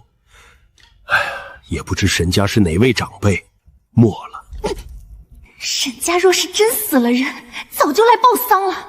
那白灯笼定是那蠢货沈莲连夜挂上去的。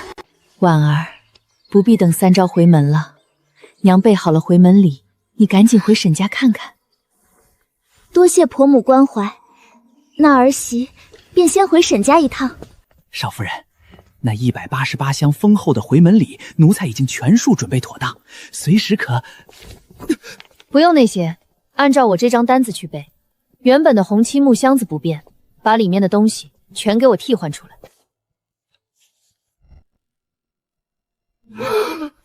少夫人，这回门礼全是些最不值钱的吃食，这如何拿得出手啊？就照这个办，箱子外面封死，里面装粗茶淡饭。此事无需向国公夫人回禀，明白吗？明白，奴才立刻去办。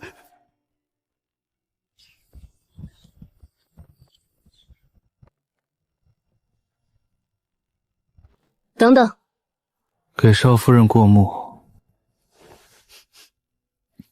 拿去烧了，销毁的干净些。我方才看到罗太医从角门溜了，想来你昏睡一月突然苏醒，已经惊动了东宫。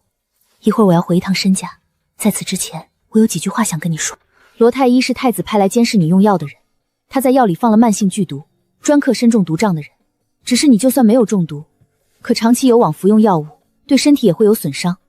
哪怕你催吐出来，也会被吸收一小部分，所以罗太医不能留。杀了一个罗太医，东宫还会派陈太医、李太医，治标不治本。若是换我来呢？只要我完完全全取得太子和沈正一的信任，日后你的药交给我来熬，有我盯着你，你便可以不用再喝这些汤药了。只是要让太子完完全全将此事交给我之前，我和你之间的感情是对立的，在人前，特别是沈家人面前，恐怕就要委屈阿锦，配合我演一出貌合神离的大戏了。夫人搭台，为夫岂敢不唱？少夫人，沈家来人了，说是家主昨夜出狱，少夫人今早也醒了，但夫人身子不适，唤您立刻回一趟沈府。正儿出来了没有？沈婉，祖母，你放心，我爹没死。小心啊！至于大姐姐呀，她昨日已嫁入镇国公府，现在已经是谢小公爷的妻子啦。等大姐姐回来，我会告诉她祖母想她了的。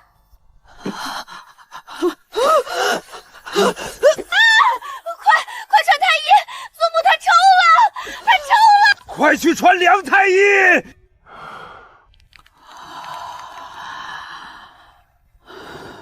看祖母好像犯了羊癫疯，我之前在外面听到了一个偏方，专治祖母这种情况。民间说发癫就喂马尿，可以给祖母喂2碗马尿，保证药到病除。祖母喂2碗马尿。够了，莲儿，你祖母不是羊癫疯，是中风。这有什么区别吗？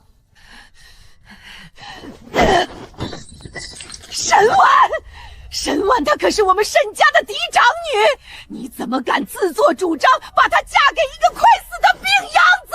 混账！母亲，是皇上赐婚，让沈婉给谢家长子冲喜。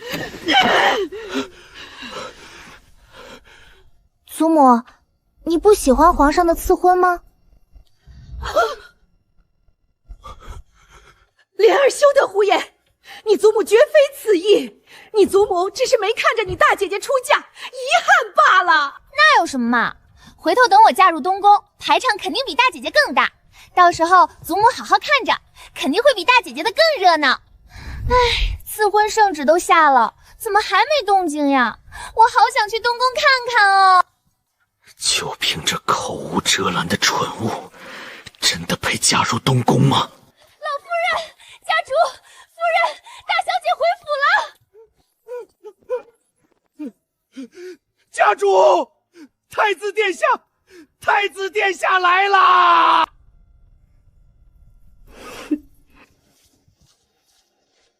娘，我……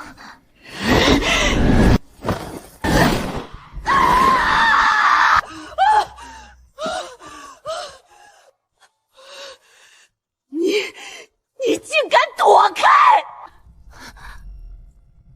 娘，女儿就在这里，您想打想骂，女儿绝不躲闪，任您出气。可您莫要伤着了自己啊！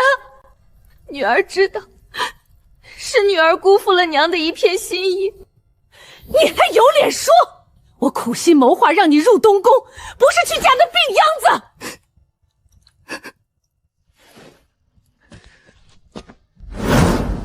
好戏开场了。娘，婉儿无论嫁谁，终究是忠孝两难全啊。忠孝两难全，你只要乖乖听我的话去换亲，我就能保你入东宫。我不敢，娘，我恨不得有3头6臂，一个去听母亲的安排，讨得太子殿下的欢心；一个去听父亲的安排，做父亲官途上的助力；还有一个去听太子殿下的嘱咐，做一个绝不嫉妒二妹妹的沈婉。可是沈婉只有一个，加入郑国公府是父亲被抓入皇城司前便已安排，婉儿不敢违背。而母亲为婉儿安排调换新娘的计划时，婉儿的确动摇了。可是什么？我若因此算计来了太子妃之位，将来却要日日与太子殿下两心生厌，那又谈何为沈家带来荣耀？太子殿下心里只有二妹妹，不属于我的，终究不属于我。与其闹得那样难看，拖累整个沈府，不如婉儿顺了父亲的意，嫁入郑国公府。也许只有这样，才能换太子殿下另眼相看。他百般谋算，原来不是为了加害莲儿，而是为了讨好姑。他宁可牺牲自己的终身幸福，嫁给一个将死之人，也不愿让姑为难。他对姑的爱意，竟藏得如此之深。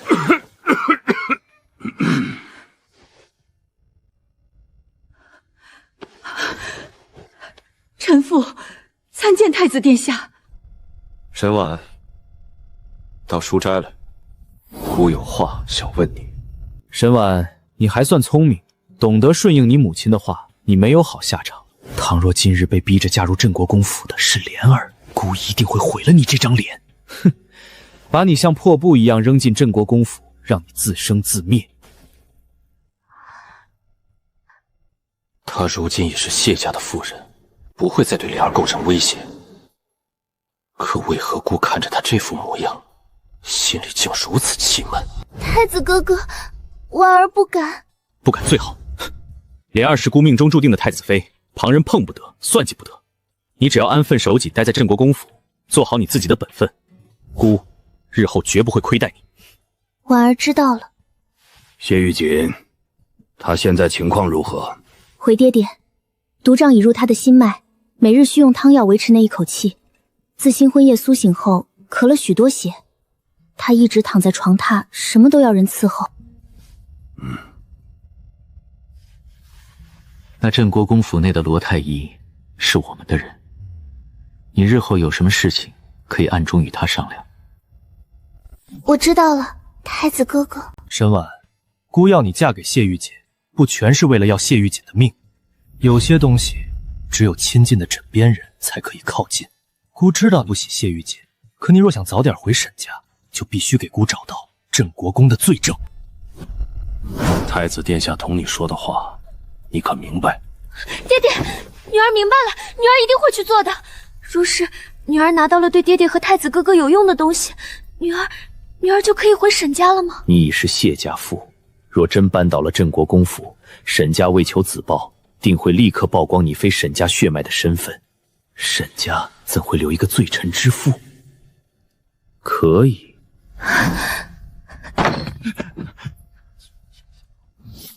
谢玉姐来沈家了。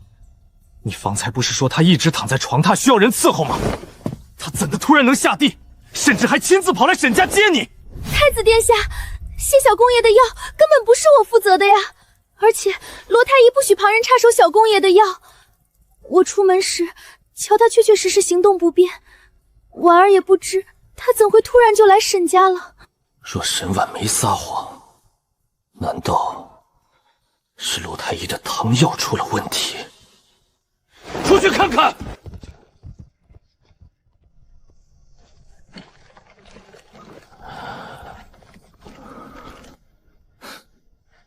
谢辞。微臣参见太子殿下。快坐下吧，不必多礼。岳父大人，贤婿不必多礼。婉儿说你身子不适，这几日一直在榻上讲养。我本想寻个机会去镇国公府探望，没想到你竟亲自来了。贤婿身子感觉如何？岳父宽心，罗太医医术精湛，我服过罗太医的药，胸闷气短也缓解不少。只是在床上躺了整整1月，腿脚发软，如今连拿个杯子的力气都没有了。可今日是婉儿的回门日，我未能亲自迎娶她，已是委屈了她。我是死死求着罗太医，才准我来接婉儿的。我真是太慢了，婉儿。做戏做全套，你这般冷眼旁观，如何能骗过谢家人？我已经同爹娘说过，你身子不适，没办法陪我回门，你该回去好好躺着。若出了事，我如何同婆母交代？婉儿，我只是觉得……你别说话了，你已经喘成这样了，莫要吓着了太子殿下和爹爹。往日那些上京城贵女谈起来就面红的谢玉静，如今也有被人嫌弃厌烦的一日。这个人还是被众星捧月的沈家大小姐。我不要的女人，那也是谢玉静得不到的女子。阿慈啊，婉表妹说的没错，父皇可是很担忧你的身子。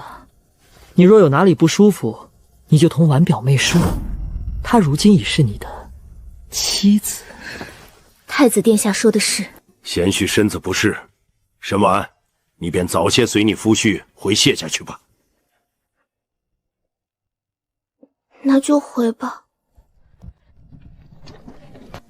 那女儿先走了。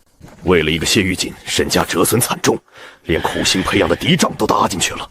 我已经没有回头路了，谢玉锦必死，谢家兵权必夺。家主，三公子回来了。太后寿诞日近在眼前，老三赶在这个时候回来，定有消息了。太子殿下，回家主，奴才方才瞧见太子殿下步履匆匆的去找二小姐了，此刻正在对面的酒曲亭里呢。罢了，让太子和莲儿好好相处吧，木已成舟。太子殿下，我大姐姐走啦。你方才看到她了？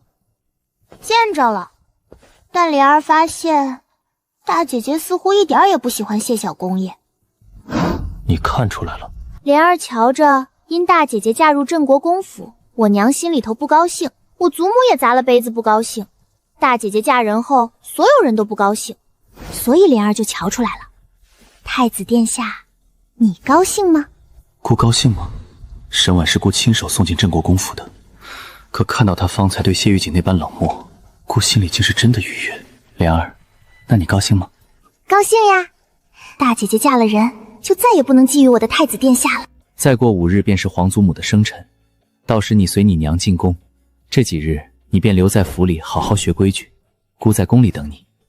又是学规矩，还要背大姐姐写的诗，那些无趣的东西哪有我唱歌好听？太子殿下，皇上急召您入宫。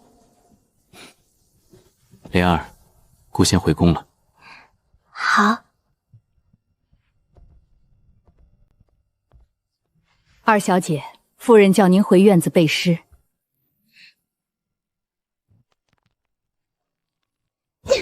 背诗背诗又是背诗，烦不烦？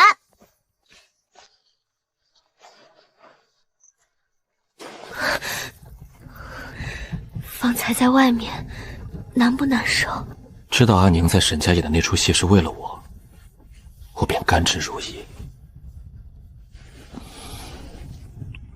可是阿宁，单凭今日这出戏，还不足以让太子彻底弄走罗太医，把我全权交给你。你若要在我身上用什么猛药才能让太子信你，你便用，只要留我一口气，让我以后有机会同你长相厮保就行了。莫要说这种话戳我的心，我绝不能再害你。前世正是我让他的身子雪上加霜，重活一世，我绝不能重蹈覆辙。我会想办法把罗太医弄走。况且他儿子废了我二哥的一条腿，他还欠我一笔债。好，我把我的命交给你，你想怎么打算，我皆配合。镇国公府内眼线众多，咱们得一步步来。眼下最要紧的是先护住你的身子，绝不能再让你碰罗太医的药。主子，信？是石峰传来的。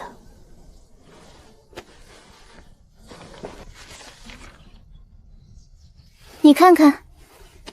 哦，沈家又寻得了一幅28宿星君图。假的。